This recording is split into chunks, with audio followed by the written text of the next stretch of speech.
Welcome, everybody, to Clash Royale League, yet another golden ticket, the GKR edition. We are finally to that, shockingly enough, Juicy, halfway point of our Clash Royale League season here in 2025.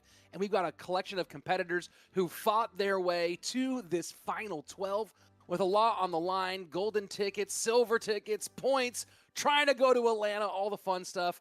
Juicy, we have a big weekend here in front of us.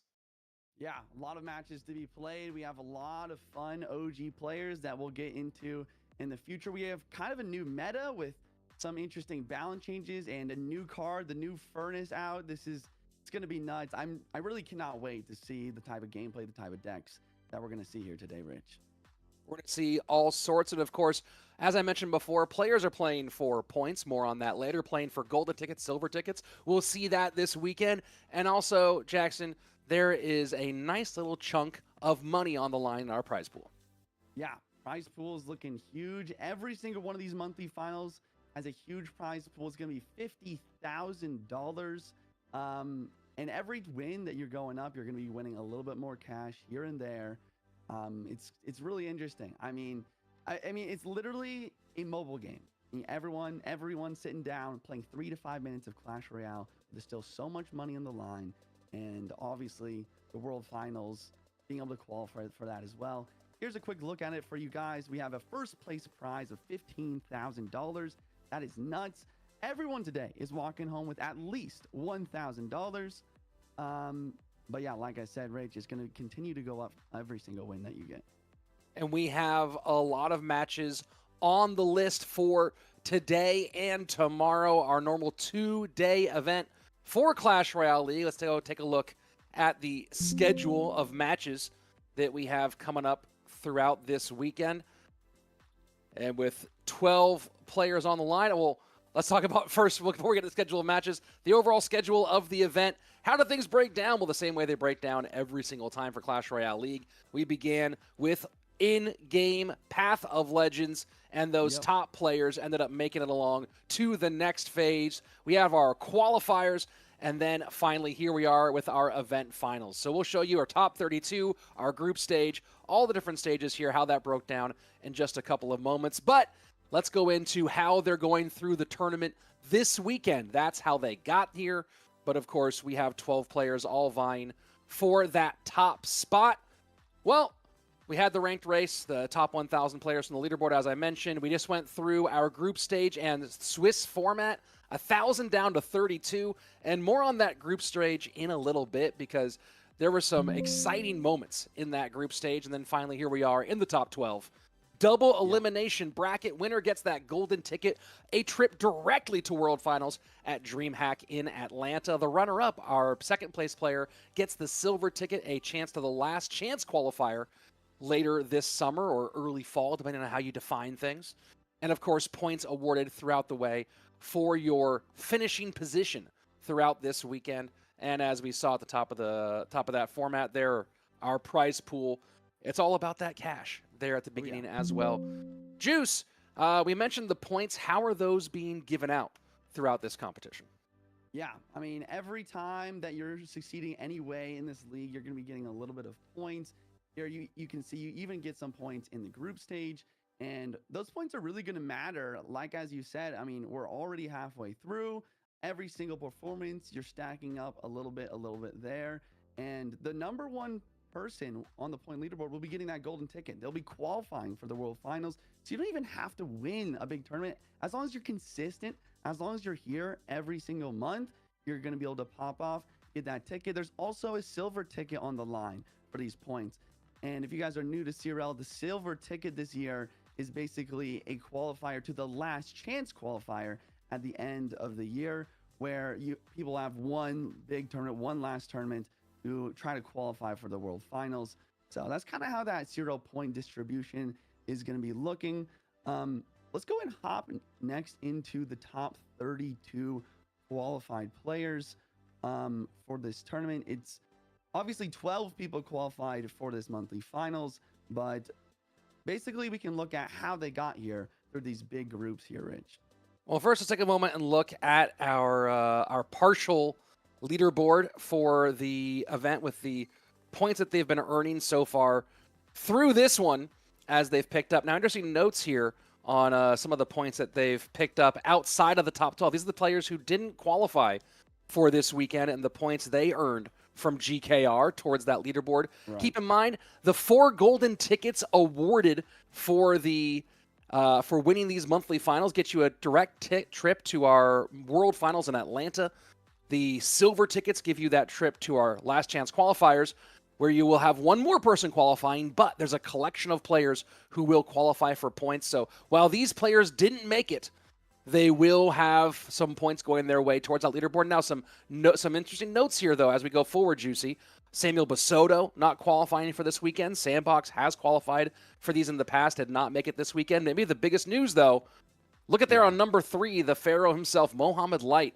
We'll talk more about that right now as we talk about our group stage results. Yeah, the group stage was insane. Here's the groups for you guys. Obviously, the top 12 are end up qualifying for this monthly finals. And as you can see, Mohamed Light here in number 20th. I guess that isn't actually the... I guess this is not put in order of who qualified now that I'm looking at it. But yeah, but yeah, 32 players, they qualified from the group stage.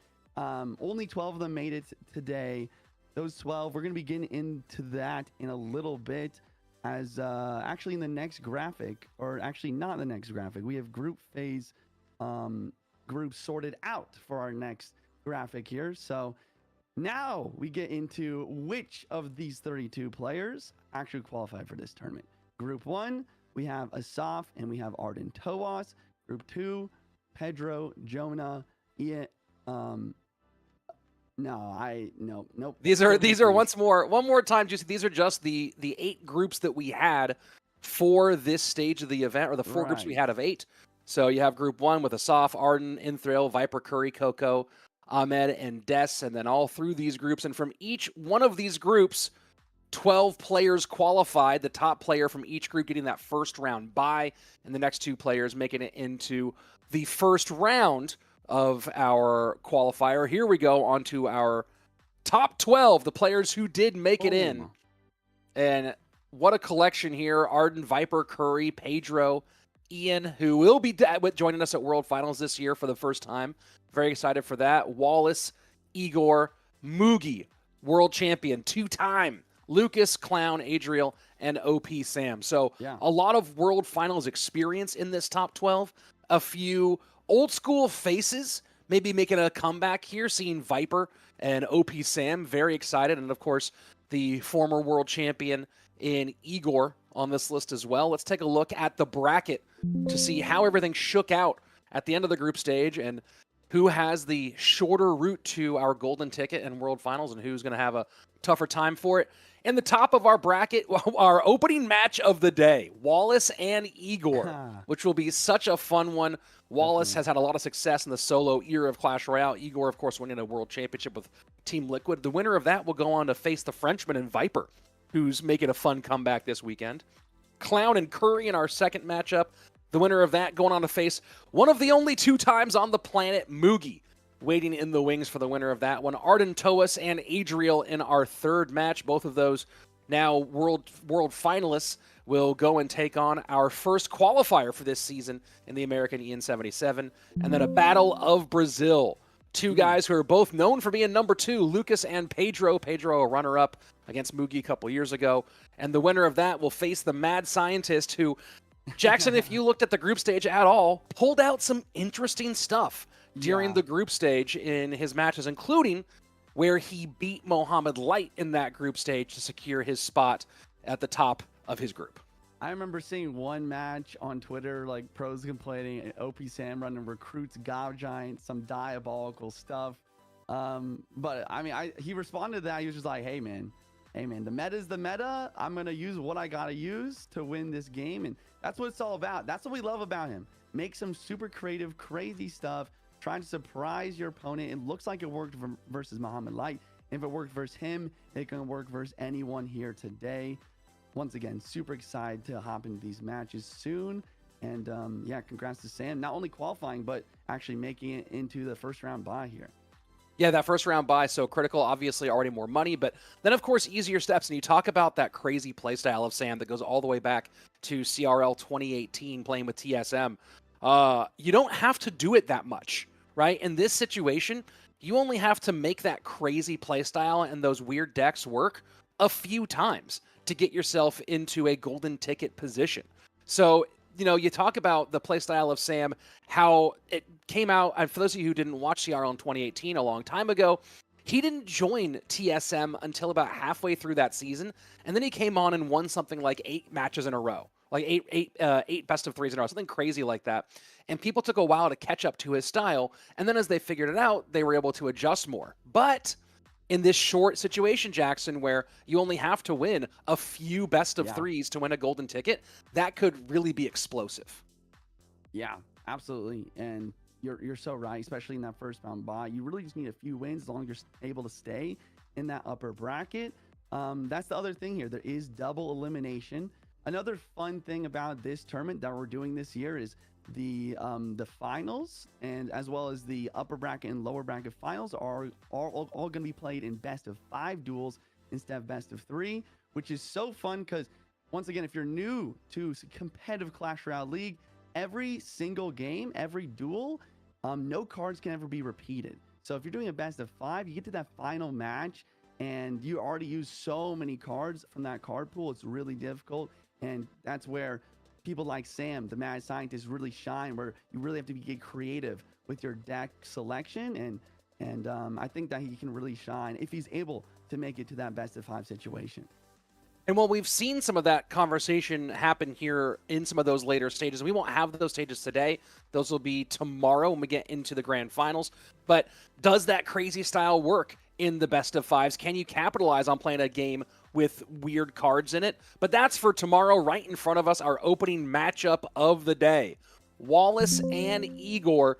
And as mentioned before, Igor, part of the 2019 World Championship squad with Team Liquid back in the teams edition of CRL. Now, let's not forget, though, when you talk about the solo abilities of Igor, number 3 in the 2021 World Finals. People kind of forget that he ended up 3rd behind Mugi and Mohammed in that year, and it seemed like we had a lot more coming from him. And, of course, the numerous top ladder or top Path of Legends finishes throughout his career. One of the all-time greats playing on ladder. So we're very curious to see how Igor comes out today. And across from him in Wallace, a world finalist as a team member of Pain Gaming in 2020, who had one of the greatest runs that we've ever seen in a world finals matchup when he faced off against the members of Nova Esports and kind of put them all to bed. And then a couple world finals appearances, in particular his 2023 world finals appearance for Clash Royale League. Both these guys, great competitors. And Juicy, I think there's a time when we would have said this is Igor far and away. Right. But how do you view this matchup now in 2025? Yeah, whenever Wallace is on the cast, I always like to tell one story. The first time I met Wallace, I met him at a kind of like a content creator boot camp out in LA. Supercell was kind enough to bring us out to the YouTube headquarters. Anyways, I digress. We were sitting at dinner, and he just leaned over and he just showed me his ladder placement. He had just won for number 1 in the world. Like, this man is just so casually good, and he can just play in any setting. One of the few people that I feel like nerves really don't get to him. And yes, like you said, Igor has so many accomplishments in this game, but Wallace is so locked in, and you already know that the nerves aren't going to get to him, and that's going to put him in a really solid spot to hopefully outplay him. No, and I love this. One tip you give a player aiming to reach CRL for Igor: just play all day, eat, sleep, and repeat. And when you talk about there's like a crew of guys that, Igor, Lapacati, Dreaming Fly, and I think there was one more, Legolas. There was this group of 4 guys who were this training core for a long time over in the northeastern chunk of Europe. And the amount of time they spent just grinding everything, they would even come in. These are guys who are already CRL pros, who'd played at World Finals. And Igor and Lapo and with the rest of his crew would come in and play in my $100 tournaments on my channel. Nice. And Wallace is someone who's won those tournaments numerous times. I used to a PayPal Wallace winnings regularly, but even at the level that Igor and those guys were playing, they were still coming in and playing those tournaments. So you talk about true obsessive grinders. That was the core for Igor. If there's any knock on Igor, really, it's the 3 first letters of his name and you knock off the last one. It's when Igor knows how good he is, and sometimes it almost seems like he gets bored with how good he is and does crazy stuff. So that's the big question: is can Igor keep the R on the end of his name and just stay dialed, stay focused, and play his best Clash Royale for the entire 5 minutes every single time? Right. Yeah, that's a really good call out. Other thing to talk about here before the match starts is like what kind of decks these guys are good at. Obviously, Igor, known to be a really good mortar cycle or mortar bait player. That deck is still decent in the meta, but it's kind of fallen off a little bit. Wallace, on the other hand, really good at Royal Giant. I was just spectating one of his matches yesterday. It was a straight up Royal Giant mirror matchup, top 50 ladder, and he literally eviscerated his opponent. I think he got 2 towers, his opponent got none, type of thing. It's just the type of thing where you watch and you're like, wow, like this man really is the best at this deck. Obviously, there's so many mind games that go into all of that sort of thing when you have these players that are known for specific decks. It's a question like, do you just run it first game, try and get that win? You know your opponent is obviously always going to be ready for that as well. You know, there's a lot of moving parts in the background even before the match starts. And looks like these two guys went to the same stylist. The hairstyles and facial hair almost perfectly matching between Wallace and Igor. But what doesn't match, as you mentioned, is the play styles. Igor, as you said, a big cycle player overall. We've seen him play some interesting rocket cycle as well. Wallace is one of those guys who there was an era where kind of mid-weight decks got really good. And you saw a few players kind of have a renaissance. I want to say this was somewhere around the 2020 to 2022 range, where a lot of those 4 or 5 elixir decks kind of started getting heavy. And Wallace came up and had a big heyday during that time. Where do you think, as we jump into our first game of the day, where do you think all that lies now? Sorry, could you repeat that question one more time? Well, the meta for a long time, initially when CRL started there was a kind of a fast cycle meta with some beatdown, and then it kind of went to this midweight meta, where a lot of the people who were playing decks like Royal Giant and stuff like that kind of had a big moment, almost at the back end of the Barb Hut meta. And where do you view the meta now? Yeah, so, I mean, this is a great question. I really want to put my thoughts together so I can answer it correctly for you. I think that the devs have done a really good job of transitioning the meta from the super quick cycle that you're mentioning towards more beatdown. Beatdown hasn't been meta in a very long time, but with the golem buff to the golemites, as well as the continuous nerfs to certain like cycle evos like the skeletons, like even with Snowball recently, I think we're transitioning to a meta where it is more graveyard potential or Royal Giant and even Golem, like I said. I feel like it's been so long since we've seen beatdown decks that don't use like Curse Rage Cheese with like Pega Gob Giant, for example. It's definitely possible to play heavier decks like Golem for the first time. Now we're talking about some of the popular cards here. They showed it a minute ago for Igor as you look at the beautiful overlays on the left-hand side. Nice work from the production team putting this stuff together. Pretty much every card that Igor had was in that 2 to 3 elixir space of most played cards. And as we get into the double elixir period, so far slight lead for Wallace on the right-hand side, 22-57 the mark as that Evo Inferno. Yeah, man, and it's so crazy to think about how much damage it can do so fast in that evolve form. Yeah, I really just locked on for a half a second and then already almost evened up in damage. Wallace does strike back with that Evo Snowball though, but then goes back. Really good timing on the Mega Knight though, and you're already seeing the Evo Snowball nerf. I think if it was the previous Snowball, the Mega Knight would have also gotten taken away by that Snowball there. But the defense is solid. Counter push, not doing too much. Wallace defense is really ball counter. Wow. The monster will go ahead and smack. Wow, yeah. Yeah. Huge moments. Yeah, well, that's kind of how the game works. Mega Knight deep in enemy territory, supported by the Inferno Dragon. Golden Knight can do some cleanup work on the left-hand side, followed by the Ram Rider. Wow. Ram Rider does get pushed outside of the Goblin Hut. Wow. Golden Knight dashes all over. Ram Rider goes absolutely wild, and just like that, Igor has blown this open with about 90 seconds left. Yeah, and the Snowball for defense for Wallace was a half second too late. Ram Rider getting that charge is make a big difference here.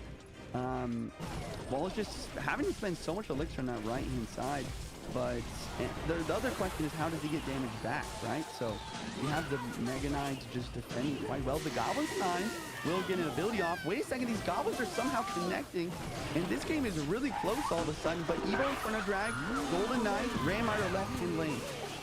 Well, you saw how much the troops were kind of working against Igor there, trapping the Doctor way back and down to 55 HP on the left-hand side. This is getting very, very tight here. Igor pushing on the left-hand lane. Hut to stop. Drill in opposite direction. Snowball trying to make some room. 218 arrows, 5 HP, and by 1 HP! Oh my word!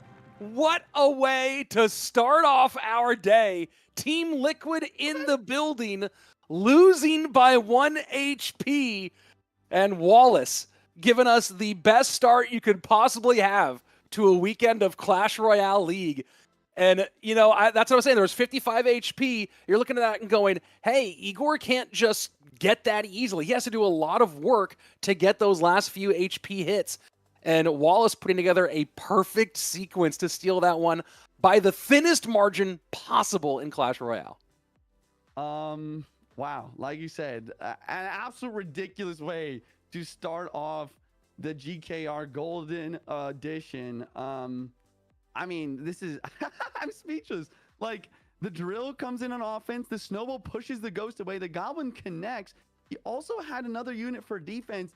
I don't even know how. I wish I had a replay or something, because I don't even know how he got that last hit from the Goblin. And then the Rage just couldn't get the tower. It was 1 HP, and Wallace wins it.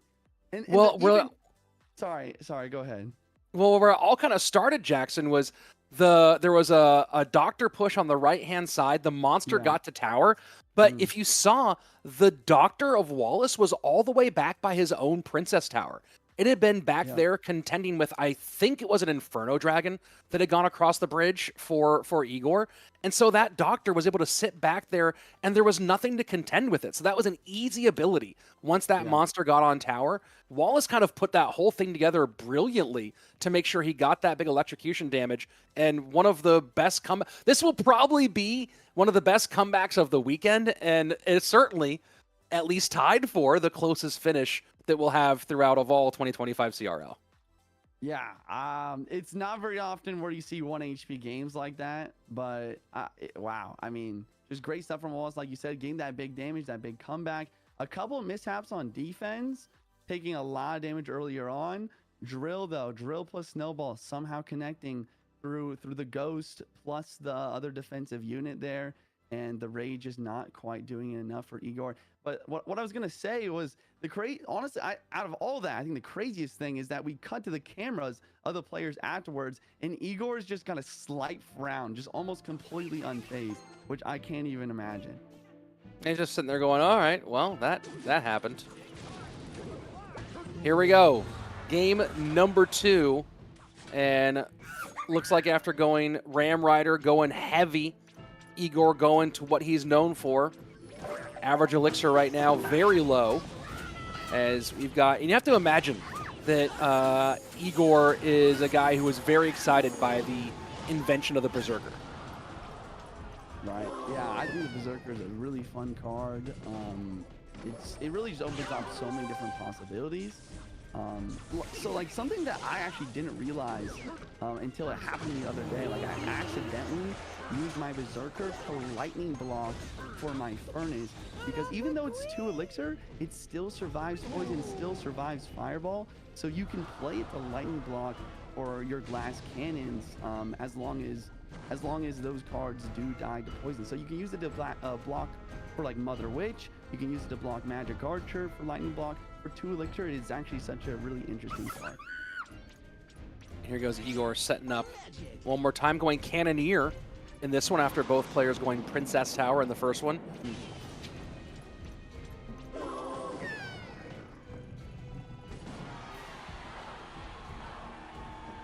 So on my end, I just lost visual, so I don't know if you can see Rich, but I'm gonna have to carry here.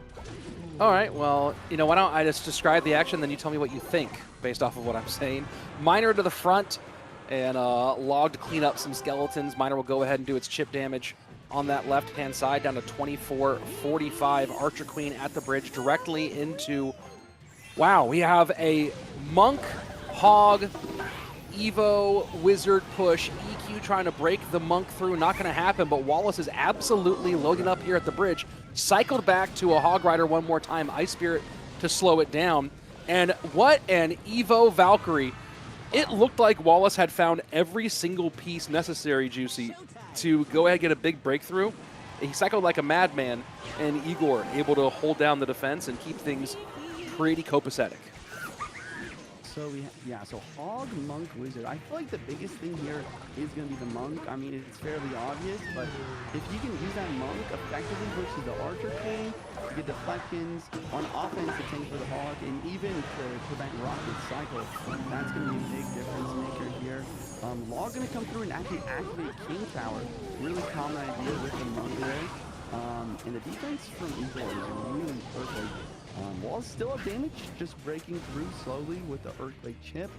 But once again, I really think it's going to come down to that Monk prediction potentially onto a Rocket, because that Rocket in Triple Elixir is going to be a force to be reckoned with. But you have to imagine that, you know, you see that the play so far has been Hog to the right-hand side, Wallace not getting double lane pressure so far, and the Rocket play has been on the left. You know, how much of a factor can Wallace really turn a Rocket Reflection into? Wow. Yeah, you're right. Maybe it's not going to matter now after that slight mistake by Wallace, just really allowing his Archer Queen to get a bunch of damage. And now he's in a situation where not only does he have to outpace the Rocket, he has to come back against the Rocket, and that's tough versus Evo Valk as well. Evo Valk is shredding his push. Wallace finally getting some dual lane pressure. The left-hand side down to around 1700 HP after the Wizard gets away. 45 seconds left. EQ working on the right-hand side. Hog in. And that Goblin Hut should pop right before, and it does, but the DPS is enough to prevent any sort of Hog from breaking through. Right-hand side starting to go down a little bit, though. The pressure of these EQ and Hog cycles starting to mount up. Igor with a slight lead gets the Rocket cycled. And now he is just one Rocket away from getting us done as he goes Miner to the front. Won't even need it to secure the victory, most likely. Although we probably will see him throw a victory Rocket out there. And there we go. Igor with the comeback, getting it done in game number 2. Yeah, GG's. You can see Wallace a little bit visibly upset, and it makes sense. You know, no one likes to get Rocket cycled. He never even attempted to try to deflect it with the Monk, but I don't really blame him, because you could see as Igor was kind of ready. Usually you always go towards the inside and front tile of the King Tower to make sure Rocky can get there as quickly as possible. But Igor going for like the back placement, trying to be unpredictable and not let that Monk get any sort of value. Macro wise, I feel like maybe Wallace could have gone same lane in this matchup to try start your Monk in the back if a Rocket comes through, kind of blocking the Miner as well. Could do a good job with that, and maybe that macro decision was really on Igor as well. Maybe Igor just did a good job of realizing that and made sure to go opposite lane to get that advantage. Well, and we saw things begin to shift late in the game as there was some damage on the left-hand lane, and curious about your opinion here as we look at kind of what's left on the board. And this is why, by the way, folks, we're going to best of fives in our late matchups, because we've already burned 2 decks, and look at the crazy bevy of options just in the evolution universe that are available to both of those players. Spells, same as well. Best of 3 almost is insufficient now in duel mode. But back to the conversation, I'm wondering if Wallace should have switched to that same lane play once that wizard broke free and got some damage on the left-hand tower. And we're cutting to the players once again, just getting this deck ready for game 3 here. Yeah, still quite a few options, of course, but the other thing to think about is as you see more cards used from your opponent, you can also craft your deck to try to, you know, get ready to counter, at least get a decent matchup based on what you think they could use next or what that they don't have next. A really common idea is if like Fireball and Poison out, you can go for stuff like Mother Witch, Zappies, cards that get lots of value. But then on the other hand, then you have cards like Arrows plus Zap, Arrows plus Curse. They can counter that. It's really just a big mind game. That's one of the things I love about competitive Clash Royale. I feel like a lot of people at home don't see the invisible battle of wits happening in between games. Well, I mean, that's what I was talking about there a little bit, Juice, is that it almost feels like now the game has gotten so big that we really need to get into those game 4s and game 5s to see it start to get really interesting, start to get really tight, and start to actually get enough information. When duels first came out as a competitive format in 2021, we were in a very different place overall in the card count in the meta. Barbell coming through onto a Goblin Barrel here. Double Cannoneer out. Cannoneer, something we haven't talked about yet today. Cannoneer did get a rework where it does hit a little bit faster, but not quite as hard damage-wise. So a little bit more comparable to the Princess Tower even, allowing it to be honestly used maybe even a little bit more. Like it might have even been considered like a buff. So yeah, it's cool to see both the players using this here. Mortar from Wallace, interesting. And then a Evo Furnace, first Evo Furnace of the day, I just realized. It's interesting. Thoughts on the Evo Furnace? Been a lot of conversation surrounding this evolved building and its new look. Yeah, I mean, I love it. The biggest problem is it's basically the first like troop spawner in Clash Royale that spawns a unit that cannot be taken out by Princess Towers. And I think that's the reason why it's so strong and so devastating in a lot of situations. Because the Witch, you know, she's gonna spawn skeletons, Princess Tower take it out, no problem. If unsupported, of course. And then the Night Witch, the bats, no problem. But if you just play a Furnace in the back, that immediately becomes a really big issue to deal with. Especially since it's no longer a building. You know, it's going to continue. It's going to be a troop that you counter push as well, and you cannot earthquake it anymore. Honestly, just a big difference maker here for sure. Fireball working on the Princess on the left-hand side, and one little swipe there gets things going on the right-hand lane. Evo Barrel in for Igor, and Wallace now setting up. Gonna actually just go ahead and kind of let this one wither away, not put too much effort behind it as he prepares to play defense on the right-hand lane. Doggone Skeleton on the board. Skeleton King is going to be, for both players here, really good versus Cannoneer. Really interesting. And that's the other thing about Power Crew, where it's like, not only are we thinking about the cards, the decks, that can kind of what, but both players maybe even expecting the Cannoneer here and creating the Skeleton King as an actual counter. And here's the Evo Furnace. Even versus the Cannoneer, which Cannoneer is the only tower troop that can one-shot those Fire Spirits, the Evo Furnace itself is just so strong, spawning so many Fire Spirits to overwhelm. Heading into sudden death overtime. For the moment, Igor does have the lead with that 1441 on the right-hand side. Fireball plus making it a different story. And once again, as we get into late game, it's Wallace just kind of escaping with some damage. Right. What does Igor need to do to get himself back in this one in our sudden death overtime? Yeah, it's a good question. I think that he's definitely going to need to cycle back to the Evo Furnace. I think the Evo Gombrel is also another X factor for him here, right? Especially versus the Cannoneer. Getting that double barrel push could be huge. On the offense that we're seeing here, it's going to be really tough. Final minute.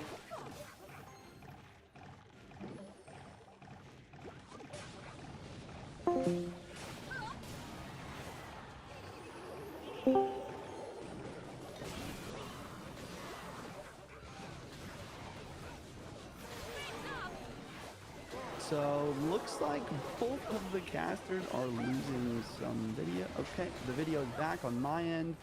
And Barbo coming out left in lane, 39 seconds on the clock. Fenta's getting taken out as it replaces it immediately. I really like this defensive Evo Mortar from Wallace. That is really going to maybe end up securing the entire deal here for him, as it really just sentries on his side of the map, and with no big skill to deal with it, it just really kind of stalled out. But here comes the Evo Barrel that we were talking about.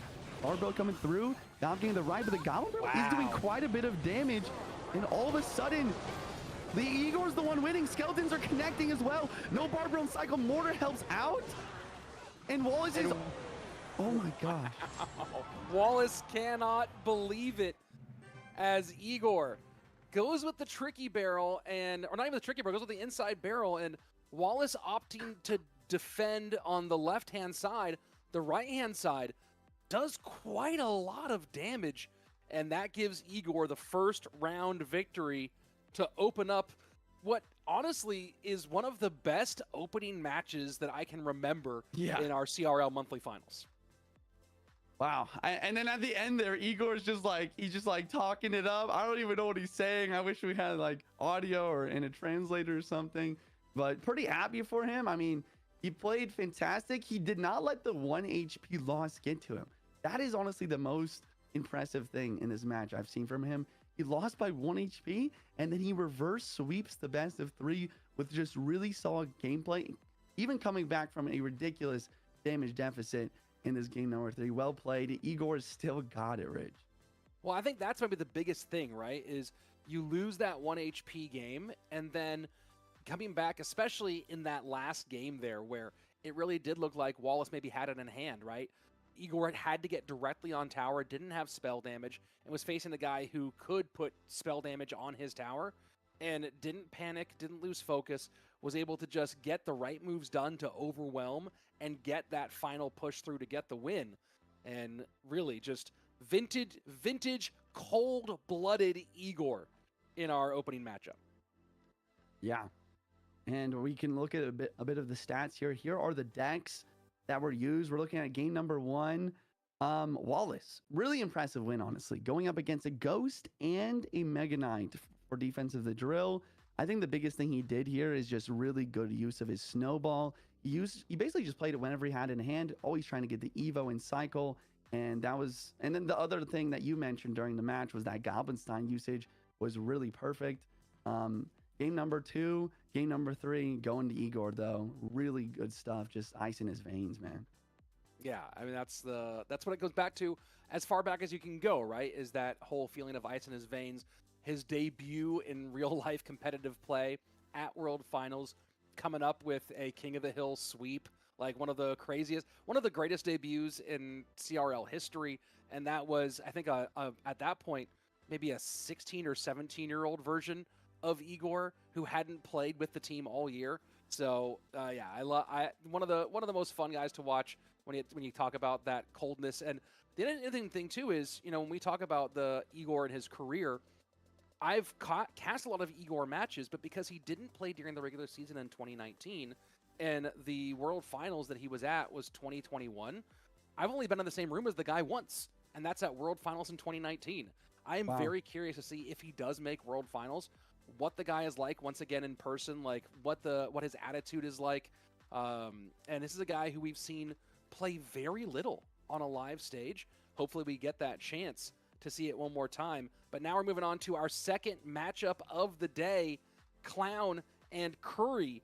And, when we're talking about some of those players who maybe a woulda, coulda, shoulda kind of player, Clown is pretty high on my list, Jackson. I think it was 2 years ago where he had a pretty great run at the end of the season and nearly qualified for Worlds. Right. He was putting some pretty big wins. He was even considered for a moment as the foil to Mohamed Light outside of CRL in any non-CRL competition, and it just couldn't quite make that last leap. I'm very curious to see what kind of form he's in and if he can put a run together to make a real charge at World Finals this year. Yeah, I don't know. It's really interesting. He's definitely a player that all the pros talk about being very good, very versed.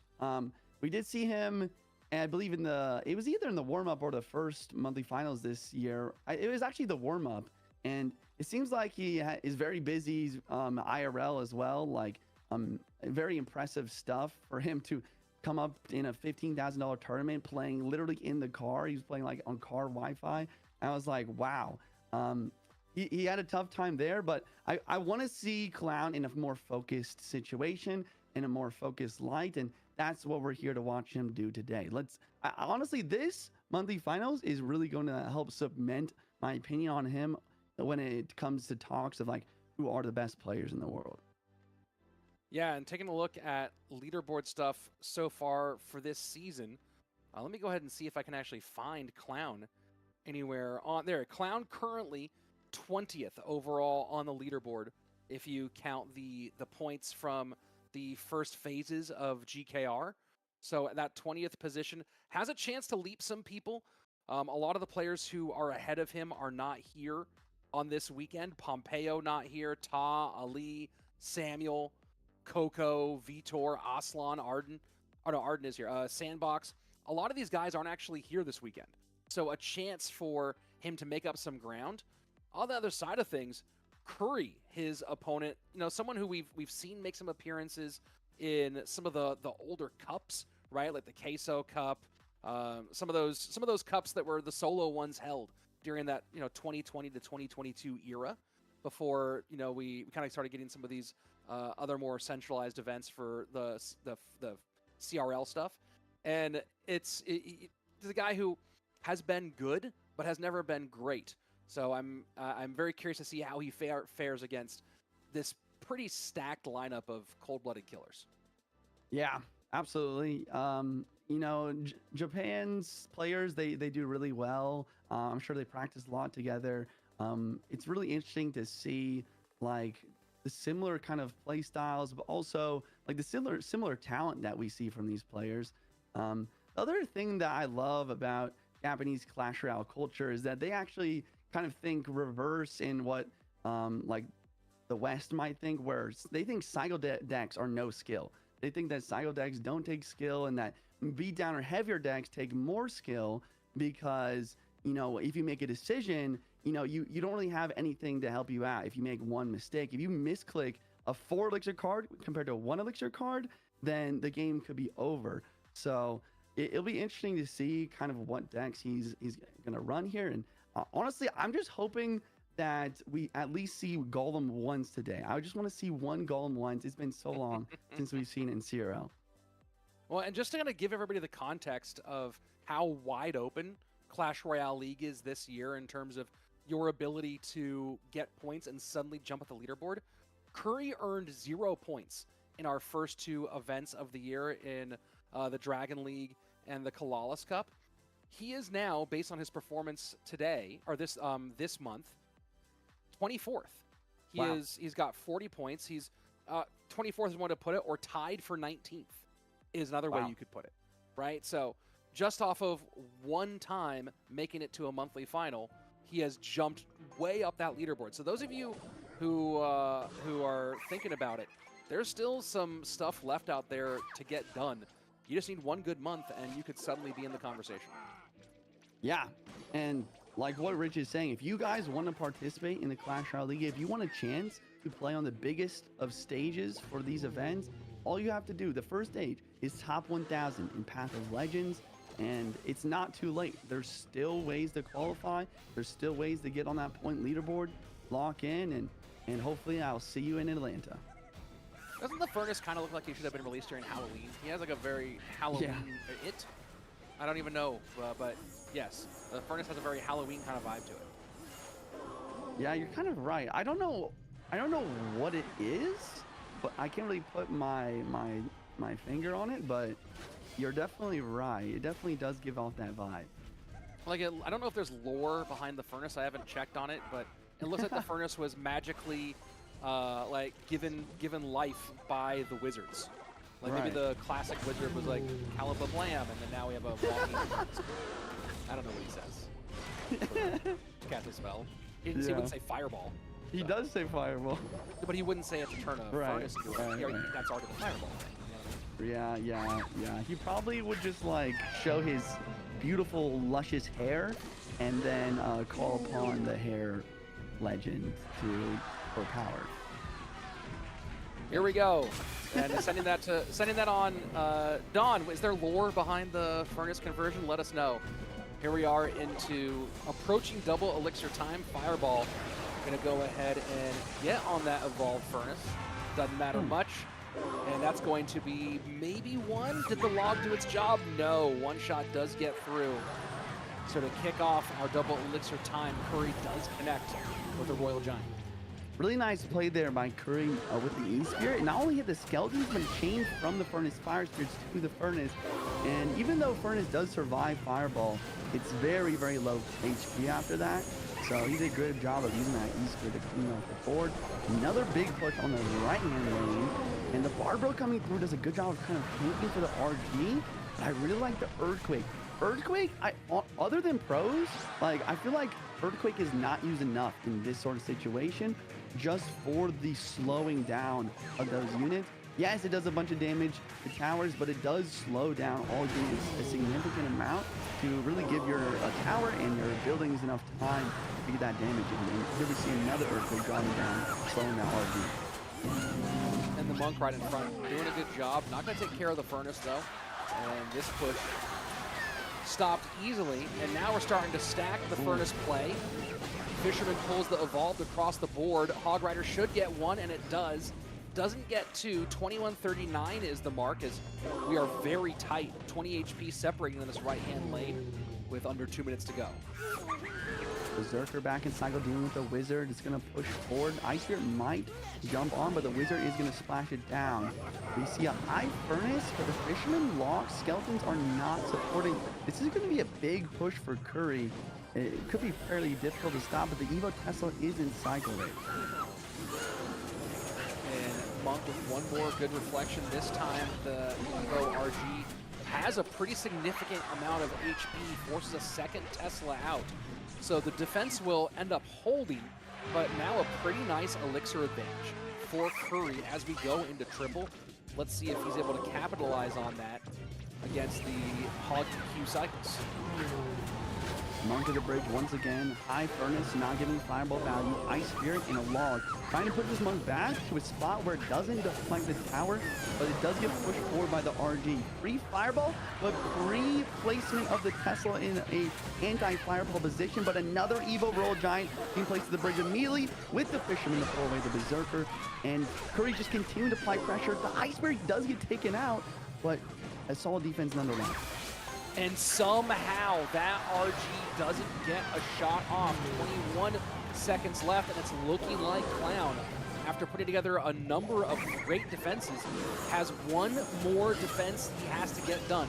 Huge slow, pre-fireball, tries to get the Tesla. Tesla dropped late to hold, 7 seconds left. Log now for some cycle. RG needs to not shoot. RG shoots 15:01, EQ opposite direction. GG, well played, and Clown just put together a defensive masterclass against what looked to be some unstoppable pushes from Curry. Yeah, I mean, you called it perfectly. I mean, great stuff, Rich. I mean, that was really solid stuff. I think the one thing that I can really give like insight and analysis on was once again those earthquakes. Not only did he slow down the RG, but he did it in a timing in which he could make it so that the Monk ability was not able to get the value that he wanted to. Obviously, with the Monk, you want to deflect the Princess Towers, but you also want to try and tank the Tesla to get the RG to take it out and then get to the tower. But a lot of the time, he would play the Earthquake to slow down the RG when his opponent hit that Monk ability, and then just kind of vie for time, slow down RG, and then plays the Tesla when the Monk ability was no longer active. He also did a great job of kiting the Monk always towards the edges of the map so that the centralized Tesla placements could lock directly on top of the win condition instead of getting that damage reduction, allowing for that on defense. You know, I'd have to watch that back one more time, but I feel like I saw one Earthquake played where it slowed down the Monk but didn't slow down the RG and got the RG to continue moving faster, so the RG kind of pushed past the Monk a little bit into that space on the right-hand side. Either way, you know, you're talking about defensive Earthquakes. For a long time, they were only thought offensively. Then we saw them start to be used effectively against Graveyard, and now this is another evolution of defensive Earthquakes. Either way, between that and the Tesla placement, the Tesla timing and delays, Clown putting on a beautiful performance in game number 1. So now we think about game number 2, and, you know, Juice, it used to be a much deeper conversation that we would have about, well, game number 1 has happened. Now, knowing what you have left, game number 2, what do you do? Obviously, with the depth and breadth of the card situation, it's harder to just kind of make a simple progression from, oh, hey, well, he played this, now I'm going to go this direction. What is the conversation like, as far as you know, about getting ready for game number 2? Is it more just, hey, we kind of had these things planned, or is there more of a direction that you're taking based on reactions? I would assume there's definitely a lot of reactionary elements to it. Obviously, you're gonna have like certain stuff planned, like you said, or there's obviously always certain decks that players are a little bit better with when it comes to what they're practicing. But I think that you are inputting the information of what was played in game 1, and you're trying to, once again, you're not trying to guess exactly what deck your opponent is going to play next, but based on the given information, you want to just try to get yourself in a situation where you have a 50-50 matchup, or maybe even slightly better. And that's what the coaches' jobs are, really. They're just trying to get that fairly decent, even matchup for their players, and then it's on the players to showcase their gameplay. Speaking of amazing gameplay, lovely snowball there to get rid of the opposing Spear Empress for Curry here. Very well played. First 90 seconds passing, and Drill will make its work on the right-hand side. Bar Barrel to pull the Berserker back away from support. Snowball to clean up. And, you know, that's one of the things about the Evo Snowball. And we saw that earlier today with Wallace playing Evo Snowball alongside the Drill, is, you know, people have gotten pretty darn good at picking up the goblins that pop out of that Drill. Evo Snowball, able to collect and force you to at least spend more elixir, or pick your poison and take some more damage. So what a great synergy between a card that was already good with Drill and now even better. Yeah, it's always so interesting to think about how no one even uses Evo Drill. I think I did an evolution tier list the other day. I think Drill might be the worst Evo, just because there's no reason you'd want to use it. You'd rather use regular Drill almost most of the time, and then use some sort of supporting Evos like that Evo Snowball. Yeah, it's interesting because Evo Drill was, for a long time, one of the most abused and crazy heroes. But as other things come in and change the game, we see the evolution of the game, pun intended. Here we go, final 20 seconds of regulation time, and no one's really established any sort of strong foothold here. A slight lead for Curry on that right-hand side, but after looking for the first 3 minutes of gameplay, are you seeing any sort of rhythm or pattern that makes you feel like we're leaning one direction or the other? I do think that I'm liking Clown's situation a little bit. The defense is really solid. The Bar Barrel is great versus Drill Snowball. And then here comes the Graveyard finally. This is what he's been waiting for. He does get the Graveyard down. Curry does have the poison, but he's doing a great job of using his Spear Empress. And he's not going to get any damage right now, but I think as we head into Triple Elixir, we're going to start seeing some big Evo 9 Spear Empress pushes. It's going to be tough for Curry to defend. And that raises the question, right? Obviously one of your goals if you're Clown is to keep the poison off of your own tower. Where do you see him getting the primary damage out of this deck? Out of the graveyards themselves, or out of guessing that's a poison as the final card. Could be wrong. Yeah. Or from some of these knights and empresses. I think the biggest thing in this matchup is that you're going for your graveyard, but you're also going for these big pushes. And obviously it is on Curry. If he is able to perfectly defend, like, he will win this game. But if one Spear Empress connection is all it takes, I think that if Clown is going to win this game, that's what's going to happen. That's what it's going to take. And classic Snowball gets some room. 1900 HP on the left-hand side. 45 seconds left. Graveyard in on the right-hand lane. And Clown doing his best to press the issue, but now Curry has opened up enough of a lead that Clown is forced to put on some real damage. So you see the pressure staying on. Evo Knight now back to a graveyard one more time. Princess does target Evo Knight. Wow. And Poison's working on defense. Damage coming in from these skeletons. And Clown ripping some elixir there as he's trying to wait for his defense. And that might be enough to guarantee game number 2 win for Curry. Yeah, one last graveyard can come down, but Curry doing a great job of just controlling the Spear Empress. He did a perfect job of controlling the Spear Empress with his, and he also somehow always was able to get his Spear Empress to lock on. He really just had a really good idea of the synergies between his Spear Empress and the Snowball, just kind of always keeping control of the map. And it seemed like that's what Clown was really missing in his deck. A lot of the time in Splash Yard, you have like a tornado, historically at least, a tornado to allow you to have that control over your opponent's cards. But without that in this situation, it seems like Curry was just too locked in with the Snowball and too consistent with his damage with that drill.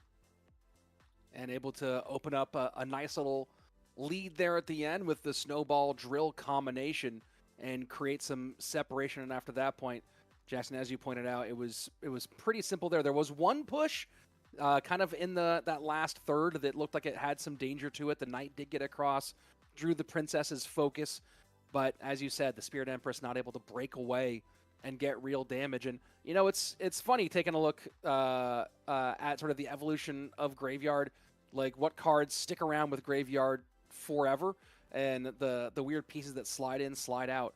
And Spirit Empress, of course, making her spot in here. Would you have preferred to see a NATO version of Graveyard? That's a good question. I mean, looking at the deck here, the question is what do you put it instead of? Obviously, usually you do the guards here, but without the guards, then it becomes even more difficult to defend that drill. I don't think so. No, I don't think I would prefer to see a tornado here, especially after that pretty substantial tornado nerf.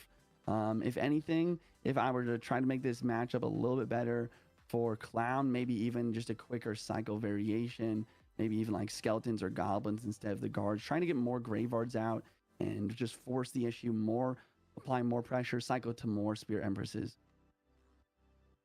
We'll get ready for game number 3 between these two. And, you know, we've seen sort of some perfection on the side of Clown in game number 1, able to defend against the Royal Giant.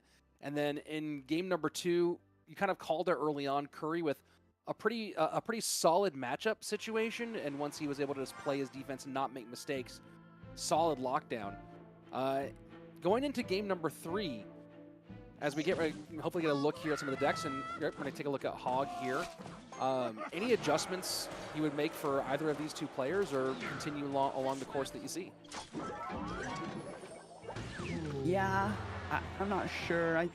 I think, I mean, there's just so many possibilities when it comes to Clash Royale. Like, there's definitely so many adjustments that can be made. As we head into game 3 here, I mean, we do have an interesting matchup. It looks like Monk RD versus what looks to be a Hog Rider Boss Bandit deck. A lot of the time, the Fisherman does a great job in this sort of matchup. We'll see as the cards continue to unfold what Curry has in store for us here. In a pretty solid Boss Bandit log sequence, the Magic, or the Wizard, will come out on top out of the conversation, but Curry right back to Hog, and gonna have to rely on a Monk for defense as Clown here. King Tower activation will, of course, be impactful.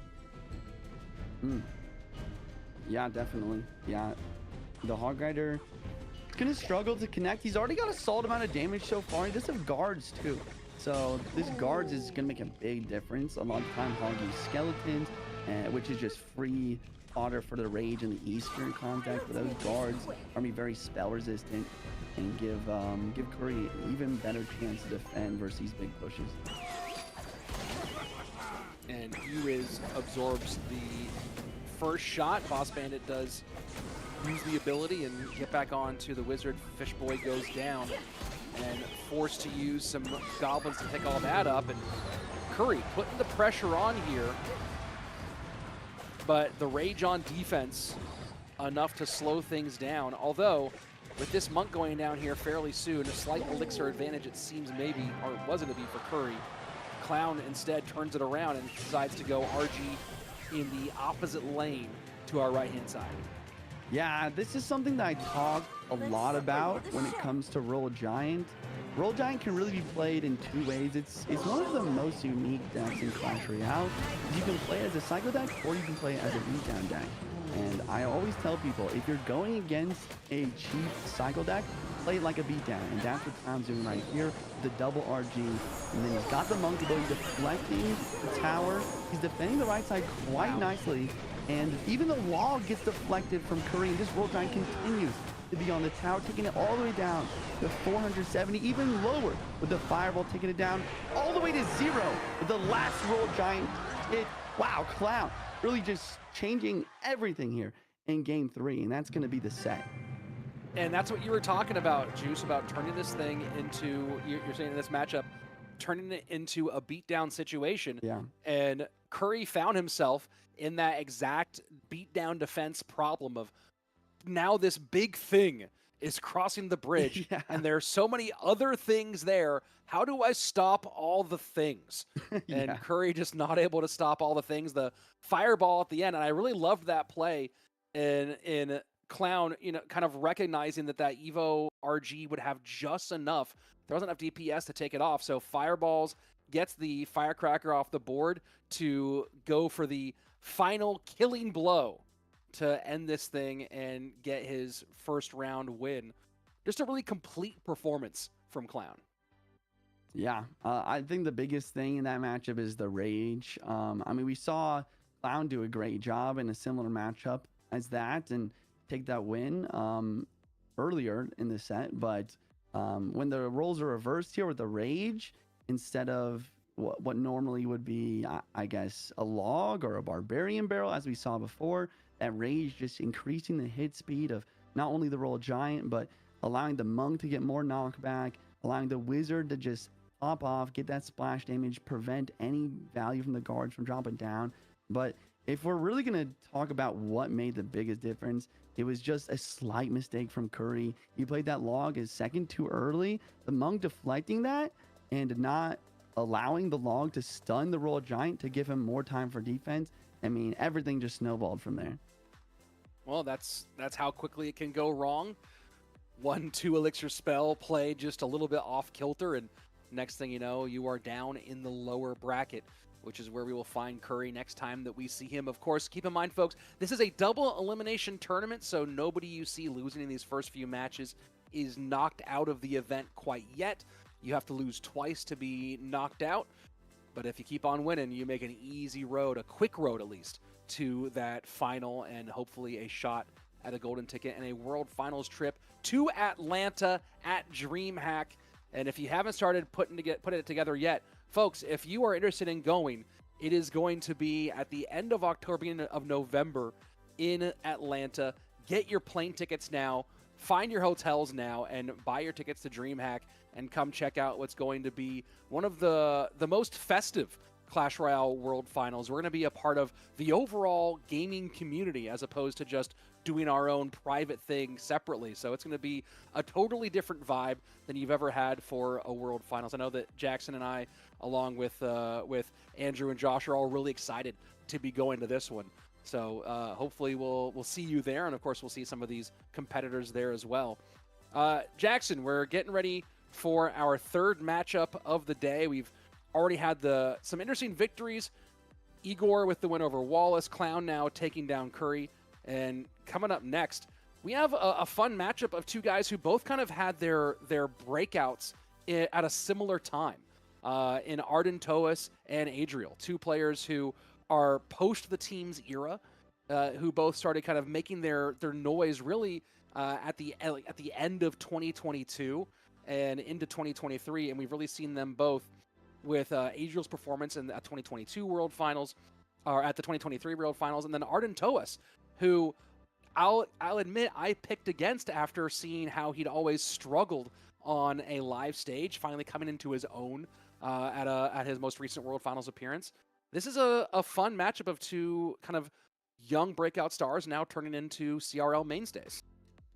Yeah, another thing about Arden last month, he looked different than I ever seen him before. It seemed he was giving me more of a Lucas vibe, where he was starting to, or maybe not even a Lucas vibe, like an old Lucas vibe, where he lets like his emotions kind of dictate his current position. But he ended up doing all right. Age, on the other hand, we know him just be super stone cold. So I feel like there's a kind of clash of personalities here where, you know, if Arden's able to get that first win, he's probably gonna be feeling really good. He's probably gonna have a lot of momentum. Adriel, on the other hand, no matter what happens, he's gonna stay locked in, and he's gonna be putting his decks together, try and get that solid matchup and get that victory. And Adriel currently, if you include the golden ticket winners, he is 7th on the leaderboard. If you take them out and you're thinking just about those qualifying points, those top 6 players making it to World Finals, he is currently 5th on that leaderboard with 40 points. So every single win at this point for both of those, Arden Toas behind him. Adriel currently with 100 points, Arden Toas just 10 points behind him with 90. So if neither of these players wins a golden ticket and actually qualifies for CRL either through one of these monthlies or through our LCQ, if one of them qualifies on points, this could be the matchup that decides which one of these two qualifies for Worlds. Right. Yeah, it's a really good call there. Like, we're talking about the here and now with the prize pool, with the golden ticket. It's big, even the silver ticket. But once again, consistency is also key in CRL. Those points, anything that you can get to try and get to World Finals, like that's what it's all about. Because the prize pool, once we are there, I mean, it's gonna be insane compared to even a large prize pool as this, a $50,000 prize pool. Well, let's take a look as we jump into our opening matchup, joining it just a moment behind. And yeah, okay, you know what, Jackson? I said the same thing. Talk to me about it. Yeah, for a second, since we joined late, I thought he played Minion Horde Bridge first play, but looks like what we've missed is a minor wall breakers push left the lane. He defended with Minion Horde, and then Arden then defending that with the Mighty Miner. This is interesting. Minion Horde is something we haven't seen in Clash Royale League in a very long time, maybe ever. But as we know, minions did get a buff, a range buff recently, and they're honestly really strong, despite the fact that Furnace is really ramped meta. So that goes to show like how strong they are even more. But Adriel decided to go for double minions here, which I feel like could be like an insane like play. It could end up getting a little wild with some minions on the tower here and there, but at the same time, it is a card that if Arden plays perfectly, he should be able to control with the Mighty Miner, with the Tesla. The Evo is important, but also the Evo wall breakers should do a good job for controlling the minions in the minion horde here. First 90 seconds away, and Arden now with the Evo wall breakers behind, mortar high to hold, Tesla to prevent any sort of mortar lock will do its job fine.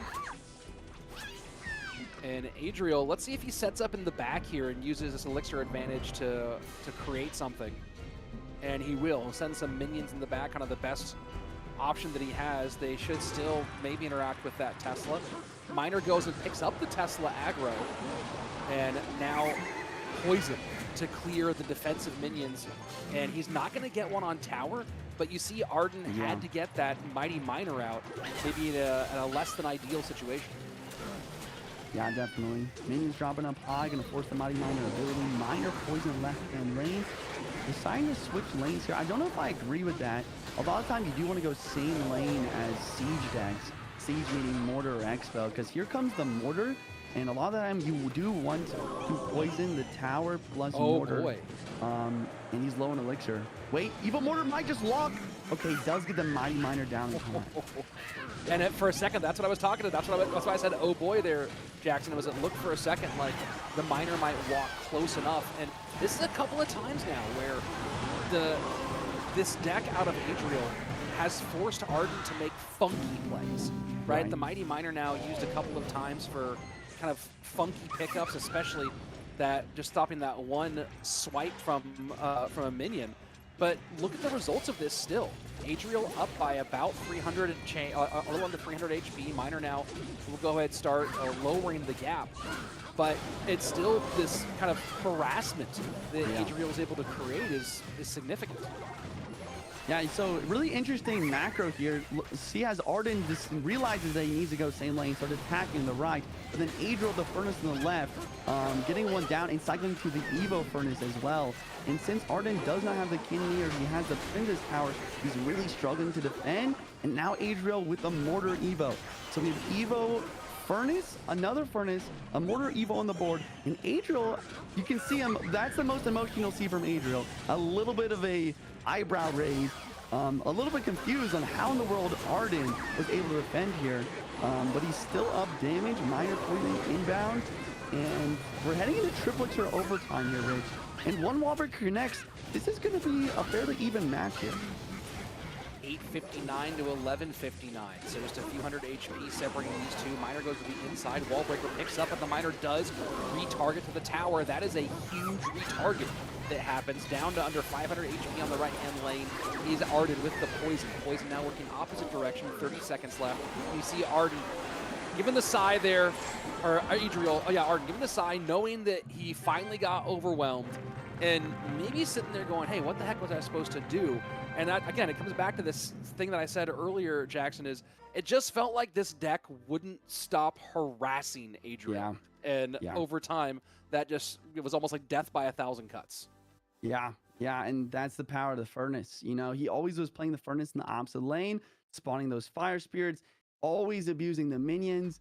Like you said, it seemed like there were so many situations where Arden needed to play the last second Mighty Miner or last second Tesla, high elixir card to stop a little bit of damage, but that just gave even more elixir advantage to the opponent to continue to applying that pressure, to continue harassing with these low elixir cards. Really good play from Adriel, kind of realizing that. And this is what Adriel is known for, honestly. He's known for just getting like a decent or like a solid matchup and then just abusing every little interaction within those advantages to just come out on top. And looking at game number one, Poison and Log used on both sides. Fairly similar general concepts here, right? Miner control out of Ardentois, but the Mortar Miner plus the Furnace and the double minions, which was certainly fun to see. And I feel like we only saw the Horde played in a single lane one time. I could be wrong in my recollection, but it didn't feel like the Horde actually got super involved in that game. Yeah, I mean, you're definitely right. It's definitely because of those wall breakers, the Poison, the Tesla, the Mighty Miner. There's a lot of counters to it. I don't really understand what he was looking for, the Horde. I mean, obviously, it does have a bit of surprise factor. Like if you have your opponents have their counters out of cycle, you go for the Miner Minion Horde at the bridge. It's very easy to lose a game just straight up from a Miner Minion Horde at the bridge if you're not expecting it. Yeah, I'm trying to go see if I can double check to see if that was only used the one time. I need to go ahead and log in there. I'll get that sorted out here in a moment. I think that was the biggest surprise, right? And this is one of the things that we'll see, I think, as we get into those best of fives.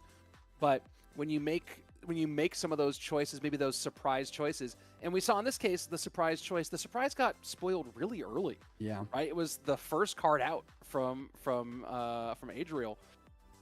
What's the value of those choices? And I think that I would feel a little different about the double minion, about the Horde in particular, if this was game one of a best of five versus game one of best of three. Now, all that being said, Adriel still got the win. So who cares how we feel about the about the decision making? Because you got the dub, and that's the #1 thing here. And I guess the question now, Juice, when you're thinking from Arden's side of the board, are you a little more maybe hesitant or ready for something or expecting something weird now that you've seen Adriel willing to make this choice in game #1? I don't think so. I think that Arden needs to just play his game, play in his lane. I think Adriel's team, once again, they do a really good job of trying to figure out exactly what they're going to be up against and trying to get a really solid matchup versus that. So Arden needs to think less about what he thinks Adriel is going to play and think more about what Adriel will play based on what he thinks he will play. So I think that it really comes down to Arden. I mean, you can always try to counter to the counter, you know, and there's a lot of mind games that go into it. But once again, I think if Arden just brings out a deck that's solid and fairly unpredictable, he should be able to be in a pretty solid situation. And now looking back at it, the minion horde was played twice overall in that game by Adriel. But still doesn't matter. Got the win either way, and here goes a man after your heart, Electro Giant. a little beat down here for Arden Toas in game 2. Lightning gonna drop, but the cannon pulling that over. The Spear Empress is gonna stay alive. You can see once again, Arden just like wearing his emotions on his shoulder here, and yeah, Spear Empress is gonna get a hit. This is definitely not the start he wanted. That 1 HP cannon really throwing a wrench in his plans, but you know, there's still a lot of game to be played, and he knows that. He's going to drop the cage, get the Evos in cycle, and do his very best. First minute away. Adriel just opts to get his cannon cycled, put everything in the right order that he wants for this next step, puts the Empress in the back corner. Yeah, and then once again, you got to talk about the Adriel's just team for deck picking. Really solid stuff here. Cannon plus Drill for E-Giant plus Evo Snowball for E-Giant. And then the Evo Cannon also one of the best counters, the Evo Archers. Arden does have the Spear Empress. I do like the Spear Empress plus E-Giant synergy. Spear Empress does a great job of just kind of hovering over the river and trying to snipe at those buildings to get the E-Giant to the tower. But you can see how Adriel is just controlling that really nicely. One note though, once again, the cannon Evo out of cycle now. Maybe there's a chance that Arden makes something happen with the Evo Archers here. Well, let's take a look. In the double elixir, Adriel cycles his knight to the left-hand side, goes for the Empress to work on the middle. Fireball should get it all together. Wow. And what an absolute, you know, I have to think there, Juicy, as I see the results of that was an absolute troll job from Adriel. That he was just going, hey, I'm going to look like I'm cheesy just trying to snipe your cage, but really I'm hovering a fireball ready for you to put those Evo Archers down. Yeah. Yeah. The counter push is here. Tornado is out. Should be able to take out the Spear Empress pretty quickly. But the E-Giant is not making it to the tower, and the Knight's going to do a great job tanking. So now it's Adriel's time to attack once again. Now you mentioned, you talk about the different Evos being out, Evo Archers out of cycle. That was a good opportunity. Either way, you know, both players taking swings, Juicy, but so far no one able to find any sort of real opportunity for a breakthrough. Yeah, that Gold Knight it's definitely going to give him a chance here, but the Spear Empress just hits so hard. It really is like a mini P.E.K.K.A in the air. Even though the reflection's coming through, it still has so much HP as well. So E-Giant really struggling to make it to the tower here. Into sudden death overtime, and Arden unhappy with something there. Yeah.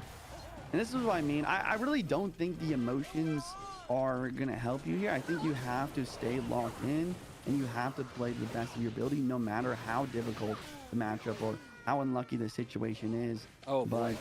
Yeah, just Goblin's connecting here. The Bar Barrel just too early. He's shaking his head. He's angry. This is not what you want to see.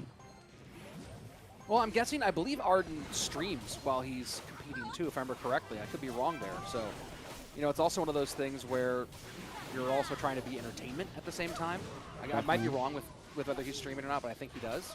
And that's one of those things too. I mean, you know better than anybody that it's maybe at least a little bit more challenging playing when you're trying to be entertaining as well as as opposed to just being locked in. Sure. Yeah, 35 seconds on the clock. Cannon's on the board. E-Giant, he does get a decent lightning, but there it is. The Tornado nerf once again. Just, it's not doing really any damage here to the Spear Empress. So lightning not able to take it out. And another Spear Empress on the board once again. I feel bad. I mean, I feel bad. Like, as a fellow E-Giant enjoyer, I don't think there's any way Arden's winning this game. He knows it. He drops the lightning on the king, and it's over here, Rich. And a 2-0 for Adriel. And you put together a solid gameplay with a great selection of cards and decks. And you come out with a clean sweep to open things up. And again, you see the difference where Adriel is just consistently always kind of one. I've seen him smile. Because I've met him in person. He's a really nice guy. Yeah. I've certainly seen him smile, but you know, his emotional wavelength is pretty limited. And Arden Toa is kind of the opposite side of the coin. Really, we can see what he's feeling. And right now, Adriel just feeling good. We'll wait to see. You know, I think that we'll see the smile if he makes it all the way to qualifying for World Finals. That's when we'll finally see him crack a little. Yeah, definitely. So going into our next match, it's going to be Lucas versus Pedro. The Battle of Brazil, like you said. This is going to be an interesting one. Lucas, he's the only, I don't know if he's the only one, but I do know that he has qualified for every monthly finals so far, which is really impressive. He's done a great job with his consistency. Pedro, on the other hand, seems like Pedro is kind of, you know, not struggling, but he's not performing at the level that we saw back in his rookie debut, getting to second in the World Finals. So looking at the decks here, though, before we start talking more about this next match, 2-0 sweep from Adriel. We saw Minion Horde, first time played in CRL in a while. And this second deck, once again, I don't know if it's a direct snipe or if he just, I mean, let's be real, he didn't get lucky. Really good deck pick from Adriel here. I think the one opportunity that Arden Toas really had in this match was when he hit those Evo Archers in Cycle in Single Elixir when there was an Evo Cannon. The mistake was playing the Archers in the middle area where an Arrows or Fireball could come out to take that out. You have to realize that there is another spell in Adriel's deck. Instead, you split the Archers in the back and make it so that you have basically an insane cannon on both sides that cannot be spelled out together. So that was the one chance I think Arden really had to win that one. Well, not able to get it done here, and of course, we'll be seeing him later on the day. I don't know when we're gonna look. We're gonna look later at how the bracket shakes out as time goes on. And you are absolutely right, by the way, Jackson. Here we go. Here's a look at the bracket. And yeah, we should see this regularly. Here we go. So Wallace gonna drop down. He'll be in the lower bracket. Igor going on to face Viper. That should be a fun matchup of some classic guys who both love Rocket. Clown beating Curry, moving on to face Moogie in our quarterfinals in our round 2. So a big step up in challenge. And then Adriel will face our first golden ticket winner on the year in Ian77. And of course, you can see Arden, Curry, and Wallace all still in contention in the lower bracket. More on that later. But coming up next, as you said, Lucas and Pedro, the winner, will move on to face OP Sam. And I did a little checking there just to confirm what you said, Jackson. And Lucas is the only person to qualify for all 3 monthly finals this year. It would have been Lucas and Mohamed Light, but Mohamed Light coming up just a little bit short during the group stage, taking 3 losses, including a loss to Sam, a loss to Faust, and I believe it was a loss to Adriel in the other one. I could be wrong on that one, but I believe that was the case. And so that leaves only one who's qualified for all 3 of these monthlies. We'll see how far Lucas goes in this one as he comes up against the 2023 World Finals runner-up, number 2 in Pedro. And Pedro, you know, we just kind of watched a matchup between Adriel and Arden, where Arden, as far as I'm aware, doesn't have any significant ladder or Path of Legends finishes. I think Adriel might have a couple that are pretty decent. But now we go to this one where, I mean, you have 2 guys who've kind of done it in all phases. But Pedro is one of the few people, other than, you know, he's in a very short list of people who's finished with 3+ accounts in the top 10. There's not a lot of people who can do that. And that was, I think, the big breakout in 2023 where we're like, wait, Pedro is qualifying for Worlds and he's getting 3 top 10 finishes on ladder at the same time. Who is this kid? And here we are still seeing him at the high level. Yeah, I'll never forget when we just asked Mo, like, do you have anyone that you're scared of, anyone that is your that you see as a rival? And he just mentioned Pedro, said that his gameplay reminded him of his own. Yeah, it's interesting. I don't know what happened. Maybe he got too comfortable with that second place finish and then kind of fell off on the training regiment. That's the really fun thing about Mohamed Light, is that, like, no matter how good he is, no matter how successful he is always continues to work hard and train. It's never enough. His skill level is always improving. And then looking at Pedro here, top 3 rivals in CRL. His rivals, Mohamed Light, Mugi, and Samuel Basoto. Fun stuff. No Lucas mentioned here, but I don't know. I think that Lucas is going to be tough for him to overcome here in this match. I mean, certainly Pedro, and I like that one. He was on the Brawl Stars leaderboard for the first couple of years, which is really, I didn't know that about him. You know, you're talking about Pedro kind of falling off, but after that 2023 second place at World Finals, he followed it up in the December of that year with a #1 finish on ladder. And then in 2024, he got top 6 at World Finals. He made World Finals again, and he's now has another #1 finish on ladder in April of this year. So, you know, I think it's one of those things where I don't even know if the training of Pedro necessarily changed. It's just proof of how hard it is to be the top tier in this game consistently. And it puts some of those players who've had runs like that. It puts the runs of how long Surgical Goblin was good, how long Ruben was good, how long Mugi. I mean, Mugi is still here this weekend. We'll see how he performs. It puts a lot of those performances in more perspective, and of course, the performance of Mohamed Light as well, when you think about just how hard it is to be good for that long. All right, hop into game 1. We have Pedro at the top of your screen with what looks to be a very solid Lava Hound deck. First, the Lava deck of the day. Lucas here with one of the more trendy ladder decks that I've seen on the leaderboard. A Roll Giant, Berserker, Furnace, really interesting deck. And then, of course, the minions as well. Pedro does have the arrows ready for the minions, though. I don't know. It might be fairly difficult for Lucas to defend these air pushes, especially if Pedro does have the lightning for that Furnace. RG to the right-hand side. And Skelly Drags plus the Brawler going to work, but the Evo, or not the Evo, the Rage doing a little bit to help support on the Royal Giant. So when you talk about Lucas's game plan here against the Lava Hound deck, how much of it is about trying to keep Pedro from feeling comfortable playing Lava Hounds? How much of it is about, like, lane play decision? Where do you put sort of the keys to this for Lucas? I think one of the keys is definitely to apply pressure, but wow, Pedro actually finding the opportunity to play the Lava Hound. Like you said, I do think applying pressure, preventing Lava Hound from being placed, is definitely a big one. But now we have a Lava Hound, Spear Empress. Lightning is in the deck, and the Spear Empress is going to 2-shot. He does get it taken out, but now what do you have for these Lava Pups? And the answer is really not very much. Lava Pups in, and that's just going to be one of those ones that maybe you expect to see Lucas talk about on Twitter later. And either way, that changed very quickly. And you know, you talk about Lava Hound and how so much of Lava Hound play at a mid-tier level is just play it slow, set up your Lava Hounds in the back. The aggression from Pedro in that one to just win a fight close to the bridge and just drop a Lava Hound in front of it, really impressive. Yeah, it seemed like he had everything there. He had the cage for the RG. The Evo Valk did a good job.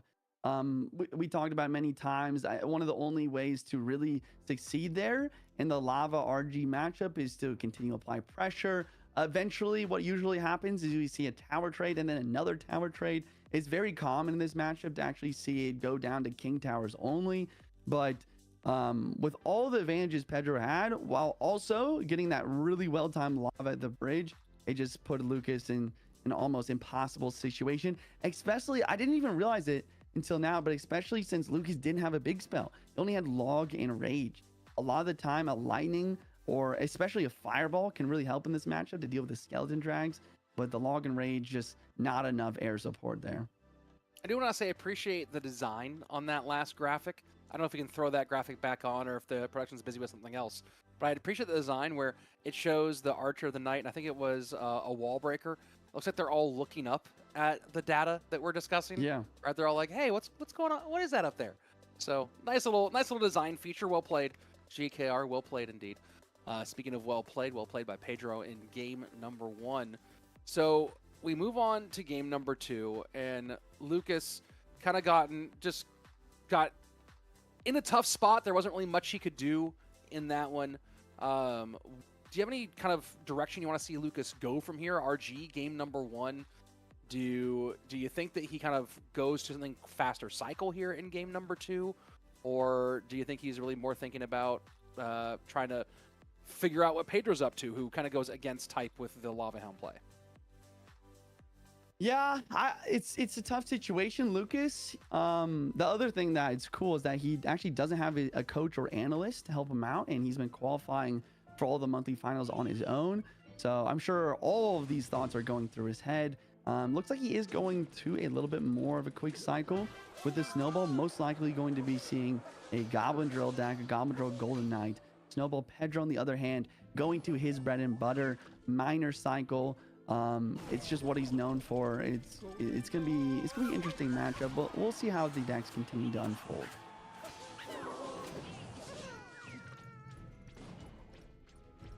First 40 seconds away, and little exchanges back and forth. Goes to make sure the Berserker does not tap on that left-hand side.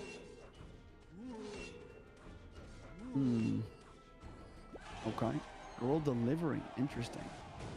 Don't see roll delivery in these decks super often, unless it's paired with rocket. That could make sense, but I think a poison would definitely be ideal for Pedro in this situation. Just something to help deal with the magic archer. He does not poison the marcher here though, so that makes me think that Pedro's last card might actually be the rocket for that secondary win condition. And that's a pretty significant connection there from the Marcher early on. Yeah. We'll see. And delivery is interesting too. I mean, you can go back to when delivery still had knockback, which was such a crazy version. I totally forgot about foil delivery. Yeah. Yeah, one of the, at the time was completely insane. And now obviously no longer has that feature. That's what we need. Evo roll delivery, Rich. Evo roll delivery. Bring back the knockback every third time you play it. That sounds super strong though. I mean, it already does a solid amount of damage. Spawning in a recruit with a shield. It's one of the best defensive cards in the game. I think it's one of the most underrated cards. The only thing that really holds it back is that it is a spell. It a lot of time can clog up your hand, as well as it can only be played on your side of the map, of course, as a spell. So it's more of a troop than anything. I mean, so that's interesting, talking about Evo for delivery. I mean, the simple one is delivery gives you an Evo recruit. Not that interesting to me. Delivery gives you, lets you, again, here you go. Here's the rocket cycle. Golden Knight will run far away from that. So that's just a rocket on tower. Good use of the ability for Lucas to escape the rocket. So you could do, the Evo could give the delivery knockback. Okay. What if the Evo let you deliver anywhere? Yeah, I've thought about that for the longest time. I think that would be super OP. Like, people just be psyching deliveries and just play on the tower over and over again. It'd be like the new, like, best miner, honestly.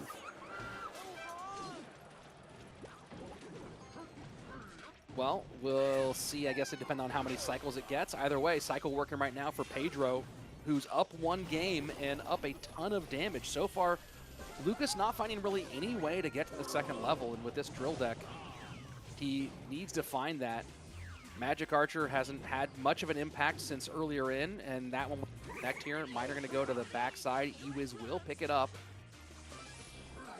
Magic Will Archer, this the Magic bridge- Archer be close enough? There we go. There, yeah, he gets 2 hits there. The Tesla is placed fairly well. The Ice Spirit, not so much. He's actually really struggling to take this Magic Archer off the board. He did fail it earlier.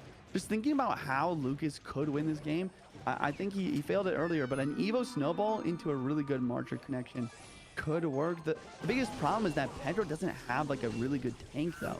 Now he has the roll delivery, he has the Berserker, but those can die pretty easily. A lot of the time the Marcher, you want to line through like a Knight or something to get a really solid connection. Miner plus the Goblins. Ewiz does not turn around to the Miner, so Lucas forced to play a Golden Knight on that as well. And that was just a half step high on that Ewiz. Miner to the outside again. The cycle creates for Pedro. And remember, still Rocket to try to make some room. So it's maybe one more defense for Pedro to secure this 2-0 against Lucas. Lucas now playing into the right-hand lane, operating in both sides. It's going to have to be a drill. I don't think Magic Archer is going to get an opportunity here. Does get a shot through the Berserker. Miner gets on tower. And now Pedro can throw a victory rocket. GG, well played. And Pedro makes short work of Lucas in the opening round of competition and sends him down to the lower bracket. Yeah, Pedro's defense was just locked in there. I mean, he had the roll delivery, take out the Magic Archer and quickly. Big smile from Pedro here. Super happy. Probably talking with his coach about the match. I mean, really well played. I mean, I honestly thought Lucas was gonna give him a little bit more fight there. I think the biggest thing was the matchups though. But Pedro and his coach are really popping off here, getting some great matchups and obviously great gameplay from Pedro too, though. Just taking every advantage he had and not making any mistakes on defense. Well, you had this really interesting dichotomy for Lucas here, Jackson, where Pedro didn't have a great way to kill Magic Archers on the opposite side of the board, which often allows you to kind of stack Magic Archers. Of course, he couldn't cycle into the right-hand side because of the free rocket damage. Wasn't really worried about the left-hand side. But because, as you mentioned, there weren't a lot of great targets for those Magic Archers, and the Teslas were able to do so much at the bridge, stacking up Magic Archers and abusing that didn't really present itself as an option for Lucas. Yeah, I mean, that's a good call. I mean, the Tesla, that is one of the strengths of the Tesla. You know, a lot of the time people do prefer the Evo Cannon just because of that Evo being so powerful and be able to control such a large portion of the board. But I feel like it's one strength of Tesla that not a lot of people talk about. The fact that you can place it and it will stay underground. Not only is it not susceptible to spells other than Earthquake, but with the Magic Archer, a lot of the time the idea is, since this deck doesn't have a big spell, is to snipe out the buildings that are being stacked up, like the Cannon or Inferno Tower or you name it, but you cannot snipe a Tesla while it's underground. So that's what really made it super difficult for Lucas to make really anything happen in this match. Very little used spell-wise for Lucas in these first couple of matchups, and that leaves a lot of opportunities. So now when we're looking at the deck picking for for future matchups, when you prepare for Lucas now, if you're going down to the lower bracket, does his kind of limited spell use, does that change how you prepare for Lucas? Yeah, I think that, well, obviously Lucas is probably, in his mind, he's trying to use decks where he can have a really good set of spells for game number 3. Log probably being the most important one. Log is just used in almost every single cycle deck. Whether it changes how you prepare for Lucas is another question. I mean, maybe you try to pick up on his patterns, on his behavior in that situation. Maybe you play Log Bait in game 1 if you realize that Lucas is trying to save those more important spells for game 2 or 3. On the other hand, Lucas, he's pretty unpredictable himself. I mean, I wouldn't call him a mad scientist like OP Sam, but I think he's definitely a scientist at the very least, right? Like, he's putting together his own decks. a lot of the time he does play some crazier stuff, some beatdown stuff like that Gob Giant, maybe even some recruits. So I don't know. I don't know if you can ever truly be completely prepared for Lucas unless your name is Pedro, apparently, because Pedro had that lockdown in this match. Lockdown all the way. Now, speaking of being prepared for, coming up in our next matchup, we have kind of this throwback of a matchup in Clash Royale in our quarterfinal, the first of our quarterfinals, where we have Igor, who had a great showing and a really exciting showing in our opening match of the day, going up against a guy who, and I had to go double check this just now, I don't think has played in an official competitive game since 2022. Actually, you know what? Never mind. In 2023, I see him in maybe in the Swiss stage of CRL, but I don't see nothing last year, nothing this year, and very little in 2023. Viper, a little hog rocket, a little NATO maybe. We'll see if classic Viper comes out. But this is an interesting moment here. You're definitely more tuned in to the day-to-day scene, especially of ladder players. Are you seeing a lot of Viper these days? Honestly, when you're playing? No, I really haven't seen a whole lot of Viper. I used to watch his YouTube videos a lot. Like you mentioned, he's just insanely good at Hog Executioner Rocket. That deck has been actually fairly prevalent in the current meta, so maybe that's why he's able to show up today. I know I like when we talk about CRL, we talk about competitive Clash Royale. We are always talking about how there's a lot of different decks and there's a lot of different stuff that you have to be good at. But I honestly think about it a lot. Specifically Pompeo. Pompeo said that, I just remember like a year or two ago, he said that one tricking in like the earlier stages of CRL qualifiers is actually viable. Even if your opponent is completely prepared for your deck, if you are the best at it and you know every single interaction, it's still possible to succeed even if they're completely prepared for it. So maybe that's why Viper's seeing some success here with that deck being pretty strong in the current meta. But then you think about, right, like, I mean, how deep does that take you in the group stage? Right. Let me go ahead and take a look at the groups again here, because I actually have the document right over here. In the group stage, Viper was in a group with Asaf, Arden, Inthrill, Curry, Coco, Ahmed, Darwish, and Rev Des. And you talk about those last two players I mentioned. Two names that probably not a lot of people here are watching have heard of before. So you look at maybe the groups, maybe got a good group here, and maybe was able to one trick his way. But you have to win at least 2 games every time you have a match here, Juice. So yeah, it's not like Viper was able to hog Exy NATO his way. Oh yeah. No, yeah, I think, I don't know, it's the same thing as Igor, really, right? I mean, Igor, he's the best mortar miner player in the world. Is he going to be playing that every single time? No. Can those skills of understanding Clash Royale at such a high level translate to other decks? Yes. So it's really interesting how a lot of the best players in the game end up one-tricking one, really like solid cycle deck. A lot of the times like Bait or Minor Poison, for example, or even Expo or Hog. And then you can really just kind of extrapolate those skills to other decks, not quite as efficiently, but there's still, being able to keep track of your opponent's cycle, know when their evolutions are there, understanding how certain cards are interacting with others. So will we see Viper play Hog Exy NATO? Hopefully. Is it absolutely guaranteed? Definitely not. There's a lot of possibilities when it comes to what decks we're going to be seeing here. Don't you want to see Hog X NATO versus Mortar? Like, just see these two guys go to their thing, and let's see it shake out. That'd be sick, actually. I'm trying to think of who would actually win in that situation. I feel like it depends on the specific type of Mortar deck. I feel like the Mortar might have a slight advantage just because the quick cycle always being able to deal with the Hog, and then the Minor Poison probably could outpace the Rocket cycle. The Minor did get a not HP, but a damage nerf recently in the last patch though, so it'll be interesting. But it looks like that's not what we're gonna be seeing here in game 1. We have Archers and a Tornado from Hazard, maybe using a Mortar, a Rocket Cycle deck here, and Viper going with the minor Evo Zap and back. Are you surprised to see Viper go into the inside corner on the opening play? I mean, maybe I guess people are thinking that NATO is so much less common now, but right. I'm still surprised to see Miner to the inside corner on the first play.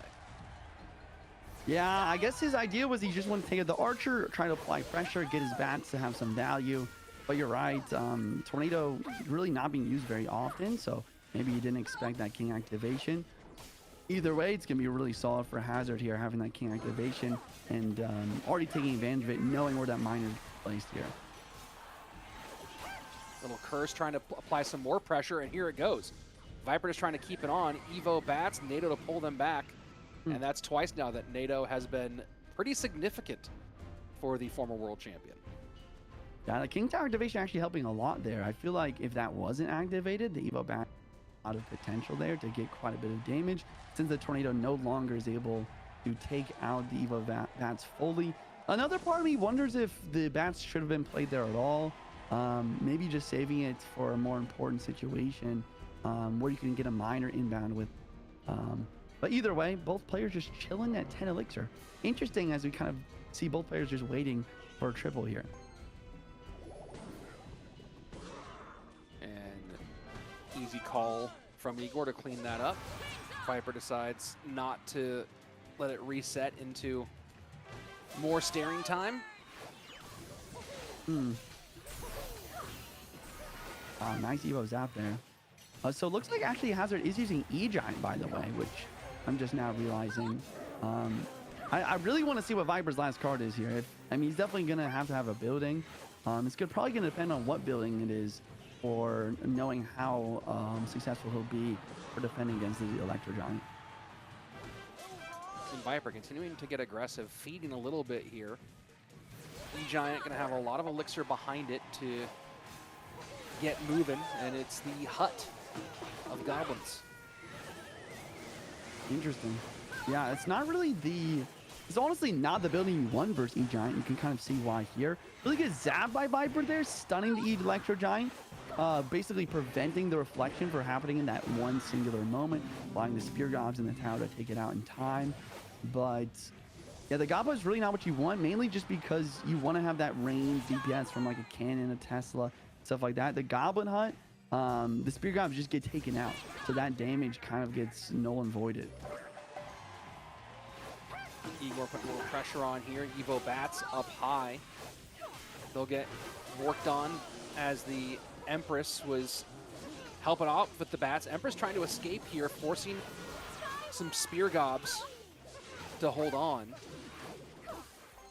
And continuing, this is the miner has been consistently on defense for Viper almost, I think, since that first miner went to the inside corner to open things up. And that raises the question that I'm going to ask you next here, Juice, is how does Viper create damage in this game? Yeah, it's a tough question. A lot of the time, you know, we see miner decks used with rocket or poison. So that you have that secondary defensive win, or not defensive win condition, but just win condition for a secondary source of damage. The Curse Zap really doesn't have anything to target here. I mean, maybe the archers, but it's going to be fairly difficult. Maybe the Evo bats. I think that the answer to the question has got to be the Evo bats here, with the Tornado not being able to take them out, forcing out E-Giants. I mean, this is solid. He's getting a lot of miners in the tower. There's only 28 seconds left on the clock, though. And now we have Evo Archers doing some help on the left-hand side. Evo, or the Electro Giant on the right is going to get some connection. Lightning to the left-hand side to keep the lead a little bit brighter. And that Brawler connects as well. 11 seconds left, 10-14 to 17-69. Curse trying to put some damage on. This miner has to connect for Viper, or that's it. And the miner does connect. Lightning will get on, though, and that's GG. Well played. Game number 1 for Igor. Yeah, Igor played it well. I mean, maybe Viper just realized he had to go opposite lane too late. I think that's definitely a possibility. You always need to go opposite lane versus Electro Giant decks because that E-Giant just does such a good job of blocking the lane. I don't know. I mean, yeah, wow, just perfect E-Giant gameplay, just solid defense, getting a couple of hits from the E-Giant here and there, getting some lightnings on the tower, and that's all it took. You know, I've asked you about Viper. You said you haven't really seen much of him as of late. Obviously, we're seeing some depth and evolution, and we've seen that from Igor over time. Have you been seeing much of him in your day-to-day gameplay?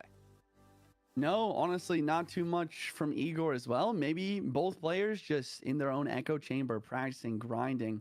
I have seen like a lot of pros on my friends list just practicing. I feel like at some point the practice for high level Clash Royale just was kind of just ladder, like just seeing a lot of people playing ladder. And if you see people high on ladder, like you said with Pedro, you know, like 3 top like finishes on ladder, then you kind of just could assume there would be a good like show up in the highest leagues. But I've seen a lot of pro players practicing, grinding on different accounts and stuff like that.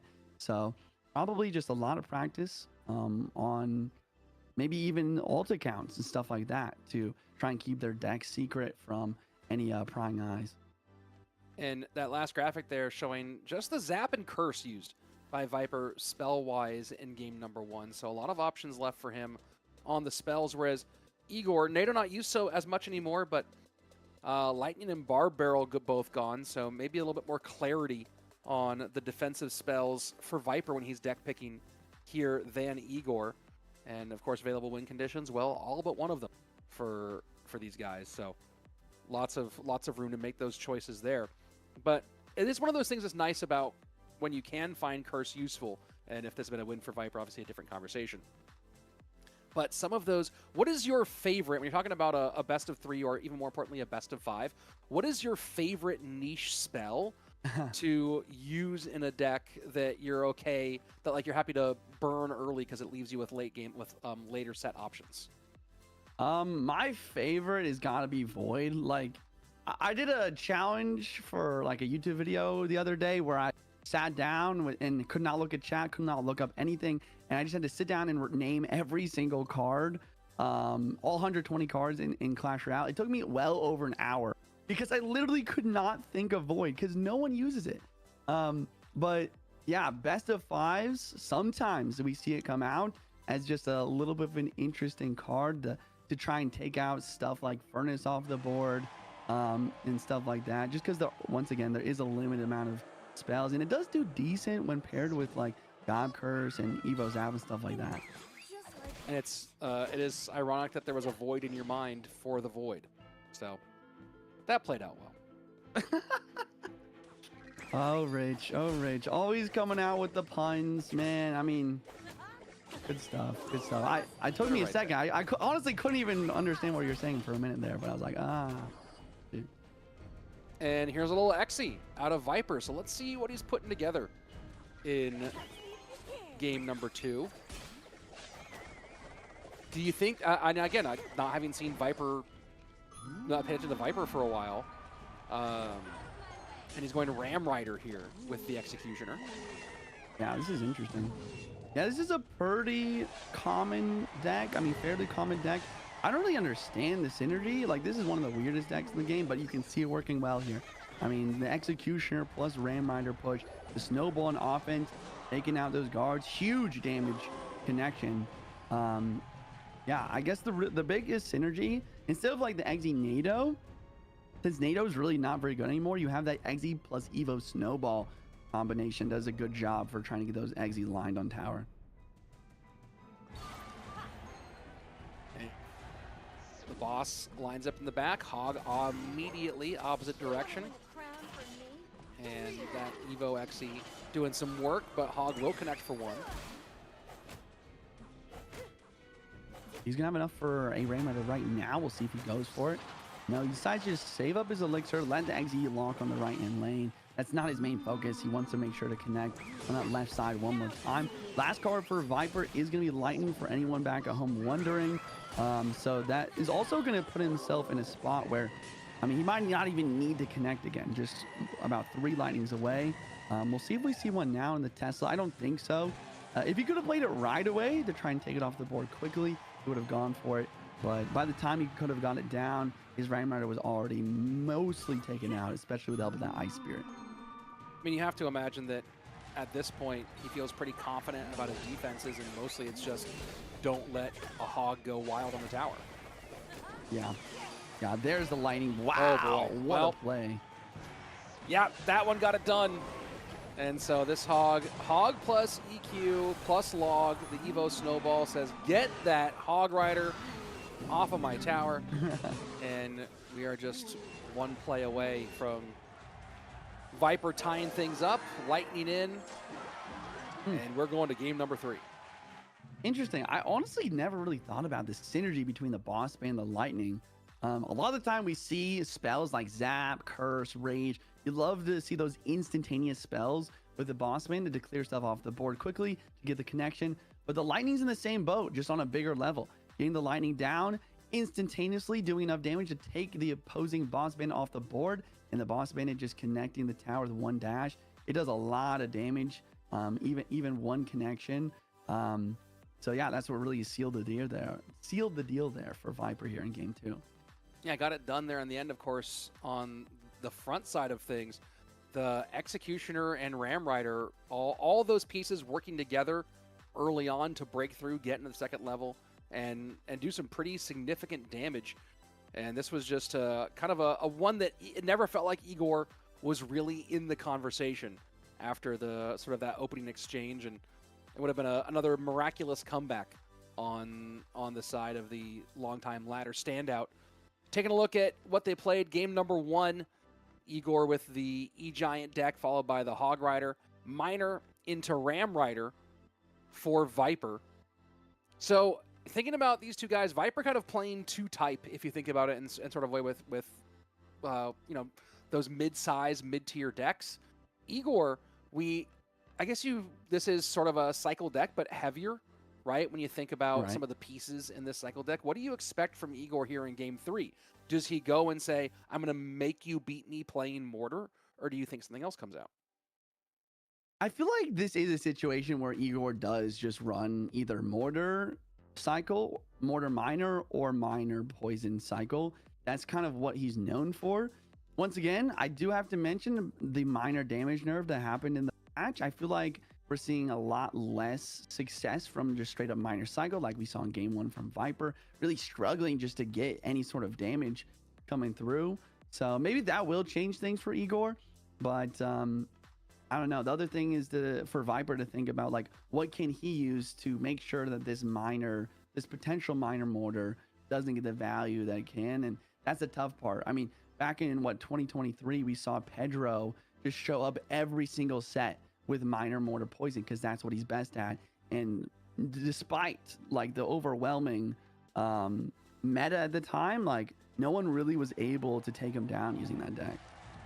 Let's go ahead, jump into game number 3. Will Igor go to Mortar? Will Viper come out with a different kind of hog deck now that Executioner is out? Log could lead to it. And Furnace in the corner. Immediate Fireball. A Fireball in a Berserker. And with the Cannoneer. I really like the Cannoneer here.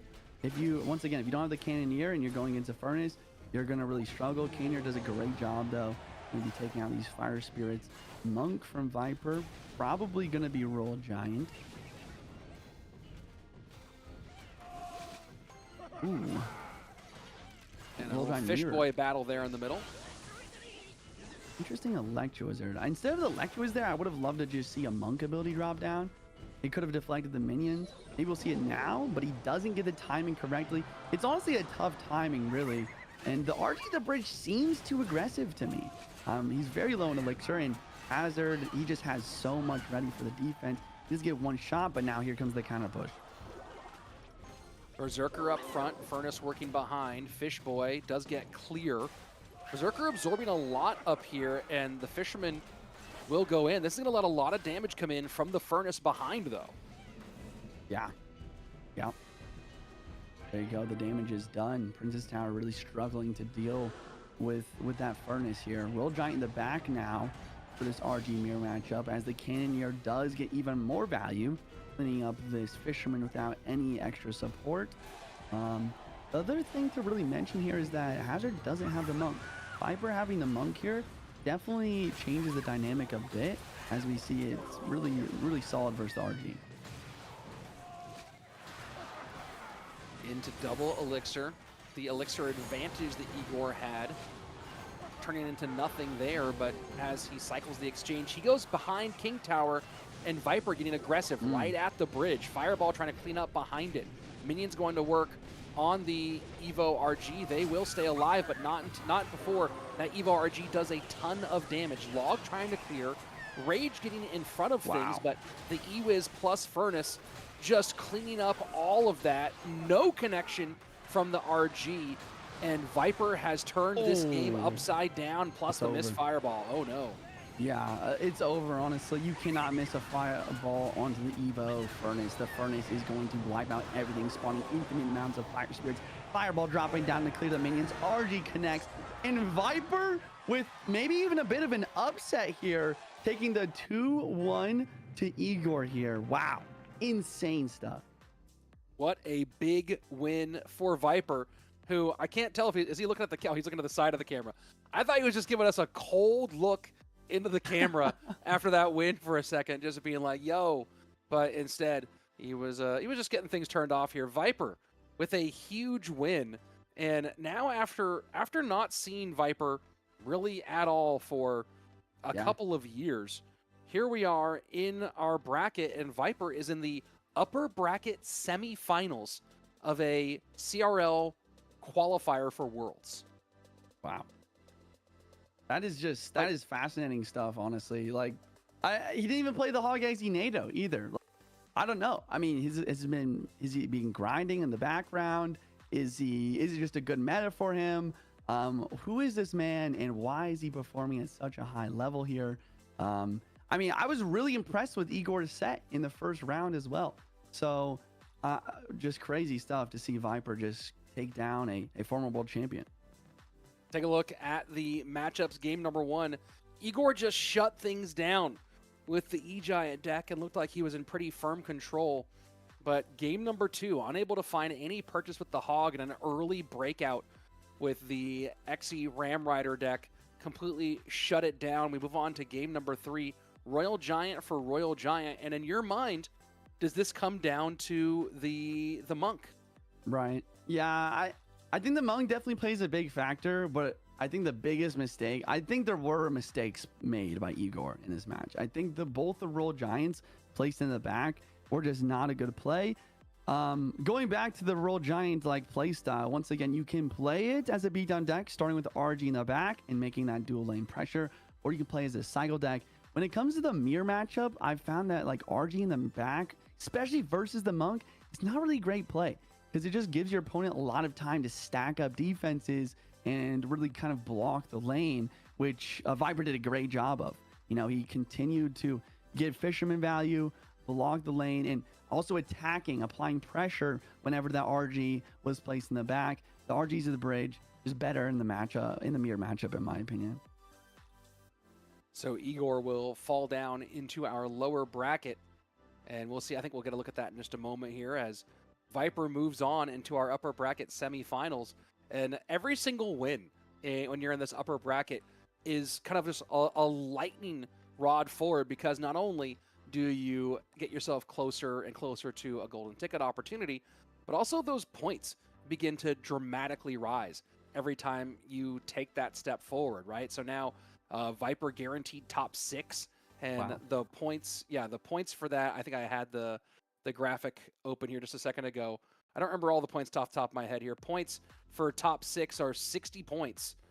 So that's that's pretty significant. When you think about, Juice, that at the moment, 60 points would make you in 15th place overall on the points leaderboard, right? Wow. 15th place on the points leaderboard, right? And then on top of that, when you think that some golden ticket, there's still some people who will get golden tickets and be removed, it puts you at very minimum in the silver ticket going to LCQ territory, and makes you just one good month away from potentially locking up one of those top 6 golden ticket spots as well.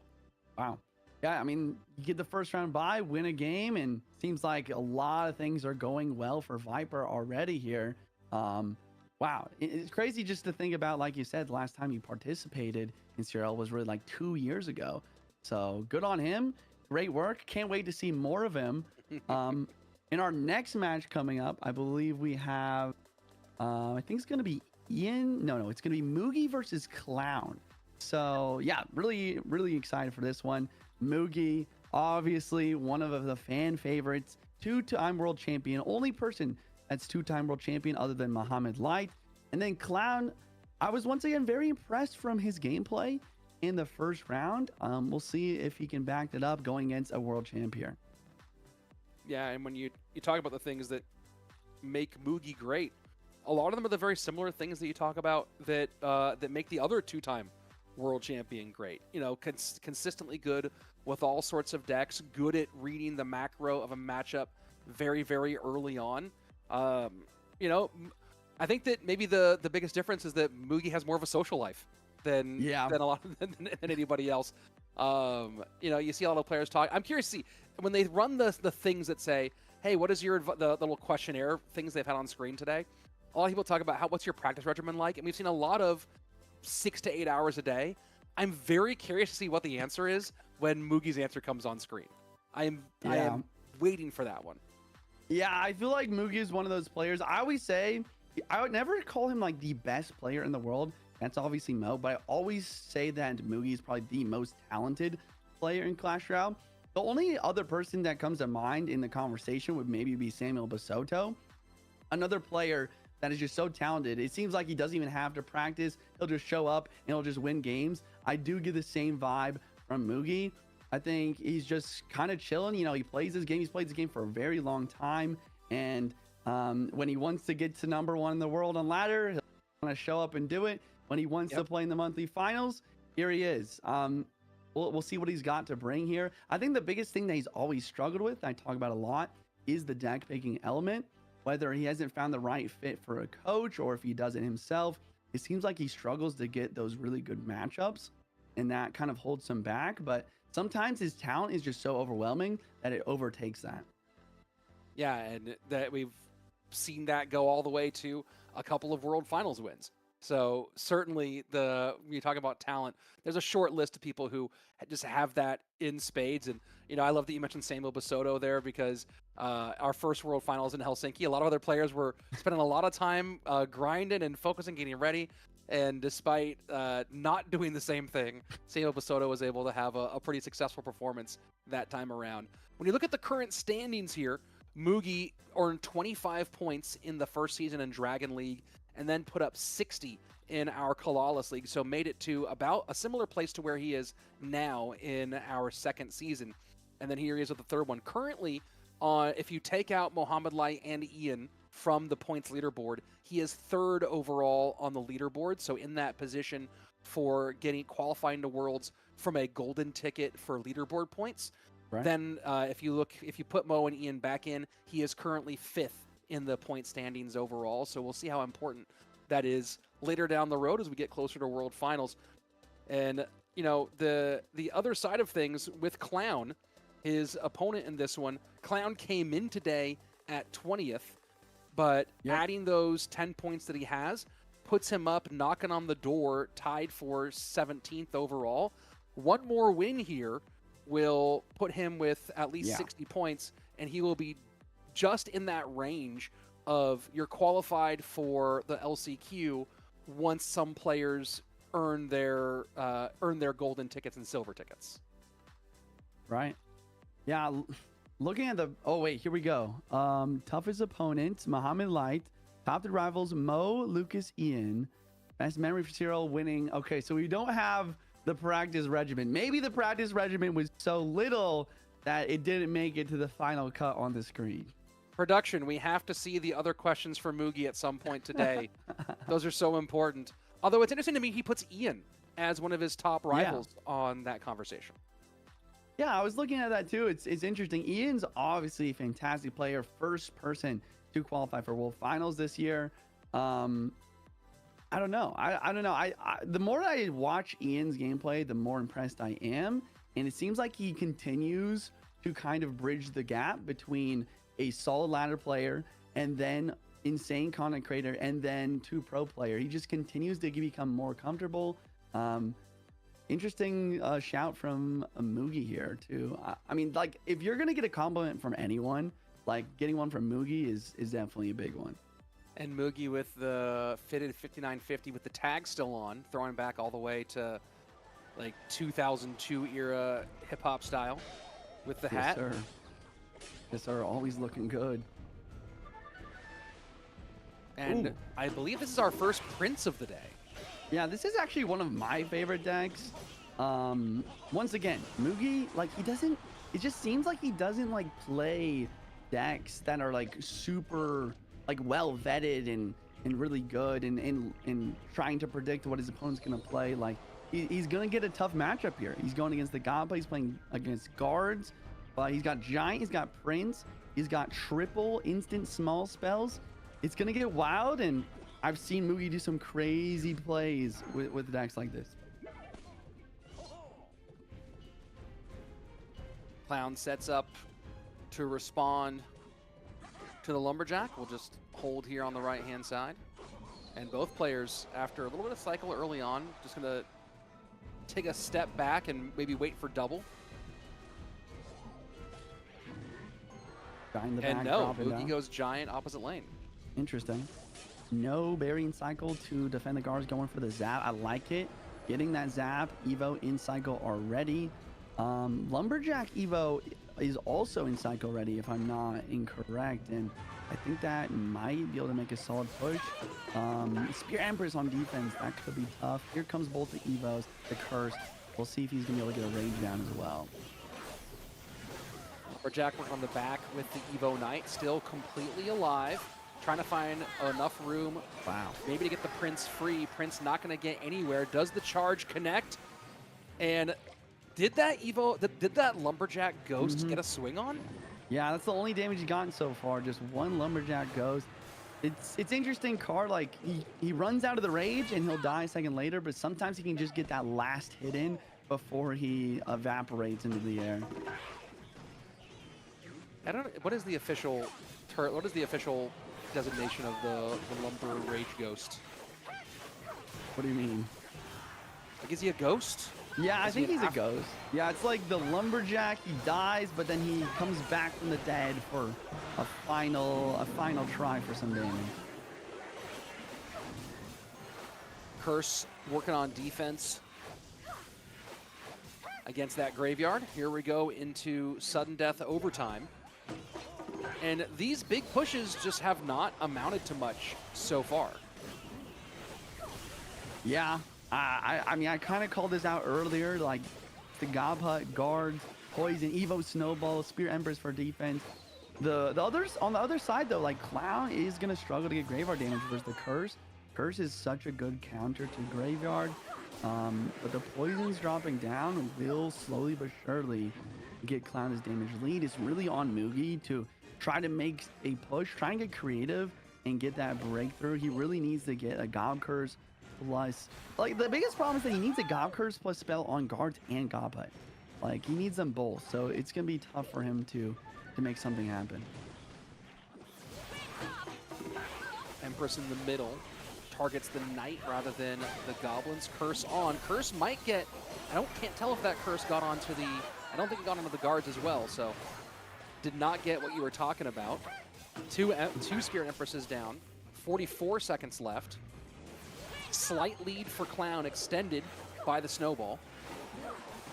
And Poison will add to it. Yeah, only 30 seconds left here. Mugi's trying to make a double Giant push here. There it is. Double Giant on the board. Bomber over the middle to try and snipe. Curse onto the Goblet and Bomber on the other side of the board. But look at this, the Evo Snowball. Evo Snowball just pushing everything back across the other side of the map just to slow everything down. And the Spirit Empress from the left lane comes to help on defense. I think that's going to be all she wrote here. The Curse trying to work. Prince trying to get away. Prince just cannot escape the control. Yeah. And Clown able to recognize, hey, you really can't get to this tower unless I let you. Yeah. shuts it down and takes game number 1. Yeah, I mean that was perfect recognition from Clown, like you said. He just really focused completely on defense. I think he played one Graveyard, saw how the curse completely controlled it, and was like, okay, I'm not gonna play a single Graveyard, another Graveyard the rest of the game. He just played one, got maybe like one skeleton hit, and he just focused on getting poisons in the tower and locking down defense with the guards, the Gob Hut. Even the Bomber did a great job of just solid splash damage onto the Giant and all of the supporting units.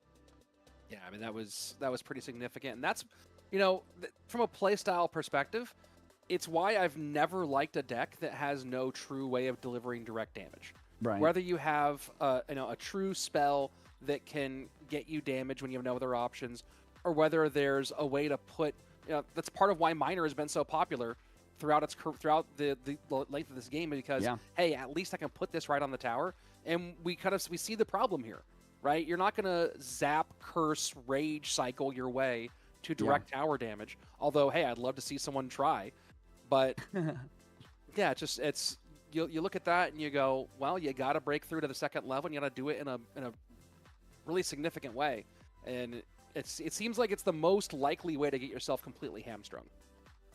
So looking at the available spells for game 2, none of the spells played so far, or any of the cards for that matter, can be repeated. We have a lot of them coming out from Mugi here. We're using the triple smell spell, but he still has quite a variety of options. Both players still have Log available, which once again is the most important small spell in Clash Royale, used in almost every cycle deck. But I guess what this means with Curse and Rage still available for Clown, like it does give him the option to go for like a crazy beatdown deck to try to maybe counter Mugi's control deck if he does end up going for something like Miner or Hog. And they're still working on their thought processes, trying to figure things out. 2024, not as big of a year for Mugi in competitive Clash Royale. We saw him make top 3 in one of the monthly finals, but other than that, had kind of a quiet 2024. He made top 8 for another one, so a couple of monthly finals appearances, but kind of took his foot off the gas in the 2024 season. We'll see if 2025 already looking like he has a different story being written. Of course, Clown right in front of him with the 1-game advantage. We would like to make that road a little bit harder. And that's a lot of Royal Giant connection early in this game. Yeah, no kidding. Clown looks like he's using Lava here, but not having the cage in cycle for the RG. Mugi taking full advantage of it. Mugi known to be one of the best RG players in the world, and we'll see. We did see a Lava Royal Giant matchup earlier, maybe the same exact matchup, and we saw the Lava deck really just take over, especially with the Lightning. I'm assuming he's gonna have Lightning for the Furnace, and then if Mugi does have minions, arrows will probably be in this deck as well. But I think another thing to talk about is just the Cannoneer.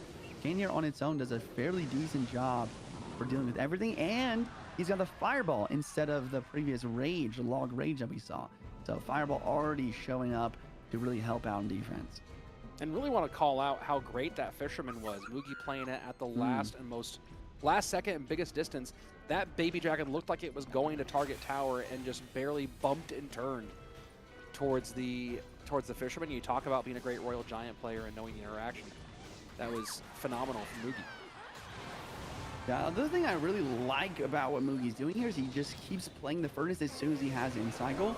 And what that can really... Ooh, and the pre-log on the cage. Taking out immediately.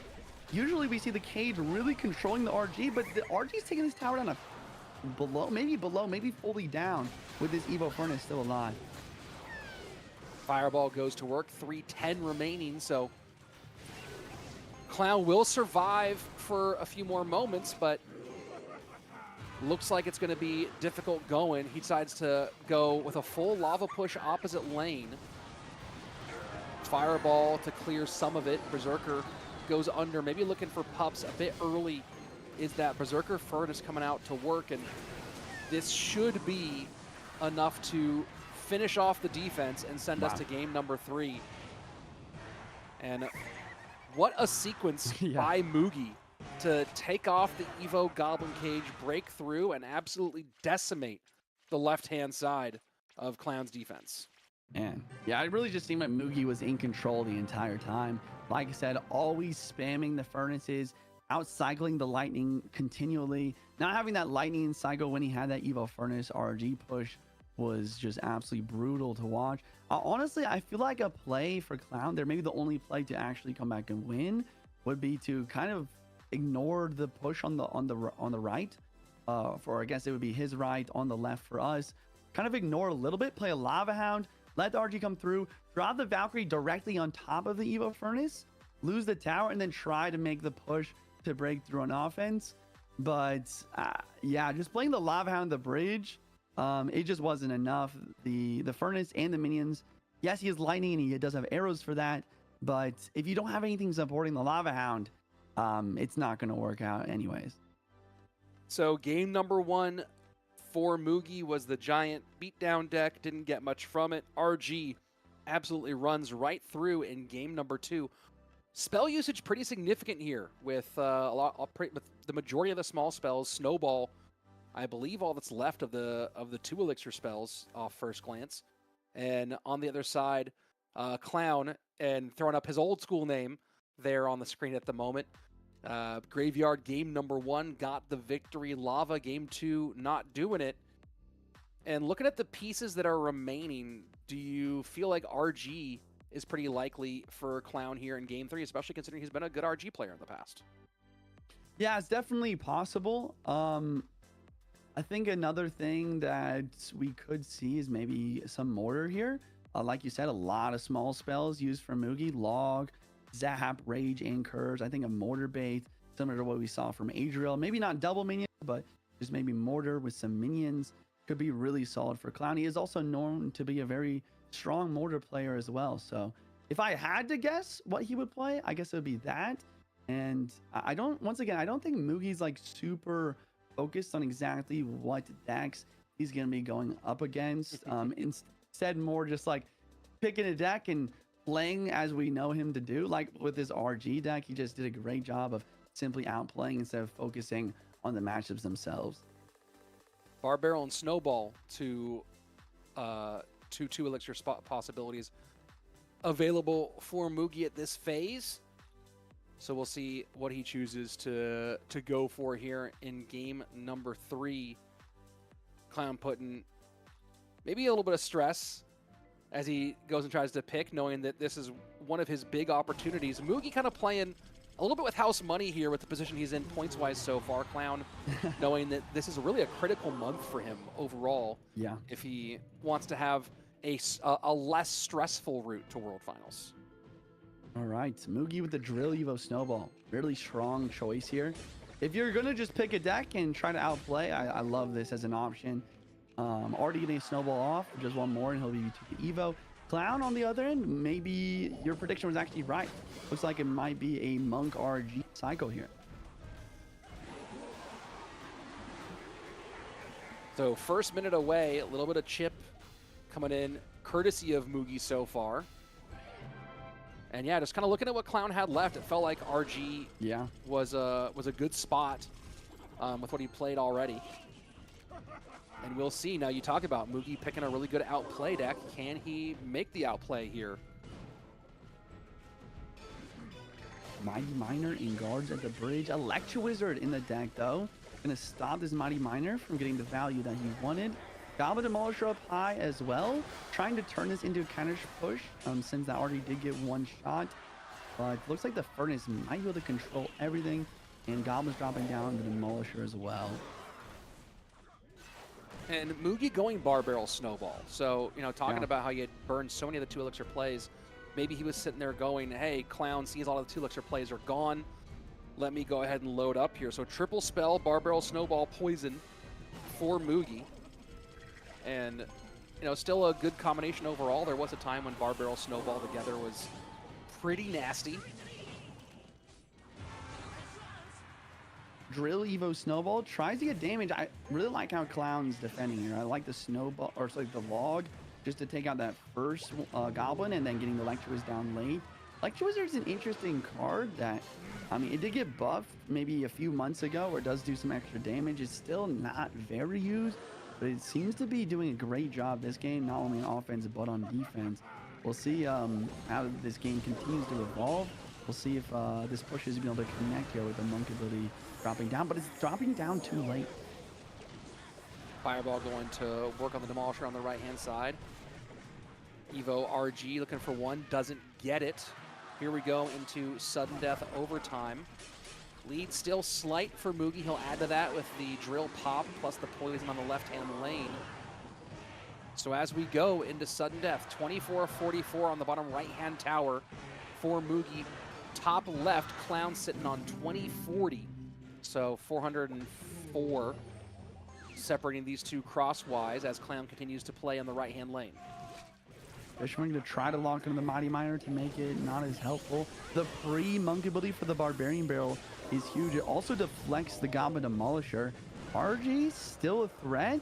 Monk does go behind. Evo Snowball to try and slow everything down, but look at the RG on the left side now. Yeah, this is all trouble for Mugi. Evo Tesla comes out, does turn the Evo RG, Wow. but the fireball all over it, and Clown is absolutely running downhill. 90 seconds left. He has blown this thing wide open. Left-hand dower down to 485.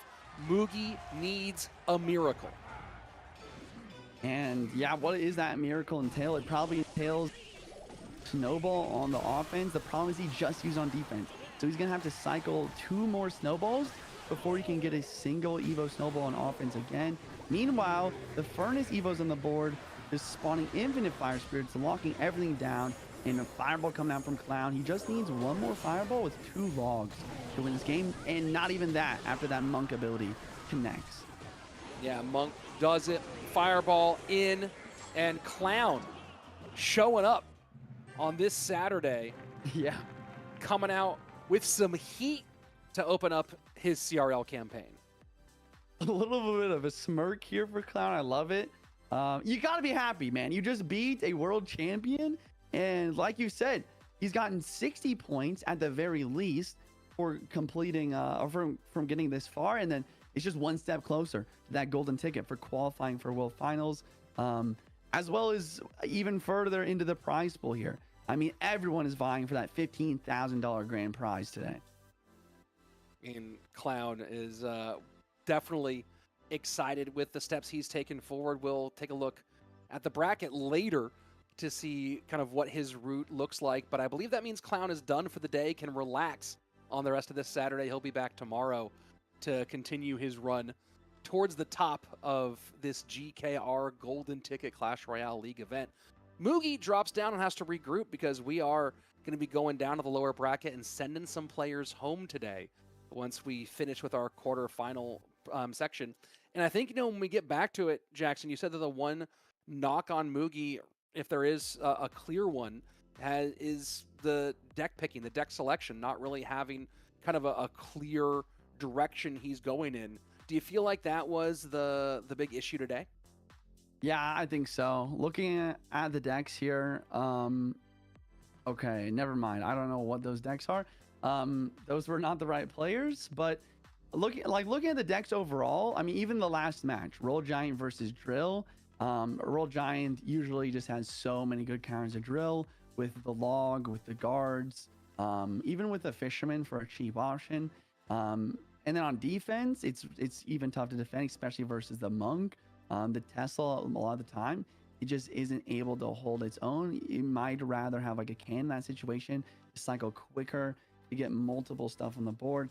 If you look at game 1 for Mugi, yes, I love this deck and it's fun, but I mean, just going straight into the Goblin Hunt, the guards, and then game 2, even this matchup, you could say like it's kind of difficult with your only air defenses being easily taken out by the lightning and arrows. But Mugi, once again, he played really well. He used that talent, and he did a great job of just outcycling the lightning. But once again, sometimes it is enough. Deck picks are a big part of not only Clash Royale, but especially in a tournament like this. Well, and we've said this before many times on these streams. If I, as a caster who's never been a professional world-class level player. Yeah. If I'm making a deck call, Right. then that deck call seems like pretty... It's also one of those things, too, where was Clown being too predictable and Mugi was actually playing the smarter move going to what was For second or sure. third down his thought process of the list? Or was Mugi not stepping up to see what was the most likely choice from Clown? Yeah. Another thing for Clown is like maybe this matchup is a little bit more even if it isn't for that Electro Wizard. Electro Wizard seemingly just ready to go for the Mighty Miner. Seeming like they knew exactly what Mugi be bringing here in this match. Yeah, most certainly. And that was the big one, right? The E was just an absolute shutdown, complete shutdown play here.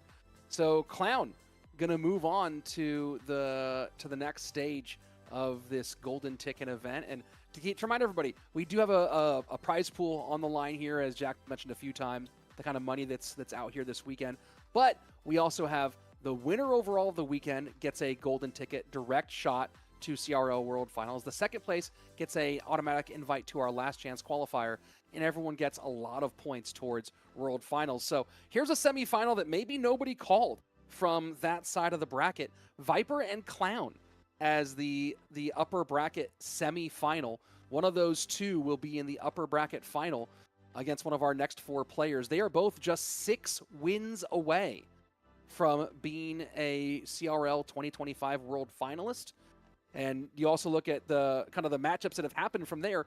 Mugi dropping down to the lower bracket where he is going to face Lucas in an elimination matchup today. One of those two are knocked out later in maybe about an hour or so. After that, Igor and Arden Toas playing in a loser leaves town matchup. So this bracket is a whole lot of fun, folks. And now we move on to the only person who already has his ticket punched to World Finals. And this is a really interesting wrinkle. We're so used to having this conversation with Muhammad Light being the person, but we have Ian with as a golden ticket holder. And obviously, Adriel wants to be Ian. Everyone wants to get wins when they can. But if you're in the lower bracket right now, you want Ian to beat Adriel. Because if Ian wins the golden ticket, he can't get a second trip to World Finals. That drops down to the other person. So everybody other than Adriel right now is pretty much hoping that Ian continues along in his winning ways. Interesting. Yeah, it's a great way. It's a great way to talk about it, really. Yeah, obviously, once again, if Ian does win the tournament, second place gets the gold ticket. And I think third place would then get the silver ticket to qualify for the last chance qualifier. Looking at Ian's stuff here, okay, so I'm actually curious, how many hours a day do you dedicate to practice? Couldn't practice much because of visiting my cousin for 2 weeks. Usually I practice for 60 to 90 minutes a few times a week, or sometimes most days if it's right before competition. So not the normal 6 to 8 hours that a lot of people are really trying here. Just really hard focused on just maybe an hour and a half a day. And then obviously Ian definitely takes very good care of his health as well. Well, you know, the other thing to think about, though, is that Ian is also still a content creator. So while he might be only practicing for CRL for 60 to 90 minutes a week, he's making content all the time. So, you know, I mean, you and I have talked about this on pieces here. It's not like your level has dropped completely off the face of the earth with the regimen that you're still under making content all the time. And I love seeing this answer. What was your first competitive tournament? And CCGS 2017. And I don't need to tell the story. If you know, you know. Adriel's first tournament back in 2017. I think he's 19 now. So I don't know exactly how old he is these days. Either way, this will be a really fun one. But yeah, coming back to the thing of Ian and the content creation side, how much do you feel like your time spent as a content creator still helps you maintain your level for high level or potentially competitive play? Honestly, I think it's more helpful than like I probably initially thought or like realized.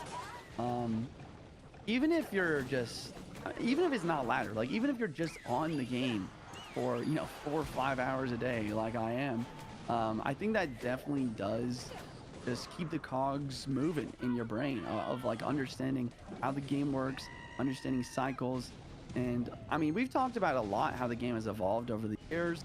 No pun intended here with evolutions, but it used to be that like just keeping track of your opponent's win condition and their counter to your win condition was most important.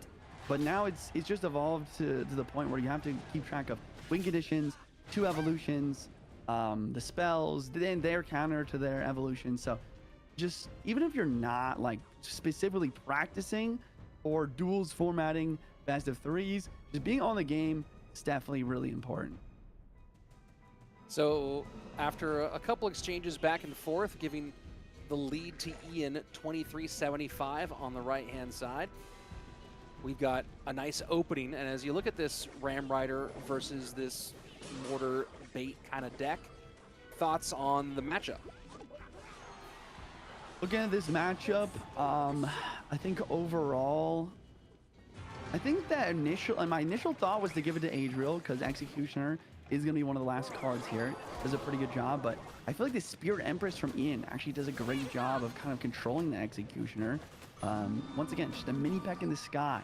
Gonna be able to do a great job of trying to clean up the Exy here. He does have a Lightning, and a Snowball, so maybe the Executioner can lock on, but still, even with that play, Executioner is getting taken down to below half HP.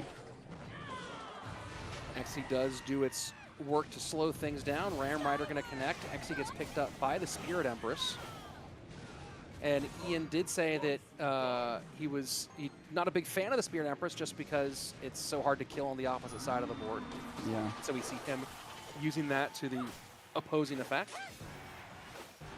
Yeah, it's such a strong card. I mean, we've talked about the versatility of the card a lot. The fact that you can play it. It's almost like two cards in your deck at the same time. Like, if you're in a tough spot and you need a ground tank, you can get that down.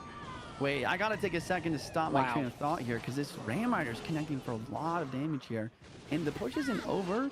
Spirit Empress does drop down, kind of like we're talking about, but the problem is that she doesn't have much HP. Another Ram Rider on the board. We're trying to push back, and Adriel just continues to press the issue here. An absolute, and you see the good game from Ian as Adriel now puts that down to under 500 HP. What a sequence from Adriel, and it was just pressure, pressure, pressure. Ian on a desert island, and Adriel just continuing to deny him water. Yeah. Yeah, the other thing about this matchup is the fact that Adriel does have double small spell along with the Executioner. Yeah, Spirit Empress is decent for trying to clean stuff up, but even the dual lane pressure here is only going to be able to do so much with the Snowball dropping down. Ram Rider behind the boss. Ram Rider will go ahead and not connect. Lightning to clear, though, and that will finish things off. Adriel winning game number 1 of this matchup and continuing to be in fine form. Yeah. Yeah. I mean, I talked to Ian actually specifically once again about Adriel. Ian was the one who told me that Adriel's always looking to get those good matchups and then just capitalize. Usually, I feel like with analysis in Clash Royale, you're just trying to get that 50-60% matchup and play well. But once again, it seems like Adriel always has that solid matchup. He's got the Barbell, he's got the Snowball, he's got the Executioner, and Ian really struggling to make something happen. But Adriel just knows exactly how to apply the pressure like we saw too, just to force Ian to do exactly what he wants or just keep him on the back foot the entire game. Evo X, Evo Snowball for Adriel in game number 1 side, the Bar Barrel Lightning. On the other side of things, Ian with just the Bar Barrel Fireball as the choices for spells. And you know, thoughts on this, Juicy, how there are some decks where you have Evos that are pretty much exclusive to that deck or that archetype or that concept. And then some decks are like Snowball is kind of a universal, right? You can find that you can put that in a ton of different places. True. But some of these other pieces really, they don't fit in a lot of other spots. So when you're deck picking, again, I'm kind of thinking more about best of 5s to a certain degree.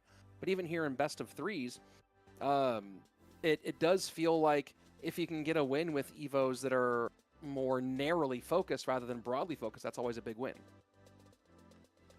Yeah, it's a good way to put it. I don't know. It's just one of the reasons I love this game is there's just so many things to think about. There's just so many ways to win a game on of the gameplay. Great deck picks from both players here. Going into game 2, seeing the Fireball and Bar Barrel used for Ian here, Adriel with the Snowball plus Bar Barrel and Lightning. A lot of win conditions still available, of course. Obviously, Curse Rage, Curse Zap, still an option. Could see some Bridge Spam. Log, used for both players here. Log's going to be great in Royal Giant or a Cycle deck. Wouldn't be surprised to see some RG from one of the players in this second match here. I mean, we've seen a pretty heavy collection of Royal Giant today. I'm going to go through some of our matches today and see if, I don't know if we've had one without Royal Giant, and maybe very few that even haven't featured Royal Giant at least one time on both sides. So let's see. Igor and Clown and Mugi both played it in their matchup. Igor and Viper had a Royal Giant mirror matchup today. Lucas played it against Pedro. Pedro did not play Royal Giant in that matchup. That's the first time going back through these that I see one where they didn't both play it at some point. So in most of our matchups, Adriel Arden, it looks like, didn't actually play Royal Giant at all. But it's been pretty ubiquitous, as you probably would not be surprised. Interesting. Yeah, and then in this match, looks like we have I don't know, this is wild. We have a minor Queen mirror matchup, kind of coming out of nowhere. Haven't seen much of the Queen today. The difference in the matchup here is probably going to be the fact that Ian has a slightly quicker cycle. No Berserker, but instead with Ice Spirit Skeletons. I don't know if that's actually a positive thing, though, as you can see already how Adriel's able to use that Berserker to really control the minor in this matchup. It's all about the chip here. And how much quicker really is that, the one elixir versus 2 elixir? So quicker, yes. But also the big difference here is going to be the Evos, right? So we have the Evo Ice Spirit for Adriel, not the Evo Ice Spirit for Ian. True. Do you have an assumption on what he's putting in the Evo slot there? Yeah, my guess is probably going to be an Evo Cannon. Whatever his building is, potentially Evo Tesla. More likely an Evo Cannon when paired with the Queen here, though. And Rocket Cycle begins directly on to the Valk. Ian will take the opportunity to drop a Queen here in the back, activate his 3-card cycle, and he's going to send a Rocket of his own to get some damage. Maybe we'll see a Miner too to try and tank for this Queen and try and get some damage back as Adriel continues to be up. And looks like it is going to be the Tesla Evo for Ian. So you're talking about the Rocket or the Cannon Evo with the Archer Queen, but does that change whether you're playing more of a minor focused cycle deck or the rocket focused cycle deck?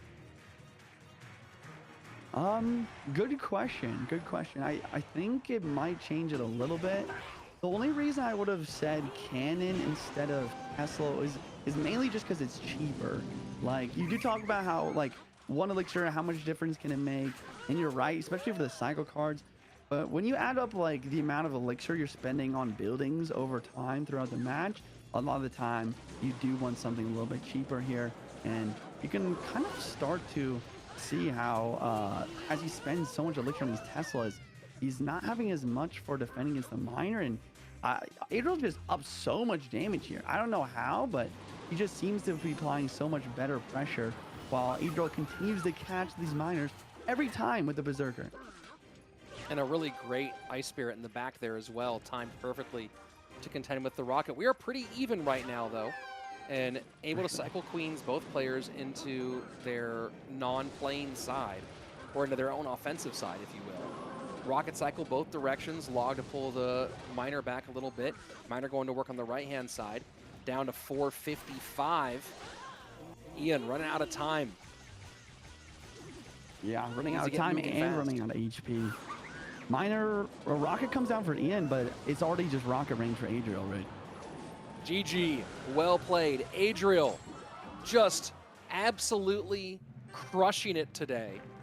Yeah. One of the top performances that I think we've seen out of Adriel. Just really clean the whole way through. Yeah, and I can't even say, oh, we got a good matchup this time either. Like, I mean, maybe this Berserker helps a little bit, but I mean, we just saw a almost complete mirror matchup and Adriel just outplaying throughout the entirety of this game here. The miners coming through, the rocket cycled quickly most of the time. And then always just saving the Ice Spirit. He never just cycled the Ice Spirit randomly to get back to miner rocket. Instead, saving it to make sure to control Ian's miner every single time.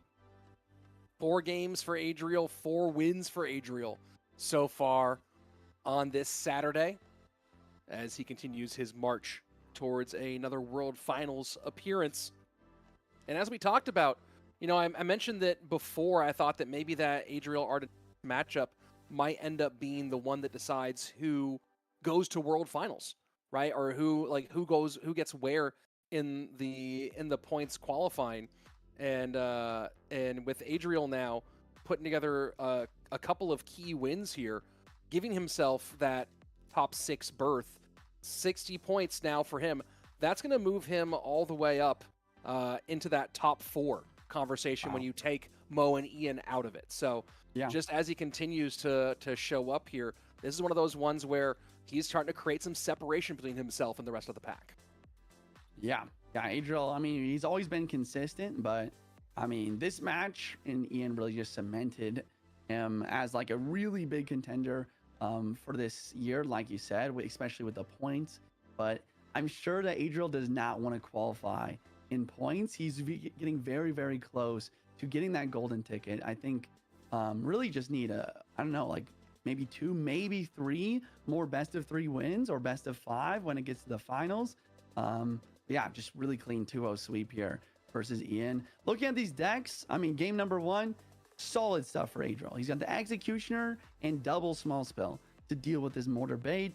And he also did a great job of applying pressure, getting lots of value from the boss bandit and the Rainrider and the lightning.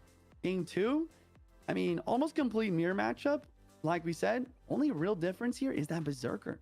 A lot of the time we saw that Ian kind of forced to use Valkyrie on defense of the miner, but that was free rocket value for Adriel. Berserker, I mean, can you really justify rocketing a Berserker? I feel like the only way to really make it happen is to get like a pre-rocket on the Berserker to get the miner damage in the tower, but Ian never was able to throughout this match. Yeah, and let me take a look real quick to see how many times that Goblin Hut actually appeared in this matchup, because it felt like it kind of ended up being just something hanging out. Goblin Hut played 4 times, so played more times than I thought. Yeah. Overall in the matchup, didn't just sit there and collect space inside the hand of Adriel. So able to clog things up a little bit and make things a little better for him. Either way, you got the 4 games, 4 wins, and Adriel now another semi-finalist in our GKR Golden Ticket event. So was that the last semi-final? Are we going to the bracket or like the what? So actually, we have XOP Sam versus Pedro. We're not to lower bracket yet. Yeah. We have one more, not semi, but quarterfinal. Thank you. Looking at the bracket here. So Adriel is going to be pushing forward to the semifinals. Opie Sam and Pedro going to be playing up next, and that will cement who's going to be Adriel's next opponent. It will also cement who's going to be Curry's next opponent as we look at the lower bracket. Can't wait to get in these elimination matches, honestly. Those are always the most exciting. We have Mugi and Lucas. That's a big one. Igor and Arden Towas will be interesting. And then we'll also have Ian and Wallace coming through here. Is there any of these matchups that you are like specifically more excited to see than any other here, Rich? Well, you know, after seeing Ian's performance and kind of seeing that Ian maybe not as dialed in at the moment, and maybe that's some of life circumstances mixed with he already has his ticket to World Finals punched. Normally I'd be really excited for Ian Wallace. I'm not super duper excited for it. I think I have to go, you know, and I think that Mugi Lucas is the obvious one, right? I'm going to go with Igor versus Arden because I think this is a real, kind of a real moment of mentality, right? Is Arden able to find the mentality to hold up against Igor? And is Igor, like, do we see some of the self-sabotage out of Igor that you might say we've seen in the past? So I think that one is like a good psychological battle and profiling match for the two of them, which I'm pretty pumped to see. But, you know, we still have something great in front of us. The World Finals, 2 World Finals people who've made it really, really close, and then balling just at the very end. Both of these guys are World Finals runner-ups. OP Sam with SK Gaming in 2020 when they looked like they were about to kind of run past Queso, and then Ruben put all of Spain on his back and kind of turned things around against this squad. And then Wallace on the Pedro on the other side, who's a number 2 against Mugi. So yeah, two guys who've been close, and I'd love to see either one of them get another shot. Yeah. Yeah, I mean, I don't know. This game is so much fun. I mean, not just the game, but there's just so many different personalities. So many OG pros and new gen pros involved in this tournament. One of the OG pros here, SKOP Sam, winning CRL West 2019, best memory. Love it. What is your opinion on the current meta Nerf Furnace? And yeah, 2016 OG gamer here. The mad scientist. Can't wait to see what he cooks up for these decks in this next match going against Pedro. Yeah, and you know, it's I do enjoy the Nerf Furnace answer just because it's such a Sam answer, just very simple, very Yeah. direct. Like, I know exactly what I want to tell you in this situation. Other side of things, on Pedro, who, you know, every time we've had a chance to meet and speak, a really humble guy, really nice guy. You know, you have so many. I think one thing about Brazil is with so many players who are at a high level, you have so many interesting and different personalities, right? You have kind of the blasé dismissiveness and confidence of a Samuel Basoto. You have the nihilist in Lucas. And then you have this like eternal optimist, this really kind of happy-go-lucky guy in Pedro, who's really just kind of happy to be playing at a super high level in a game that he loves. So lots of great personalities out of there, and giant skeleton from both of these guys to open things up. Okay. Mad scientist bringing the first pancake tower of the day. Level 12 giant skeleton on the board. Probably going to be like a giant skeleton goblin giant deck, honestly. Pedro, probably with the Cannoneer, probably going to end up being a graveyard skeleton deck on the other end of things here. Okay, so first pancake tower of the day. Thoughts on this tower troop overall and where it fits in this competition? I honestly hate this tower troop. I mean, it just makes things a little wide. Some level 12 or just next level units. Usually you're going to get your level up in your goblin giant or your tank for your goblin giant, which is usually P.E.K.K.A, or in this case giant skeleton. Yeah, I don't know. It just gets a little crazy. That's all I'll say. Where are you feeling about the viability? Do you think that this is good? What do you think about what Sam's doing here? It's definitely viable. He's used decks like this in the qualifier, in the group stage. I mean, obviously, beatdown, like I said, it's been in a tough spot because it's hard to break through the really strong cards, especially the evolutions. But when it comes to the pancake tower, it's basically just get super high level units, use your curse rage to speed them up, increase some damage, and then just break through that way. Instead of like the normal like breakthrough of like past beatdown decks with lightning, it's about high levels, going fast, getting lots of damage, and breaking through. Gob Giant in front of the level 12 Furnace. Curse trying to do some work on its spawns. But damage starting to stack up a little bit for Sam in this right-hand lane, 1977. Yeah. And, you know, we haven't seen all the pieces here yet. So we'll see if there's other methods that Sam has for breaking through to the next level. But when you look at Pedro's side, what are the keys to coming out on top in this one? I really like what he's doing with the zaps and the curse here. He's using the curse to kind of counteract the extra damage from Sam's curse. It's really a weird interaction. But sometimes, like, if your opponent spawns in some goblins with your curse, you can turn those goblins into your goblins with another curse. So I think that if he's able to use his curse effectively there, and of course, that also prevents him from, Sam actually, from using minions on defense from the graveyard as well, because then the curse rage could just drop down. So I think if he's able to keep these defenses up and get some graveyards on tower with the giant skellies, I think that's definitely going to be his path to victory. And you take a look at some of the ladder finishes. Sam does have a #1 finish from back in 2020. I remember that one. That was a pretty cool one. And then Pedro, of course, you can see all single digits there on his top 10 ladder results. Here we go, Graveyard in. Opting to bar barrel. We'll see. Yep. I don't think he's going to curse here. Rage instead.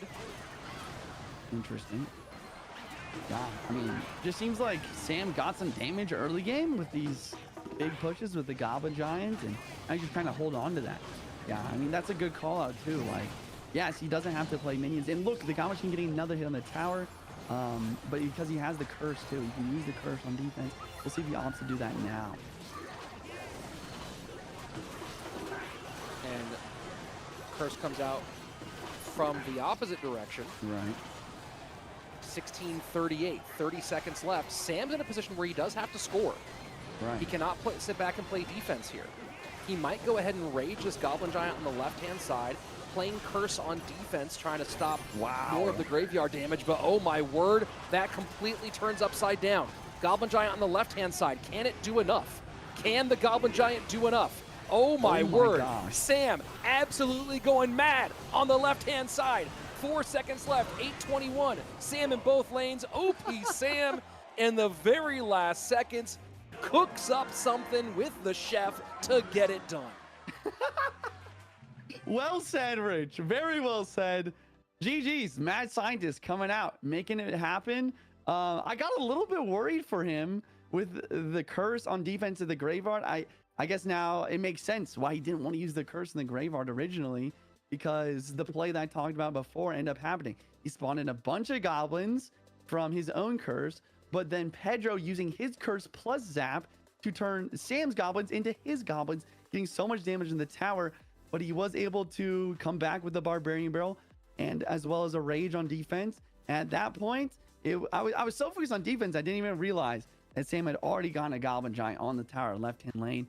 Great plays all around. Looking at the decks here and looking at the spells that have been played, Curse Zap and from Pedro and Curse Rage from Sam. Wow. I feel like at this point, Pedro might have a little bit of an extra advantage with Sam with these crazy decks kind of being controlled a little bit with the Pancake Tower. Decks kind of not being viable anymore after the Curse Rage is already used. But Sam's got himself in a great situation. He's got one win down. He just needs to get one more in the next couple games. And again, you talk about some of those niche cards. I mean, I guess Rage is less niche than it used to be, right? You still have a few different decks and ideas that will use Rage. Goblin Curse, though, pretty narrow in its focus. And Sam able to come out with some nice options moving forward, as he's going to go with a double bait deck, Wall Breakers and Skeleton Barrel. And Pedro with some cycle cards and an Evo Cannon. Interesting. Spear Empress, Evo Cannon, cycle with an Evo Icer. I'm just trying to figure this out, what this could be. I mean, it really could be anything. Okay, Royal Hogs, fun. I actually really like this idea. Sam with a bunch of bait cards here, not having the Skeleton King for defense, but he uses it on offense. Earthquake being forced out. Mother Witch probably gets decent damage here. Skeleton Barrel coming through though. Mother Witch gets really good damage here, and Pedro has to wait a little bit, get his spells back into a good situation. And he's going to have to play here on the Berserker, and this is going to give Sam a nice little 2 elixir lead, plus some damage. That was a really nice cannon there. Just making the Skelly Barrel pop while taking out the Mother Witch. Nicely played. You can take a look at the badges up there, and CRL performances in the solo eras, right? This does not include teams eras. You can see Sam with his finishes in CRL all these previous years, so the solo has not made World Finals. Pedro with a #2 and #3 finish back-to-back. And it's going to be a question of where do you put Pedro as, especially if Pedro qualifies for finals and has a pretty good performance. If he doesn't win a world championship, but has these two top 3 finishes, where do you end up putting him in the solo rankings? It'll be a fun discussion to be had. Really nice Evo Cannon here from Pedro. That's the timing that It looks easy, but I've struggled with figuring out exactly how it works. But just making the skeleton barrel pop and then having the Evo cannon barrage drop down and deal with those skeletons. Very nicely played. He's just up damage, just a solid amount of damage here from the Earthquake cycle, and he continues to use these cannons really effectively. Wall breakers this time though, blocking, keeping the Dark Gob alive. Maybe that will kind of change the game here a bit as he continues to get a little bit of chip, even more chip on the right-hand lane. Couple swings from the Berserker. That Dark Goblin hung out for a long time. Yeah. Tons of value. 17, I think that says 35? Oh, 88 on the right-hand side. Wallbreaker's bridge, skeletons here. Sometimes, okay, skeletons do full counter here. Skeleton King ready for defense with the Mother Witch and the Dark Gob. This is so fascinating. This is why we love to watch Sam play. I've never seen Mother Witch and Dark Gob in the same deck before like this. Evo Cannon does get so much value once again though. Evo Wallbreaker's right-hand side. Earthquake has to come out to defend against those. Wallbreaker tries to escape, doesn't get there.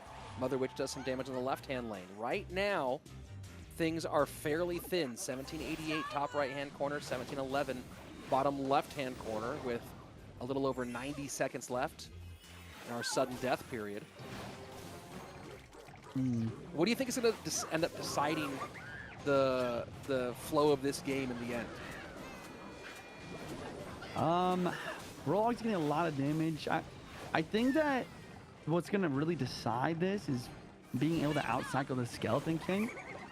If Pedro's able to outcycle the Skeleton King here, he's going to get so much damage coming through from the Royal Hogs, especially since the champ can only have one person on the board at a time. Look at the Berserker that Pedro just let through on the right-hand side. I was sitting there waiting for him to defend it, and Pedro just completely blanks on there, and that is, you know, I gotta say, that is one of the most shocking losses that I have seen in a long time. Pedro just completely blanked on the Berserker, and something put him into, maybe it was an awkward cycle situation, I'm not entirely sure, but I mean, congrats to OP Sam on a big win there, but yeah, you know, while I think he won game number 1, I think Pedro lost game number 2. Yeah, I think you're right. I mean, I'm also trying to think about what in the world we just watched. Maybe just the dual lane pressure got to him. Too focused on the Skeleton King on the left-hand lane. Berserker came through, so much damage. I mean, the Berserker, once again, I feel like it's just such a good card. It's so versatile. And even if it makes it to the tower, we see it just absolutely shredding for damage. And then the Skeleton Barrel Evo coming in at the perfect time. No cannon and cycle this time, it seemed. And the Skeleton Barrel, even though the skeletons themselves didn't actually connect too much to the tower there, if you can get a card to tank for the Skeleton Barrel and just get the Evo to death damage on, it does well over like 500-600 damage. Even taking the tower all the way from like 1k all the way to 0 there. Yeah, I mean, I don't have replay, unfortunately, here, but I'm just trying to think of what the heck happened that you know, I didn't see where the skeletons and the Ice Spirit were in the cycle. Delivery was doing its own thing. Yeah, it might have just been getting caught flat-footed with a lot of heavy stuff in the hand, and maybe Pedro didn't have the elixir for it.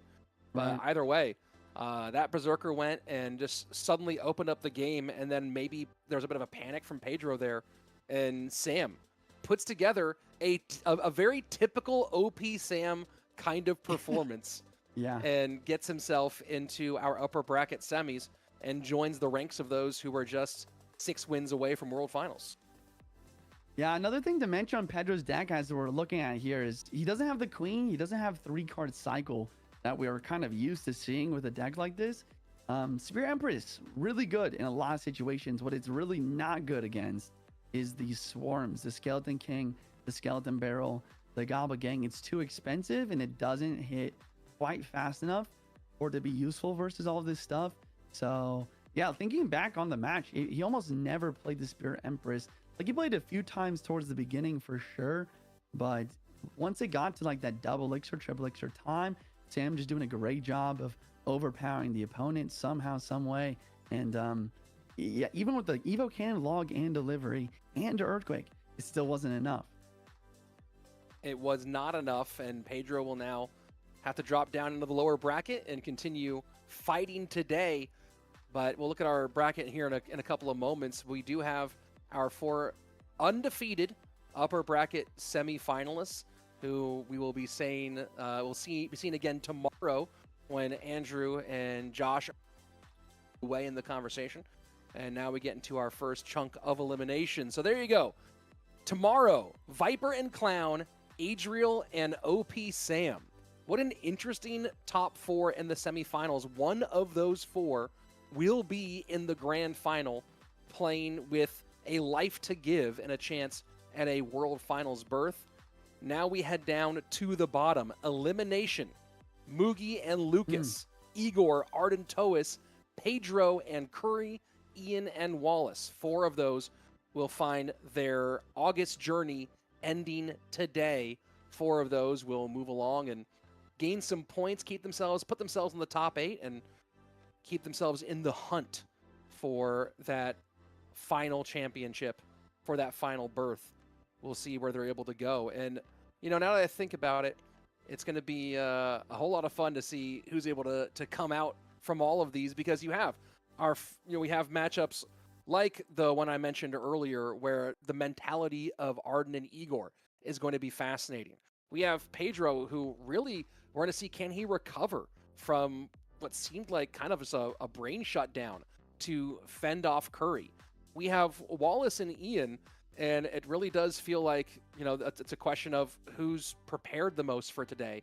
But then we start off with this one that I think is going to be so great, and it's one that could be a world championship final match. Yeah. And we're getting it here today in Mugi and Lucas. After what we've seen today, Jackson, let's do a little preview conversation for Mugi and Lucas. Interesting stuff we saw earlier, and I'm very curious to see if they kind of shift their approach as they each take on a world-class competitor. Yeah, I mean, we've talked about how both these players have been pretty consistent in this year. So not only is an elimination match on the line, but, you know, both these players want to win more. They want to get more points, put them closer and closer towards winning the golden ticket this month, but also winning that golden ticket and that silver ticket on the point leaderboard. You know, you called it Mugi, double-time world champ. He's going to be once again very talented. We're going to see some really amazing gameplay. We've talked about it a lot, but he's probably going to struggle with the decks. Lucas, on the other hand, you know, he doesn't have a coach himself, but he's really, really good at picking his own decks. And I mean, you can look at him. Just look at his eyes. You're bouncing around the screen, probably looking at multiple monitors, Royale API opened up, trying to really hone in on what he thinks Mugi's going to end up playing. And yeah, I mean, it'll be an interesting match for sure. It's going to be talent versus... both these players are like talented in their own ways. So we're going to see a big clash there. You know, I'm thinking about the matchup that Lucas had against Pedro, and you know, you have the Royal Giant versus Lava Hound matchup that just went really poorly for him with the aggressive Lava Hound play of Pedro. And then you get into that second game, because this was a pretty quick one, where he was playing the Drill Magic Archer deck, and Pedro just picked in a way where Lucas didn't have any sort of option. So I feel like we didn't really get to see Lucas play in any real fashion today. We got to see we kind of saw Lucas in these tough spots, whereas we really saw a lot from Mugi. You know, it's not often that you'll see me picking against Mugi, and we don't have a poll going today, but I would give this like a 55-45 to Lucas, if only because I feel like Lucas kind of knows what happened in his first matchup today and isn't really concerned about it going. Yeah, interesting. It's just so tough. If you're gonna pick Lucas, I think I'm gonna pick Mugi then, just to make it interesting, because I did really like how Mugi did play, how he showed up. He didn't get the matchups he wanted, but I was really impressed with his gameplay overall. As long as he can not get countered, I think that he's going to have an edge over Lucas here. Mugi opening up with the Valkyrie, going to follow with the minions. Minions on the other side for Lucas. Wall breakers, mostly the tank for the minions. They won't get much the opposite direction. Cage down for the 2-time. So Mugi going to lava. So we have a lava, Lucas with minions, probably Tesla, minor poison. It could be a goblin hut, but just based on that we haven't seen another Evo yet. Yeah, there it is. It's gonna be Tesla Evo. So lava versus, yeah, I mean, I don't know. I feel like Lucas has a pretty solid chance here. Well, maybe Mugi's seen the success Lava had against Lucas in round number 1, making some slight adjustments here, going with the minions instead of the Skelly Dragons. Right. But we'll see if that was kind of the thought process. Ballbreaker's coming through, forcing out a Valkyrie. Minions on the Valkyrie right away to keep applying pressure. Wouldn't be surprised to see a Miner with those as well, as he drops a Tesla on defense. Okay, with the Miner, though, he doesn't have enough Elixir to play Poison on defense. Oh, wow, look at that. Evo Wallbreaker is really showing up. Yeah, just a great understanding there that, and you talk about things, for some of you who are watching at home might be super advanced players, some of you might be newer players. For those of you on the newer side here, just a great recognition from Lucas. You're thinking about this thing that's typically a win condition. And we've seen that today, right? Typically, Earthquake used offensively. We saw it used really well for slowing down bridge fights against that Royal Giant deck, to separate troops and to give defense time to get the DPS going and to work. Now we see here the Evo wall breakers, Lucas recognizing he could use those to break up that lava push and get things done. So just some good lessons for players maybe who are looking to expand some of their game knowledge on watching these guys today. Really nice cage there. I don't know if I've really seen an interaction where the cage was just getting so much value, but the cage, it absorbs one of the wall breakers, takes it out immediately, and then it does get connected once by wall breaker, but it's still enough health to take out the entire Mighty Miner, and that just puts Mugi in a situation where you could spend a lot of elixir on defense. Lucas, or sorry, on offense, but the other thing is Lucas did defend quite well, and he continues to do. Look at this placement of the Tesla. Taking out the Lava Hound, but also forcing the Spirit Empress in front and the Valkyrie in front, so the lava can be used as a tank effectively. And Evo Tesla cleaning things up. Lucas on it with defense. Mugi lobs up one more time. 20-29. Wallbreaker is going to break through and get a ton of damage, down to 901. How many more pushes does Mugi have left? How many more opportunities? Lightning clears as that second Tesla stayed up. And now a third of a health Lava Hound with an Empress behind, and pressure in both lanes with the Valk. And the Mighty Miner has to go do double lane duty. Yeah, has to or get to, though. I mean, look, yeah, that Mighty Miner just taking out all the Lava Hound pups, and then actually just taking out the entire Valk too. And then look how much elixir he has for offense now. Miner coming through, and I mean, it just really seems like Mugi can't break through right now. Arrows trying to clear.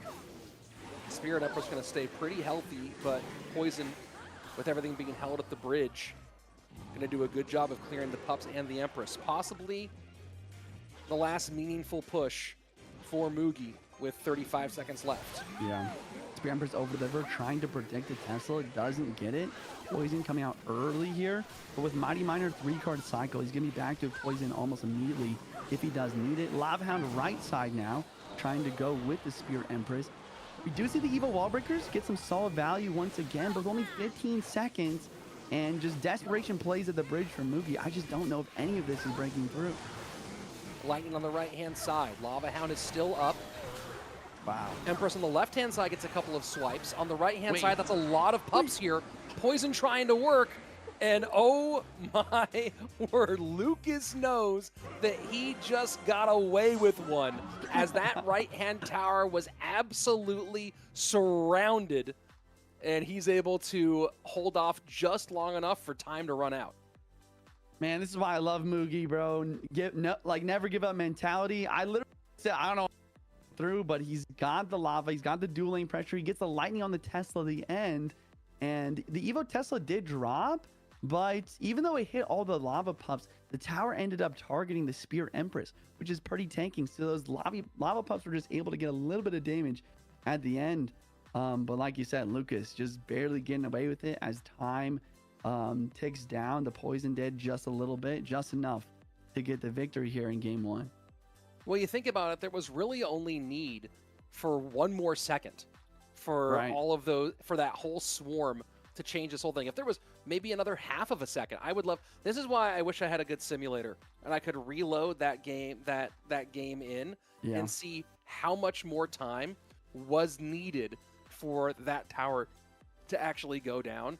Because yeah, Lucas just by the skin of his teeth surviving. Yeah. Whew. So Lucas with a quick cycle minor poison deck, pretty meta minor poison deck. Mugi, despite once again having the lightning and the Tesla, like on paper, okay, you have lightning, you have for the Tesla, you have arrows for the minions. Usually, I feel like the average matchup here, Mugi would end up winning with this deck. But the high level, Lucas is using the 3-card cycle. He's using the evil wall breakers on defense. He's using his poison very effectively. So there's a lot more air defense that Lucas has that is just kind of under the surface of the deck. In the second match, it'll be interesting. I feel like Lava Hound is kind of outside of Mugi's comfort zone. I mean, obviously he can use whatever deck he wants, but I feel like I think maybe a roll giant deck like we saw, he's just going to really succeed. Any sort of cycle deck, he's going to do a great job with that as well. You have to imagine, though, that when Lucas is deck picking, that he's deck picking against Royal Giant as one of those things he's covering. So let's go ahead and jump into game number 2. As Lucas has the Evo Goblin Cage, Cannon Cart immediately to snipe it at the bridge. And a little Heal Spirit to keep it alive. And this bridge spam building up. Cannon Cart still totally healthy. That Heal Spirit was pretty massive. Does Mugi have a way to clear? And no, Cannon Cart comes off the wheels at the bridge. And only a slight elixir advantage. Lucas sets up his E-Giant in the corner.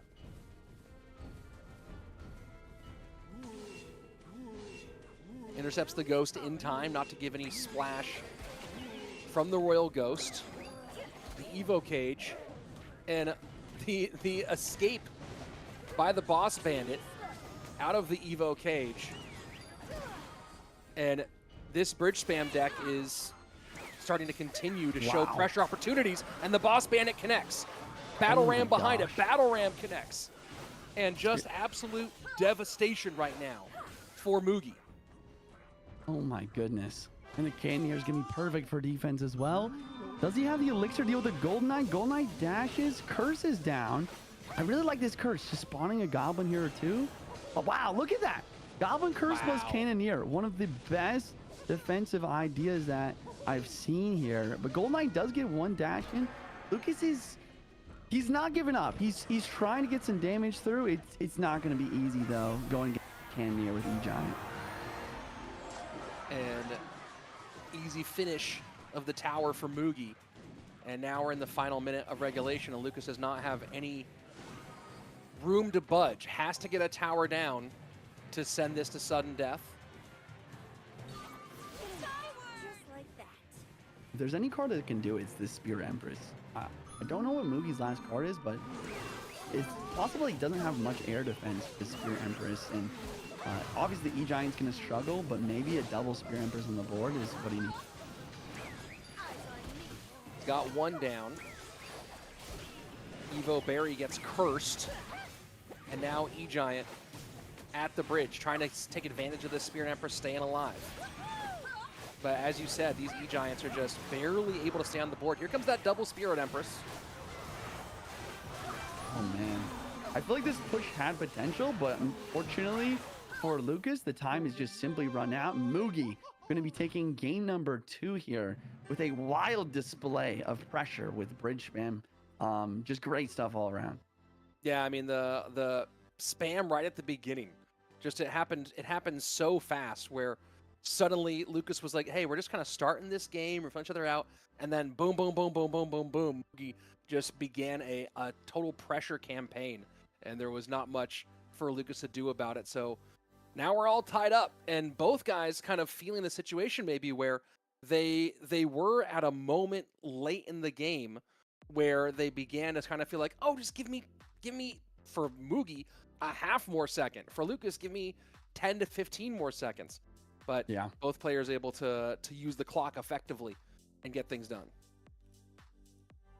Interesting. So 2 games done. All of these cards you see on the board cannot be repeated by that player. So a lot of evolutions being used up here. A lot of them obviously still available. It's really interesting once again to see as more and more evolution you add game, how duels are continuing to change. Yeah, I mean 120 cards now in Clash Royale with a ridiculous amount of evolution. So there's just so much variety and so much that could happen this game 3. That's why I really just don't envy the job of an analyst of a like they really just have so much to think about when it comes to especially game 3 here. Well, when you also think about the quantity of cards, Juice, it's not just that there are more cards, it's that cards that were previously completely not viable in competitive play have become viable, whether by hook or crook, right? Whether it's by rework because now the furnace is back, or whether it's by evolution. Shout out to the wizard, right? So there are a lot of cards that have. It's not just that new cards added in; it's cards that were previously unusable are now usable. So it is as you said, very very difficult, especially in these best of 3s. Yeah, shout out to the Balance Changes team. Really impressed what they've done for this game.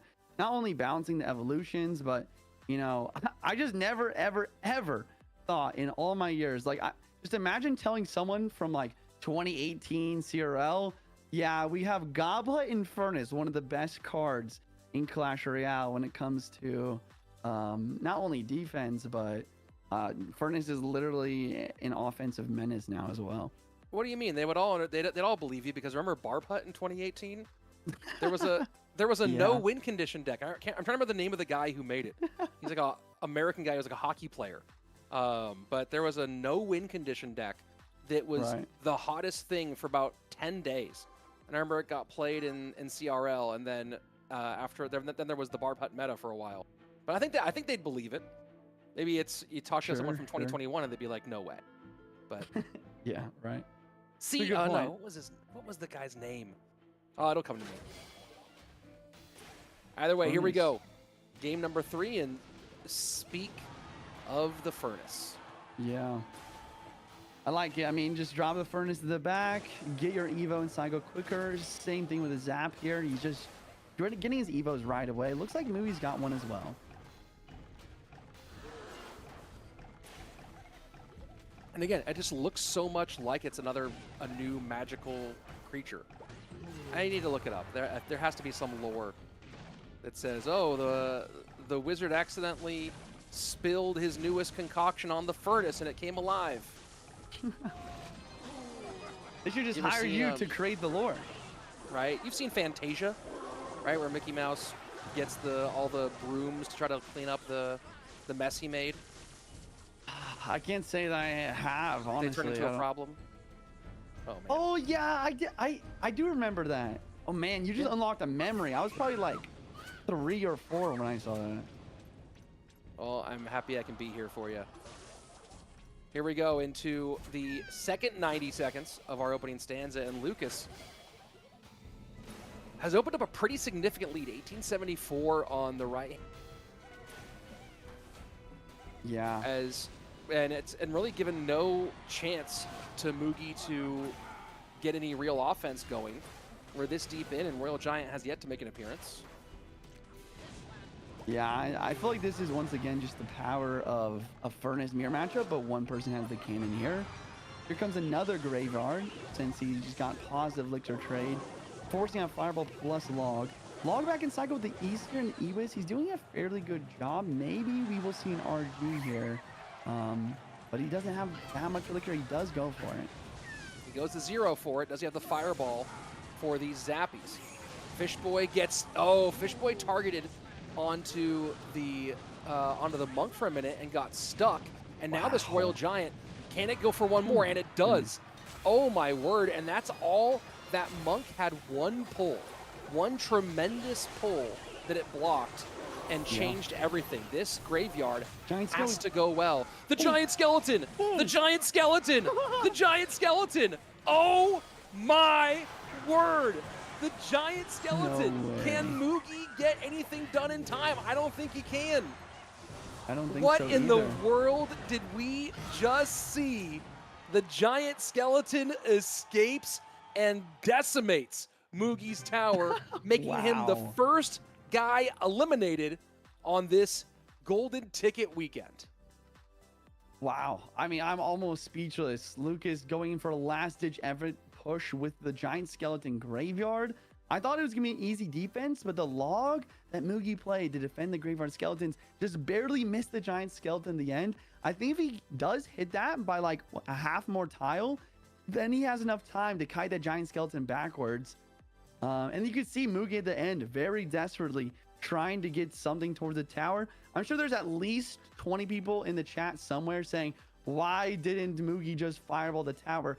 This is tournament standard. Everything's level 11. Fireball is 207 tournament standard. Log, I don't know, probably less than 50 damage.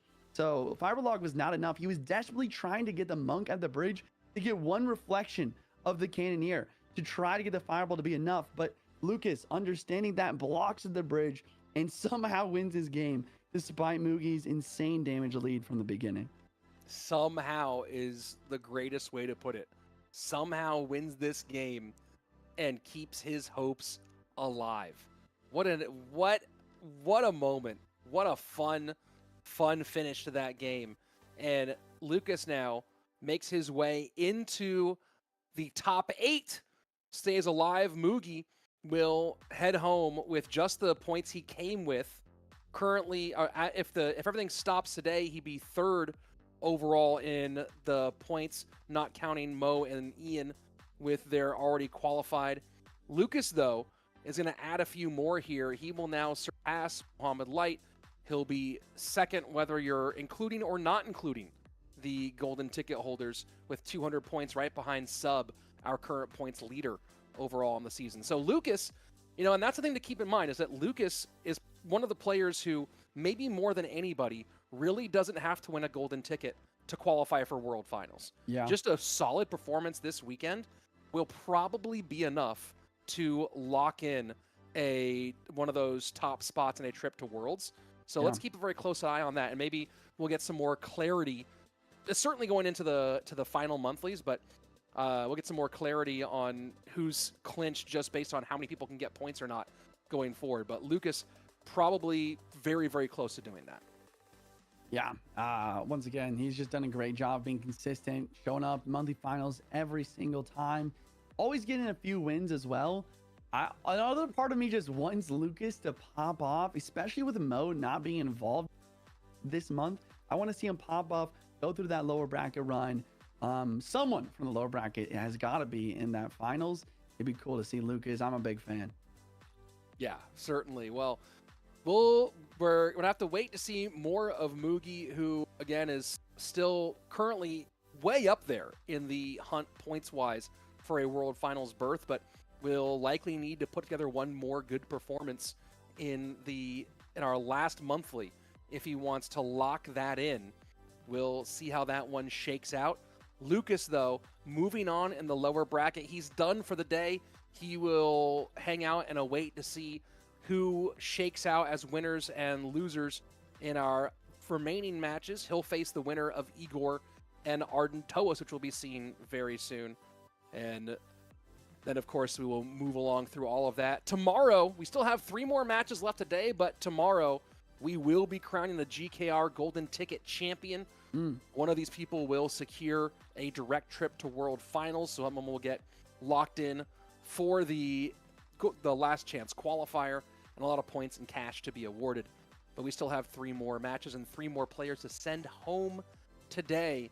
And I said this before, Jackson, I think this is of the matchups in this round, this one is my favorite. I think this one first of all, it has a ton of implications, right? If you look at the points standing, Igor comes into the day 4th overall in points standing when you take out the golden ticket qualifiers, 6 if you include Mo and Ian.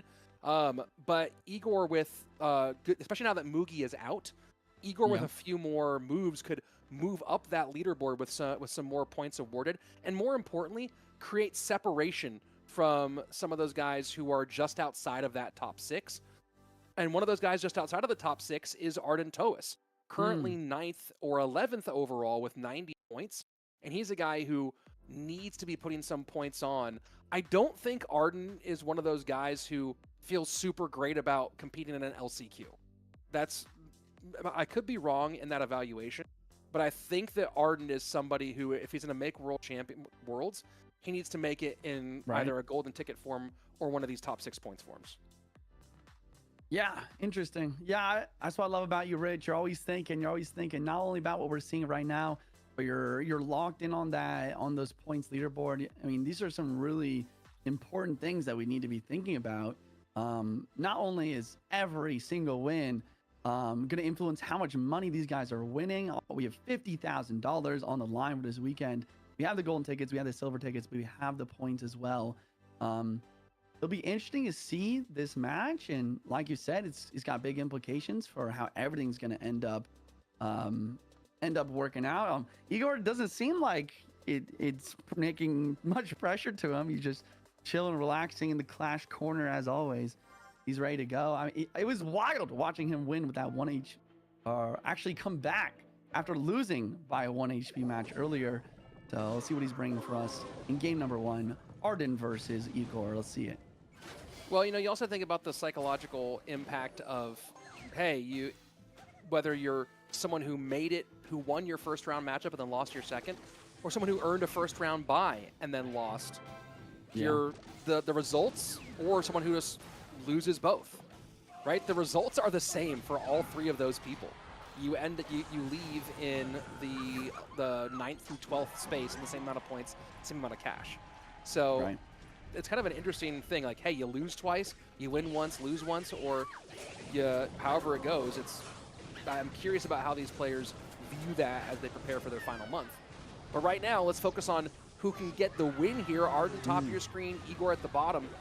And Arden with some good early damage. Igor not able to sneak that hog on through. Interesting. Yeah, I was just thinking about like how Arden decided to go with the RD in the back right away. Seemed like he knew he was going up against the cycle deck.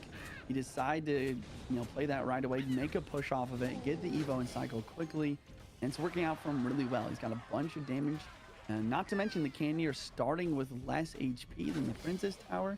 So he's got himself in a pretty solid situation so far. Evo Royal Giant directly onto the Tesla. Yeah, I like that play. Just trying to keep his Furnace alive. I would have even loved to see him try and protect the Furnace. I guess since the opponent has Cannoneer, Arden's not too worried about trying to keep that alive. Instead, applying pressure. Now the hog counter push from Igor. He doesn't have enough for Fisherman right away. Wow. Wow, indeed. Lightning to clear a bit more. Guard comes in and stabs, and you see Arden super unhappy with that one. And his lead evaporates just like that. 1381 on the left-hand lane. Now Igor in control in our opening game. I really like the decision by Igor just to drop the Furnace to the back, same lane as the RG, especially on the strength of like the high HP tower.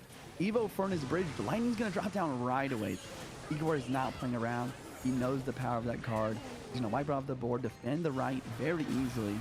And now he's got an Evo Furnace of his own. Furnace in both lanes.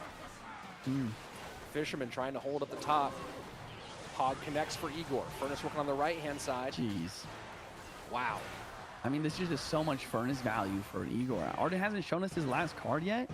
I'm assuming it's a big spell. I feel like if it is either Lightning or Fireball, it's just a mistake not to just take the Evo Furnace off the board there. Really tough stuff. Sudden death overtime. Left-hand tower for Arden in significant trouble. Cannot afford another big mistake here. Yeah, I'm just thinking about how in this RG mirror, or not mirror matchup, but in this RG matchup, usually you do want to go for the RG in the back. But this Furnace, oh, in the log deflection as well. Yeah, I mean, Arden's just got, I mean, he's got a decent counter push. We'll see if it can break through here. A good Ice Spirit, and this should be enough to prevent more than one shot, maybe zero, and it correct. Absolutely blanks that Royal Giant. Fisherman gonna go ahead and try to clear the path. Tesla goes to work on the Furnace. Skeletons do not protect effectively. Monk here, probably gonna try to deflect the Furnace. He's going RG Evo into the Furnace Evo though. He finally plays the Lightning, my goodness. Tesla dropping down though, and here comes a Hog Rider. Hog there. Fisherman is going to be a half-step play, and what a lightning on the Fisherman. Igor. And you see a little wow out of Arden. Cannot believe it. And Igor does have to take care of business. Can't lose focus here. He does. And man, I wish we had some replays, because that lightning on the Fisherman just absolutely got it done. So it's such an interesting match. I don't know. I'm just thinking back. I feel like there's a lot of times we should have seen a lightning before the last, 30 seconds, 50 seconds of the game. The Furnace was getting so much value for Igor. On the other hand, Igor was literally just dropping lightning every time the Evo Furnace or even a regular Furnace was in cycle. I mean, I guess I understand in a way, like getting a Monk plus Royal Giant plus lightning push. That's a lot of elixir. Like, it's not an easy thing to do. But just sometimes Igor's Furnace just seemed to be getting a ridiculous amount of value. Sometimes you have to drop your lightning before you drop the RG. Yeah, I mean, just to clear. And sometimes you also have to go have to start doing some math, right? Like, how much more of this can I take? What is it worth for me to get some damage versus get this big troop off the board? And it felt like maybe Arden playing a little bit more in like his lizard brain, a little more flow, and a little bit less in terms of his the calculating the risks and rewards of different moments. Yeah. The other thing here is the bar barrel is really not what you want, right? It's really an interesting idea, but like Hog Rider, it's obviously a strong card, but when you're going against a bar barrel instead of a log or even a snowball, it's just more consistent getting the hog to the tower. Arden tried to use his Fisherman effectively, but it seemed like twice in that match. The first one, when he didn't have enough elixir for the Fisherman right away, and the hog connected, and at the end there, when the lightning dropped down to predict that Fisherman, it really just sealed the deal there. And with no like knockback or stun, that Hog Rider had free reign. Yeah, that was pretty great for Igor, and now up one with the elimination going for Arden Toas. And you know, this is where we talk about the mentality conversations for both of these two players. Does Igor now, does he make a smart call, or does he make a flex call? Does Arden Toas have a short enough memory? We saw him wearing some of the frustration from that one. Is he able to reset and play presently, or does he again kind of revert to more of just a play in what's the best way? Like I said, lizard brain before. I don't know if that's the right term for it, but trying to play reflexively rather than in a calculated way. Yeah, I totally understand what you're saying. So, I mean, we can kind of make our assumptions based on what deck we see here from Arden. Looks like it's gonna be probably a drill deck, like Spear Empress. No, after seeing the Knight, almost always is gonna be Graveyard. So Knight, Graveyard, Spear Empress. Hazard with this interesting Bridge Fan deck. It is gonna have Gob Curse. That Gob Curse is gonna be huge. I feel like this is gonna be another one of those matchups where both players are really gonna struggle to break through. But that one Spear Empress hit already from Arden, as well as Cannoneer starting with less HP, I think does put him in a really solid spot. Both players taking a moment to reset, build elixir. Arden choosing not to press the slight elixir advantage that he had built.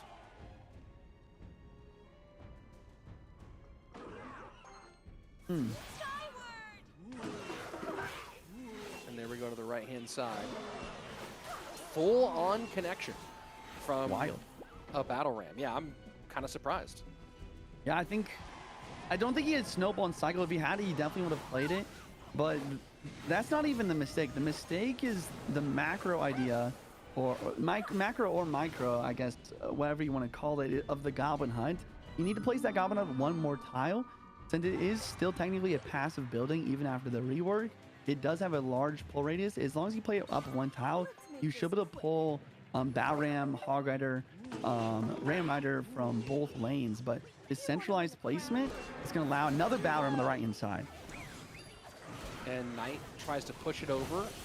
And interesting choice. That was going into the Goblin Hunt. Maybe he thought the hut was going to die. Able to fight the Battle Ram, and a connection from the boss banner on the left-hand side. And now deciding to go in on offense, but there's a curse there to work against you. Poison trying to clear off the curse, but wow. Hey, actually a ton of damage. Wow. That's wild. I cannot believe that Gob Curse was struggling to defend there. And then the Spear Empress connecting for insane damage. I thought Arden was in some trouble. I didn't love his defense, but looks like his offense is really doing some great work there, especially the Snowball. Like the Poison plus Snowball to clear out the Goblins effectively after the curse had already been completed. It was really smart to get that damage connection here. Boss Bandit sets up on the defensive side. Igor needs to find some way to put something good on the offensive side. Decides to go at the bridge. Curse plus Barb Barrel trying to work. Skeletons, though, get a ton of hits. RNG does not work in Igor's favor. Arden Toas evens things up at 1-1. All right, so 1-1, best of 3. A wild match. It was literally the opposite of what I called. I literally said, I don't think either of these players are going to be able to break through, but Arden really struggled on defense despite having the guards, the Knight, the Snowball, and then it seemed like Igor really struggled as well. I mean, to be fair, Cannoneer is terrible versus Graveyard. I thought the Gob Curse would be able to put in a little bit more work, and it didn't seem like he actually had an air defense. Now that I'm thinking about it, looking at the deck here, he actually has nothing for Spear Empress. So I guess it makes a lot of more sense now that I'm looking at it of why Arden was able to apply so much pressure. A lot of this time, the new gen version of this Bridge Spam deck does have a Spear Empress of his own somewhere in the mix here, but looks like he decided to go for the Cannon Cart and Ghost version instead.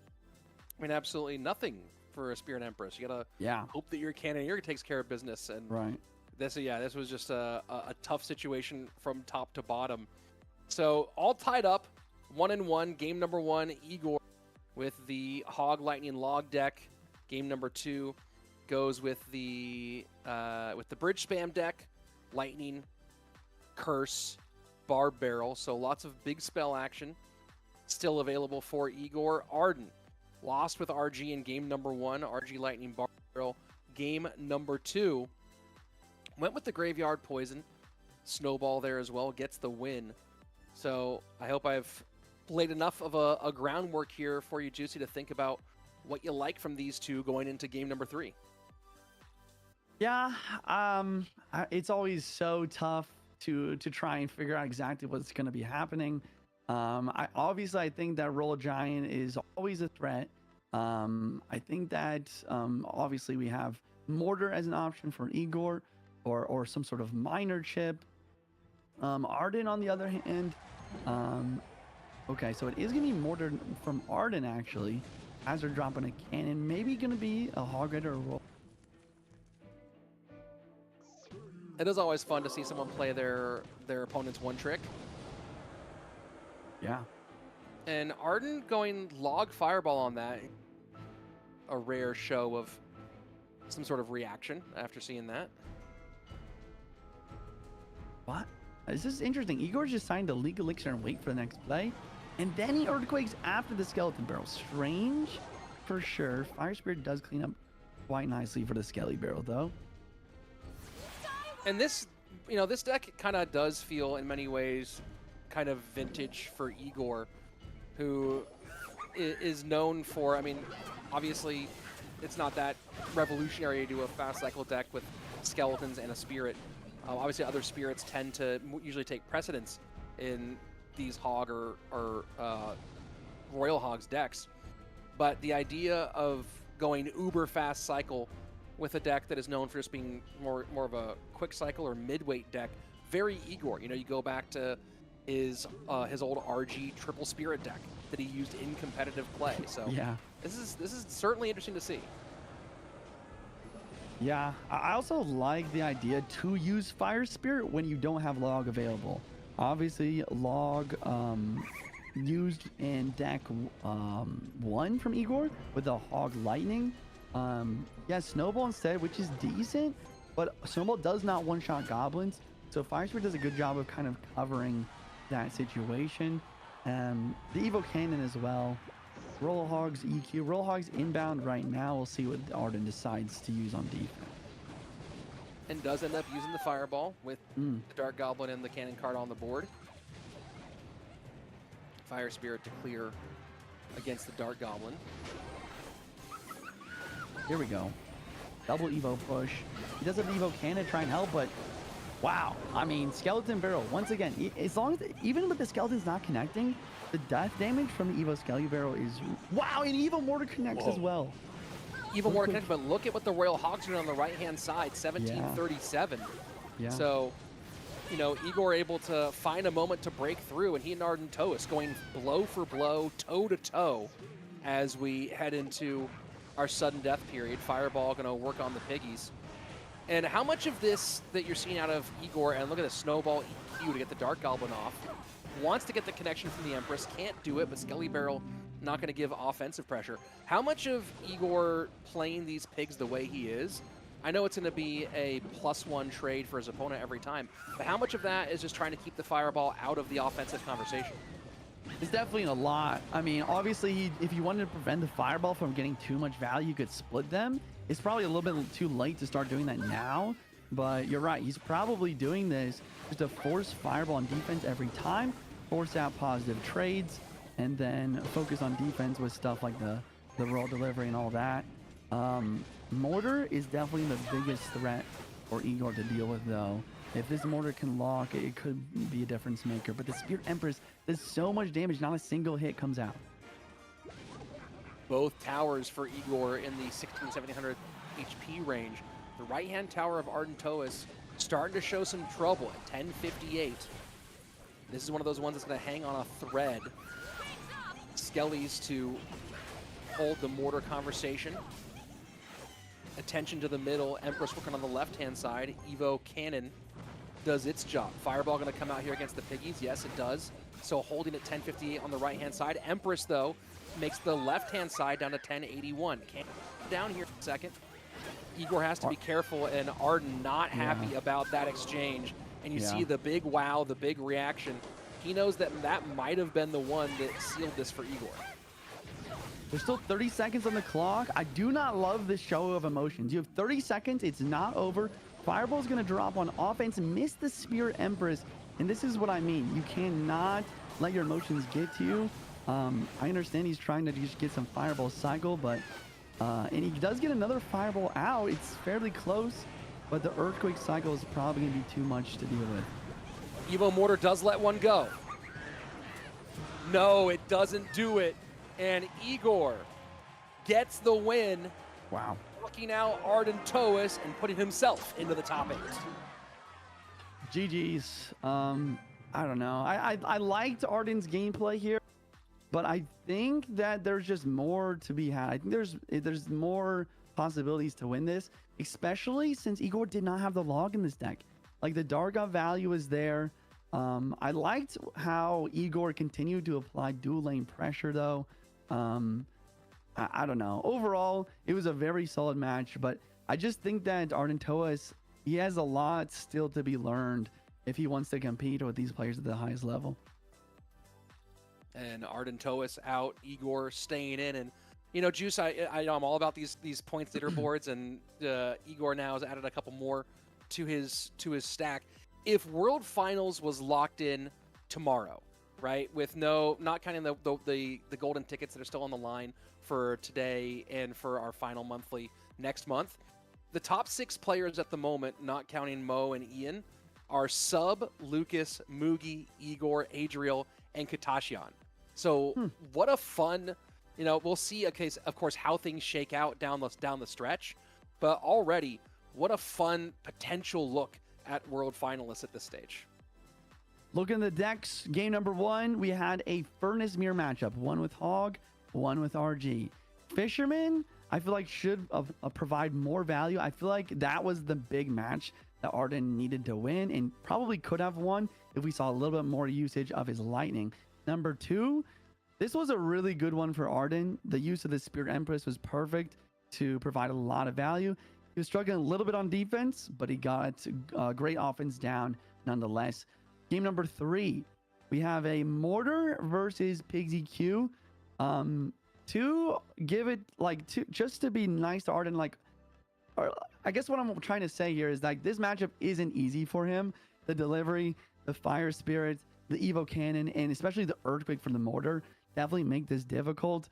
But I do think that he gets in his head too much. Honestly, he reminds me of myself a lot back when I was very emotional and a pro. And whenever I get a bad matchup, I would just be like, okay, I don't have a chance, and I'm going to show my emotions, and I'm going to let those emotions affect my gameplay. I loved how Igor played, but I do think Arden could have made something happen here if he really locked it down. Well, he'll have to regroup and get ready for next month, as he will stay right where he was in our leaderboard standings, ending with the 40 points he came in with on the weekend. And they didn't update the bracket yet here, but Igor taking down Arden Toas, where he will face Lucas in an elimination matchup. And you think about Igor's matchups today, Wallace, then he had Viper, which was such a fun throwback matchup. And then going to go from Arden now up to Lucas. This is going to be a really blast. I mean, but then you think the other side of Lucas. Lucas facing Pedro and Mugi. I don't know if anyone's going to have a more difficult route to trying to go through the lower bracket than Lucas has had already, with someone who's gotten number 2 and number 3 at World Finals, and then 2 World Champions. Wow. Yeah, Lucas got a lot to work for here. If there's anyone that can do it, it's him. Our next upcoming match, guys, is going to be Pedro versus Kuri. Once again, another elimination match. Looking at Pedro's run, he did beat Lucas and then fall to the mad scientist OP Sam. Curry, on the other hand, just kind of lost first round to Clown. Wasn't like super impressed. I feel like if I had to pick who to win here, I would go for Pedro, but I would love to be pleasantly surprised by Curry. Sure. I mean, we'll see. Again, we kind of saw some uncharacteristic mistakes from Pedro in his last matchup, kind of maybe taking his eye off the ball for a minute. So we'll see if Curry is able to capitalize on that moment. And speaking of capitalizing on the moment, for those of you who are in the Americas, who are on the west-hand side, World Finals returning from overseas for the 2025 edition. 3 years in Finland, but no Finland this year. We're going to be in Atlanta, part of DreamHack. So make sure you get your tickets ASAP. DreamHack Atlanta going to be just at the end of October, beginning of November. That's October 31st to November 2nd. So get your tickets, get your airfare, get your hotels all squared away. Come to a place where all of gaming comes together under one roof, including our Clash Royale League World Finals. Yeah, and if you guys want to participate in the Clash Royale League World Finals, all you got to do is first round, or like the first qualification, is getting top 1,000 in the world in Path of Legends. It's literally available to anyone. These are not invite-only tournaments. Just get top 1K, and then you got to make your way through the group stage, the Swiss stage, and that's how these players have made it here today. Top 12 out of that 1,000 players. Yeah, really excited for this next upcoming match. $50,000 tournament as well. So I don't know. It's just, once again, so cool that you can literally make a living playing professionally on playing Clash Royale. I mean, look at Igor. He's just chilling in his bed. He's playing on his phone, chilling in his bed, just relax. Same thing with Ian. Just like, you know, this is the fun of mobile games, of mobile esports.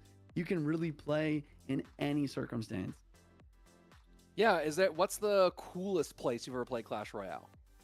The coolest place I've ever played Clash Royale, I don't know, maybe on like a plane or something. I feel like you can't do that on like a normal computer game. I mean, maybe with like Starlink, I don't know.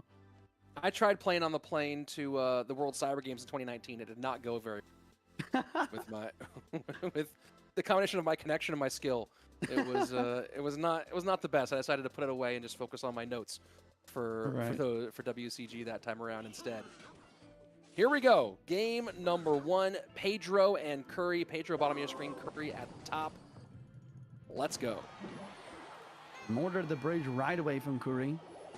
It is going to get distracted by the opposite lane wall breaker, and then the Tesla does drop down from Pedro. Interesting. So minor poison wall breakers at the bottom with a potentially probably going to be a minor mortar bait here at the top. I feel like right away, I mean, we talk about a little bit how, you know, if you play a deck that your opponent is very good at, it can be a little bit of a disadvantage. Obviously, Pedro known as one of the best mortar miner players in the world. So I feel like he's really just going to know exactly the interactions here, not only for defense, but also for offense. Yeah, that's an interesting question. How much do you, obviously, we'll talk about you in the E-Giant universe, and you play it a lot and play against everything, but how much do you play the opposite matchup against your deck in order to learn about how that's played? That's a good point. I think that happens a lot at the high level, at these pro level. So for anyone back at home that's wants a little bit of clarification, basically if your main deck or if you deck that you're trying to practice and you're struggling versus certain matchup, sometimes hopping in a friendly battle and playing the opposite side of the matchup can really help you kind of understand the certain interactions, not only for the opposite side, but also to give you a good idea on how to break through in that game.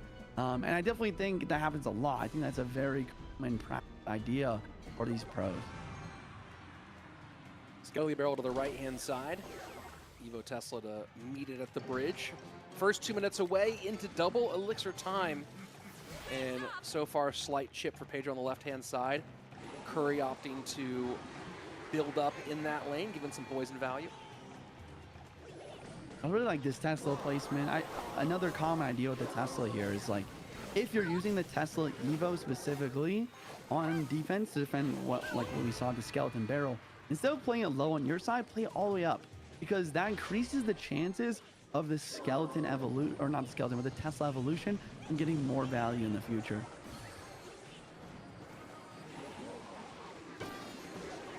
Tesla again working high. Poison trying to work on the skeleton barrel. A little bit of damage in. 25-21. Wallbreaker connects on the right-hand lane. Yeah, and minions just being played so aggressively at the bridge, and you can see why right here.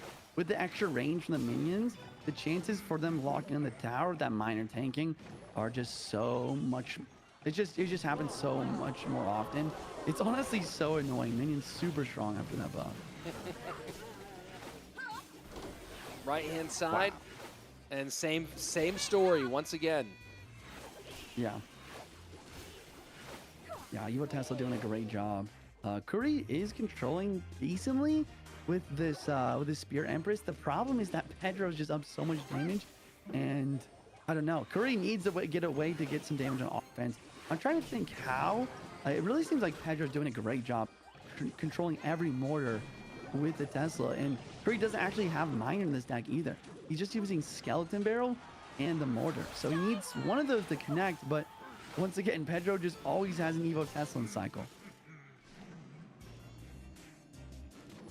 Skelly barrel goes to the right. Classic comes out, and the other thing too is these Spear Empresses are just not actually getting much out of it. Like, this is some of the most shut down we've seen Spirit Empress all day. Fireball comes through, Barbarian Barrel as well. It does a pretty good job of cleaning up the Evo wall breakers. Mighty Miner ability does drop in, it does hit tower. And look at this Evo Mortar. This is not how you want to play, especially when there's only 30 seconds left on the clock. And then just another poison comes out from Pedro. This defense is just so locked down here. There's just no way that Curry's breaking through here. How much of the rise of like kind of the return of minions is directly related to the Spirit Embers? Definitely some. It definitely is a strong card to deal with it. But I would say that I would say maybe like 80% of it is just the buff. Minions were good before the buff, but after the buff, the extra range, once again, it doesn't probably seem like much to most of the people watching at home.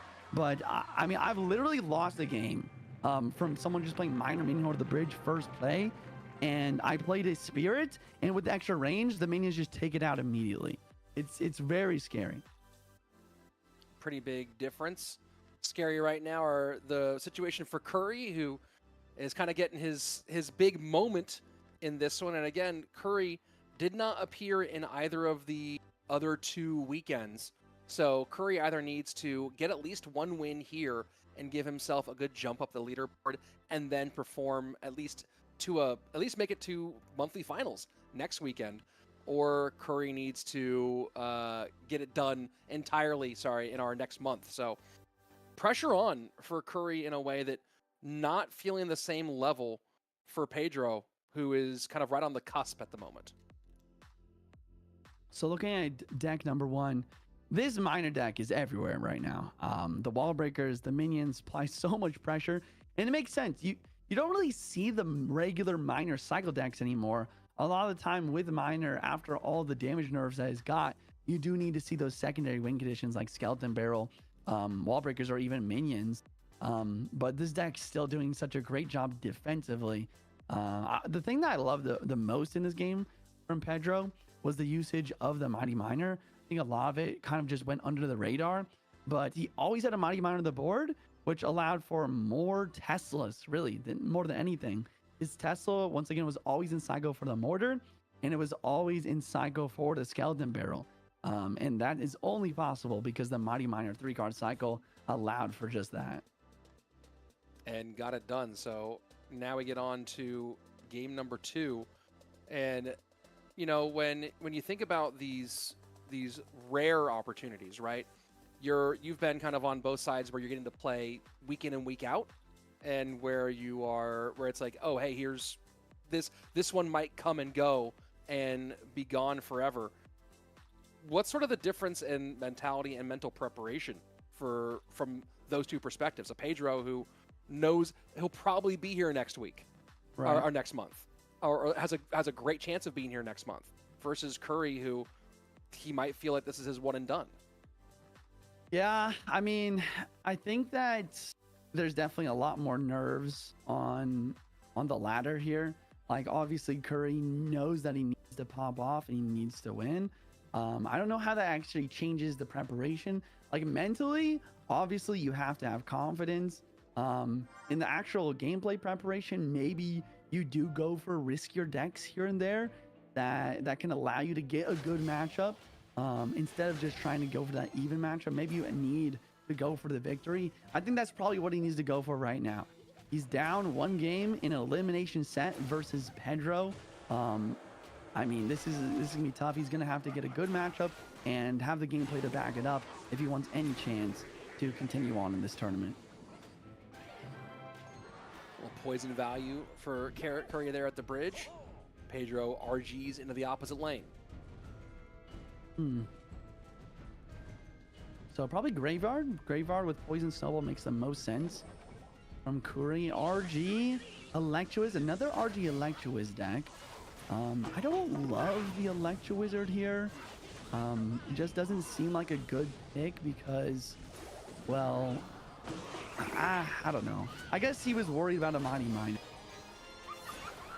We have seen a lot of Mighty Miner today. We've seen Electro-Wiz come in clutch in some of those same situations today. So, you know, I think that's one of those things you have to think about when you're talking about deck picking juice, is the subtle differences of how the decks work in a dual mode versus on ladder, right? You see far more variation in these decks in dual mode than you do in pure ladder play. Wow, RG getting some damage here. I was honestly not expecting it because, I mean, we talk about the variance of dual mode decks. Like, a lot of the time we do see Log played with Royal Giant, but Log already used, he has to use Barbarian Barrel. But because of that, he doesn't have a great way to clear off Goblin Hut and all the Spear Gobs. He still does connect in this moment, but as we head into double elixir, I think that Curry's going to be in a pretty solid advantage with his Graveyard deck. Fireball working on the Furnace in the back. Monk gonna go get across, get a good reflection here. Yeah. And that will take care of the Furnace. Wow, he timed that really well, not just for the Furnace, but also getting maximum reflection shots from the Cannoneer, taking the tower down to 1635. On the other hand of things, I mean, this defense is decent. The Graveyard is coming through for some solid damage, but at the very least, he did force the poison on the other lane. It does kind of feel like the Berserker should be better against Graveyard than it is.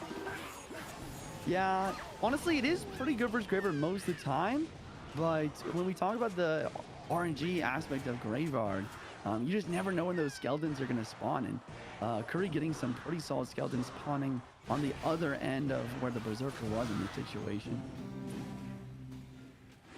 Pedro in range of really taking this one. That right-hand tower down to 1163 gives some poison value.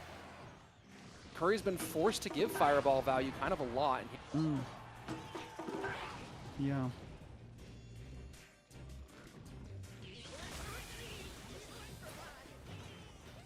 What does Curry need to do? Yeah, sorry. What does Curry need to do? I think, I don't know. Like you said, he's just giving so much fireball value, and I just kind of agreed with you. But I mean, you're right. I think he needs to play his Evo Furnace, especially higher up, to at least prevent fireball value. Wow, with his Graveyard. Oh my gosh. Well, that's what you need to do, and there you have it right there. Huge swing, and now that right-hand tower down to 408. Put pressure on for Pedro. And he's not going to win a spell battle here. He has to play a breakthrough game. So here he goes. Evo RG right up front. Monk reflecting, but not reflecting the Cannoneer. True. RG won't connect. Furnace gets taken on the right-hand side. Poison, that is one of the good things about Poison. But the Furnace walks out, and the RG continues to apply pressure. I'm pretty sure we're going to lock onto the Berserker there with that Fisherman. High Furnace trying to prevent fireball value, but there it is. Monk does deflect Cannoneer. Monk gets one, Monk gets two, does not get three. Poison in Graveyard, trying to kill this tower on the bottom side. Snowball in, 9 HP. Wow. Poison does it. GG, well played. Curry stays in the pocket and gets it done from way downtown. Wow, yeah, GG's. And that's what we're talking about. He goes with a little bit more of a risky deck, straight up Graveyard Cycle. It's definitely a very strong deck in the meta, but he ends up getting a great matchup going up against Pedro with the Royal Giant, and just once again, not much to deal with that Goblin Hunt there. It looked really scary in a lot of situations. He started to maybe like kind of second guess his gameplay, giving so much fireball value over and over again. But like you said, one good Graveyard push is really what it takes just to kind of break through, get a bunch of damage, and he's able to hold on just enough into the very final moments of that match. All tied up after two. First game, Pedro with the win on the back of some minor wall breakers play, shutting down the offense of Curry. This one more of a back and forth battle. And Pedro, you know, you had a couple of moments where you have to think back to that Monk that didn't get in front of the Royal Giant. You saw Pedro trying to push the Monk forward into Cannoneer territory for the reflection, and that reflection not doing its job there. So when you look at kind of the way this game ended, that play might have been the one, the knife's edge that this one turned on. Curry able to come back and get the win and send us to game number 3 on the side of Pedro. Poison, Log, Fireball, Barb Barrel all gone, alongside the minor wall breakers and the Giant. Curry using Fireball, Barb Barrel, Snowball, Poison. So, you know, when I look at that, when I look at Curry's side of the spell situation, Juice, I see Fireball and Poison both gone, and I see Barb Barrel and Snowball both gone. So from a small spell perspective, Zap, Log, kind of the core that's there. You have a lot of some other 2 elixir spells that are available, obviously. Do you think that you see Curry going to something that is small spell heavy, like we've seen some of the curse mixed with zap stuff today, or do you see him going more in more traditional direction, log with either the lightning or the rocket, things like that? I would guess, just based on his gameplay and like what I known from him, I would guess more of a traditional log that like or lightning, maybe some sort of cycle deck. I feel like that's what he's best with. On the other hand, I mean, the curse rage, it can be like surprising. We've seen especially OP Sam do really well with it so far today, but I just don't know about the versatility and also like the outplayability with something like that. And when you're going against someone like Pedro, who is known for just being such a good control player, I don't know if like a curse rage will be enough to break through someone like Pedro and his defense. Well, they're taking a couple of moments to figure out what the plan is from here. Pedro, certainly, he's one of those guys where he always kind of looks nervous when you talk to him, more of a soft-spoken guy, and then somehow finds it to dial in when game time hits. So here we go. Curry, Pedro, game number 3. Loser ends their August journey right here. Arrow's first play is interesting. And then he goes for the Ice Spirit as well. So maybe the Drill Arrows deck that we've seen a little bit. And then Evo Zap and Ghost, probably going to be Bridge Spam. If I had to guess, probably some Boss Bandit Bridge Spam. There we go, Boss Bandit in the back.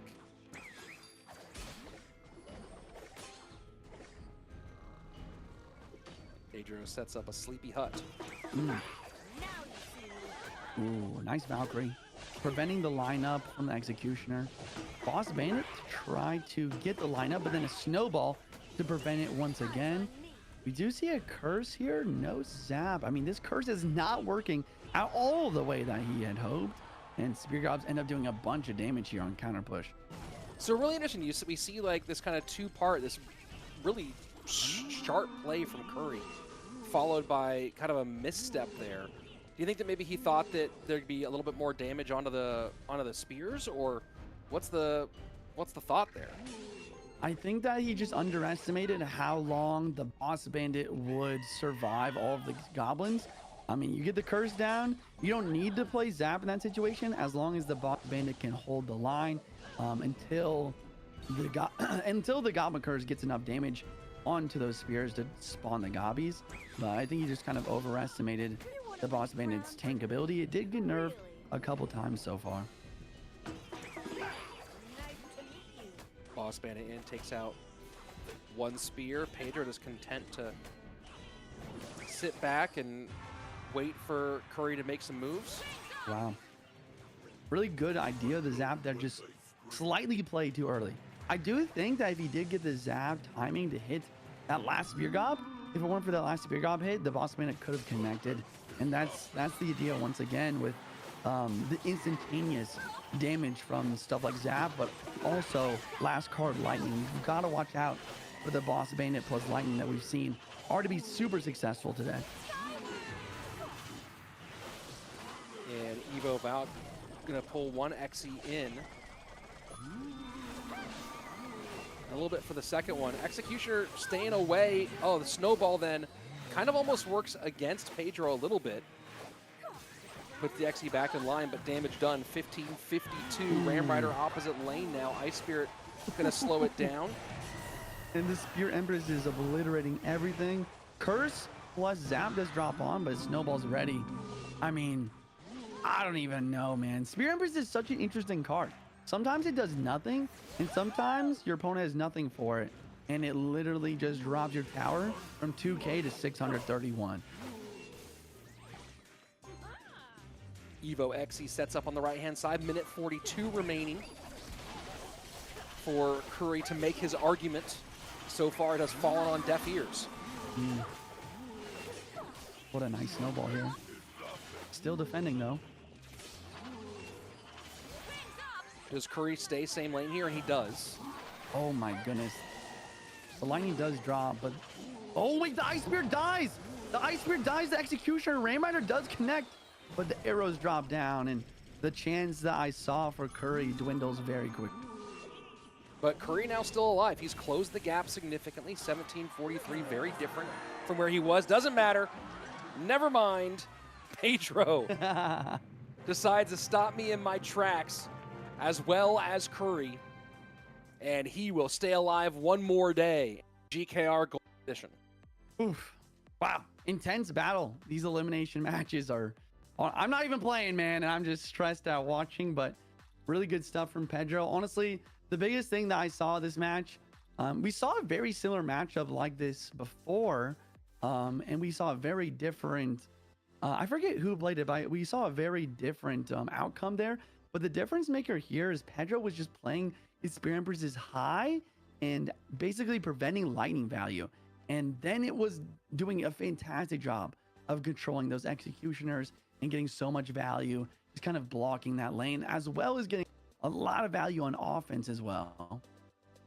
I mean, that's kind of the name of the game that Pedro put down for us, right? Is multiple value in multiple stages of any interaction. And he's able to end Curry's journey here. And not done yet. Curry with those 40 points will join a bevy of people who have made it one time to our monthly final. Let's take a look one more time at the decks here, Juice. Yes, sir. So game number one, we talked about this a bit earlier, but just really solid stuff. Mighty Miner, Poison, 3-card cycle with the Evo Tesla. Game two, Roll Giant, Monk versus Graveyard.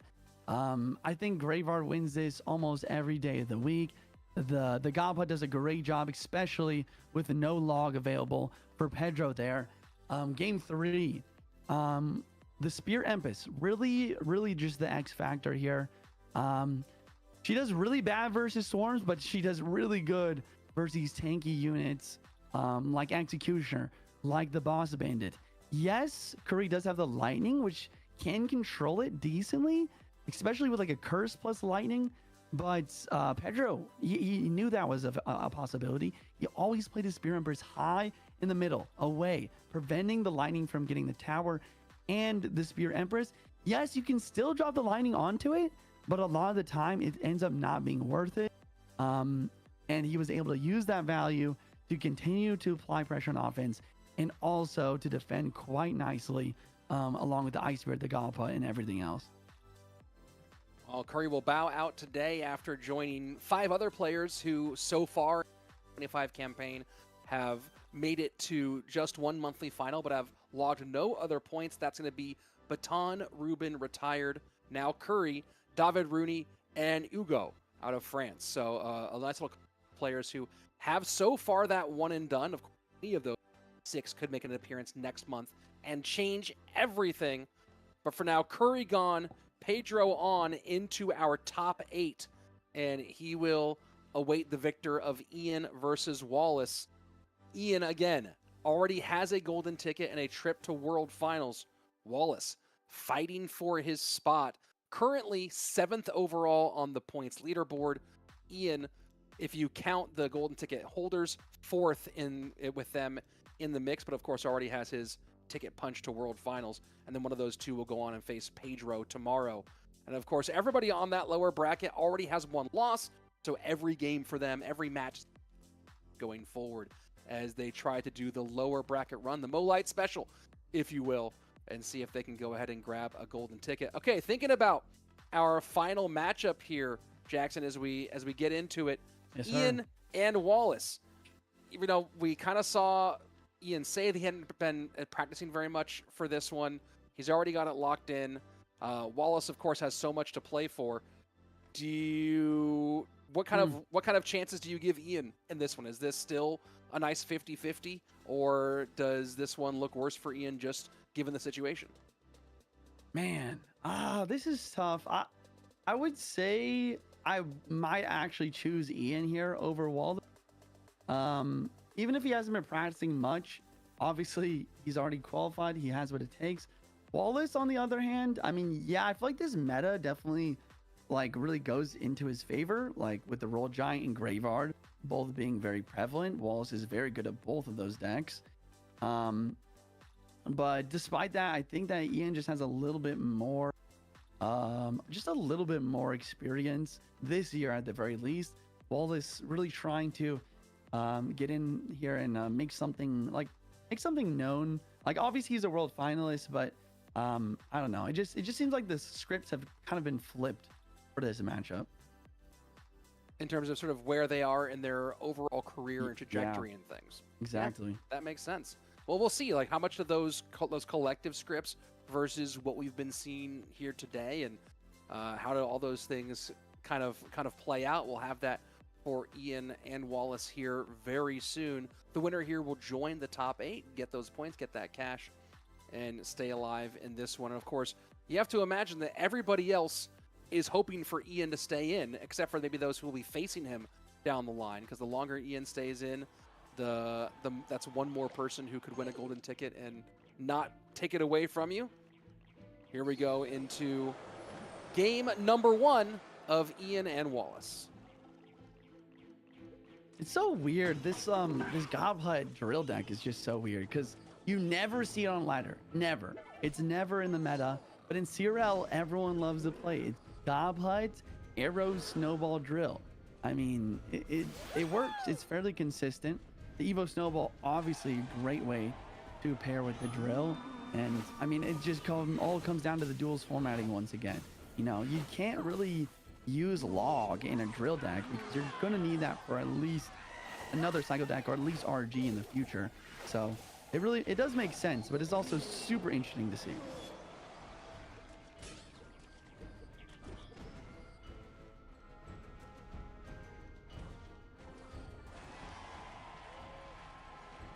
So looking at Wallace's deck now, we have Evo Archers, Evo Inferno Dragon, Ram Rider. I've seen a deck like this for sure.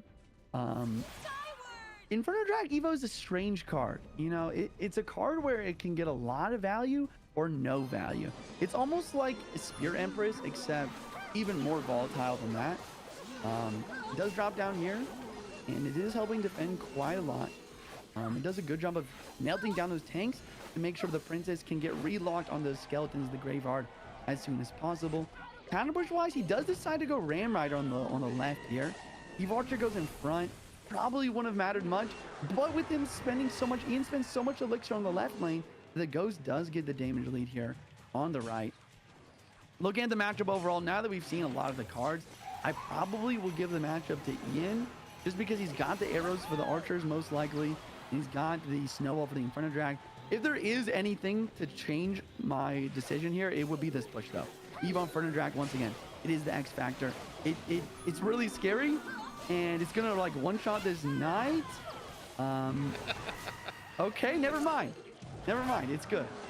The snowball control was great there, but it is just nutty to see what an Evo Inferno Dragon does. Maybe one of the most frightening. The Inferno Dragon was already one of the most frightening things on the board.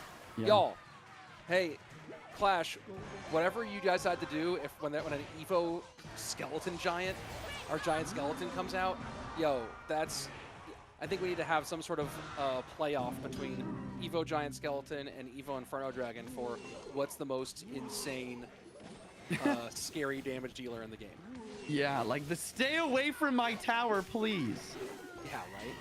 Yeah. No, it really is. It is like that. Like if they were to make a horror movie. Whoa, this golden eye. I gotta shut up and look at this golden eye dashing all over the goblet toward the tower, but the Spear Emperor's ground, it's like a mini P.E.K.K.A that hits faster. It's got less HP, but wow, it did a great job of cleaning up a devastating looking push at the very least. Yeah, I mean, it looked like that Ram Rider was gonna sneak on through, raged up on top of everything, wasn't able to. And you think about all the different pieces here that can control that in cards, the snowball, the Goblin Hut, lots of pieces here. But as you talked about, it's when that Mega Knight and Inferno Dragon, especially the Evo one, get working together, what does that turn into? And I think we're getting close to seeing that frightening combination here in a moment. Here we go. So it looks like I was wrong about everything, by the way. He has Graveyard, he does not have Drill's Graveyard, and he does have the Poison. Eve Archers could have gotten more value, but once again, we don't see the split in the back. We need to go for the split in the back. And now he does have a really good push, though. But the Snowball is such a strong defensive asset. But it connects anyway. Wow. Wow, 1550 And now with 30 seconds left, they are very tight. The Empress on the right-hand side gets some work done, 14:58. Nothing tanking for the Graveyard. Snowball trying to clear things out of the way. Graveyard hoping to get some more damage, but this suddenly became very, very close. 13:23 to 15:50. Can Wallace get on this left-hand tower? Does he have any shot here? 1300 to 1264. Wallace going for a Ram Rider. Desperation Ram Rider. Raged up. Snowball. Will it hold? Will it hold? It does. And Ian taking game number 1 in a tight back and forth battle in our last match of the day. Wow. Wow. I mean, really impressive stuff. I even really love the Knight. I don't actually know after the Lightning nerf how much Lightning does tournament standard, but just in case Lightning did enough, with only 2 seconds left on the clock, Ian makes sure to get the Knight down to block the 1 strike before hitting the tower. Those are like the little differences that make a good player separated from a great player. Ian doing a great job of just sticking in it despite the overwhelming pressure that Wallace put down on that match. Yeah, and there's so many of these pushes here that just hanging on by the tiniest thread to keep the game from getting out of hand. And you can't really, I don't even know if you can really pinpoint one moment in the game for Ian on the defensive side of the board, because there were so many when he was just able to do enough to stop Wallace from turning a push into an absolute landslide. So game number 1 comes down with Ian holding on at the end. Graveyard, Poison, Snowball, and that Snowball ended up being just an absolute monster throughout this thing. Wallace goes for a really, as you said, like you've been saying a lot, an interesting idea today, and just it doesn't all come together. And I wonder, Juice, when you think about this matchup, if this gets played 100 times, how many times do you think this Ram Rider deck wins? I love that question. I think that this Ram Rider deck can win this matchup for sure. Once again, a very similar mistake that we saw before. The Evil Archers cannot be placed in the middle. Like at some point when you have them in cycle, you have to split them in the back, because then Ian has to decide which one of them do I want to poison instead of poisoning both at the same time. And then you can make a push off of that Archer. So I would say out of 100 times, I think this Ram Rider deck could maybe win maybe 40 of them. Maybe it's a 60-40 matchup. I would say that it's definitely possible though, especially since Archers are solid Graveyard counter as well. Here we are into game number 2. Wallace fighting for his life, has to win this to continue along in this tournament and go to a game 3 against Wallace. Ewiz once more. And thinking about all the different pieces of Electro Wizard being in this, we've seen Electro Wizard use to control the Mighty Miners, and obviously in the deck it's a great counter.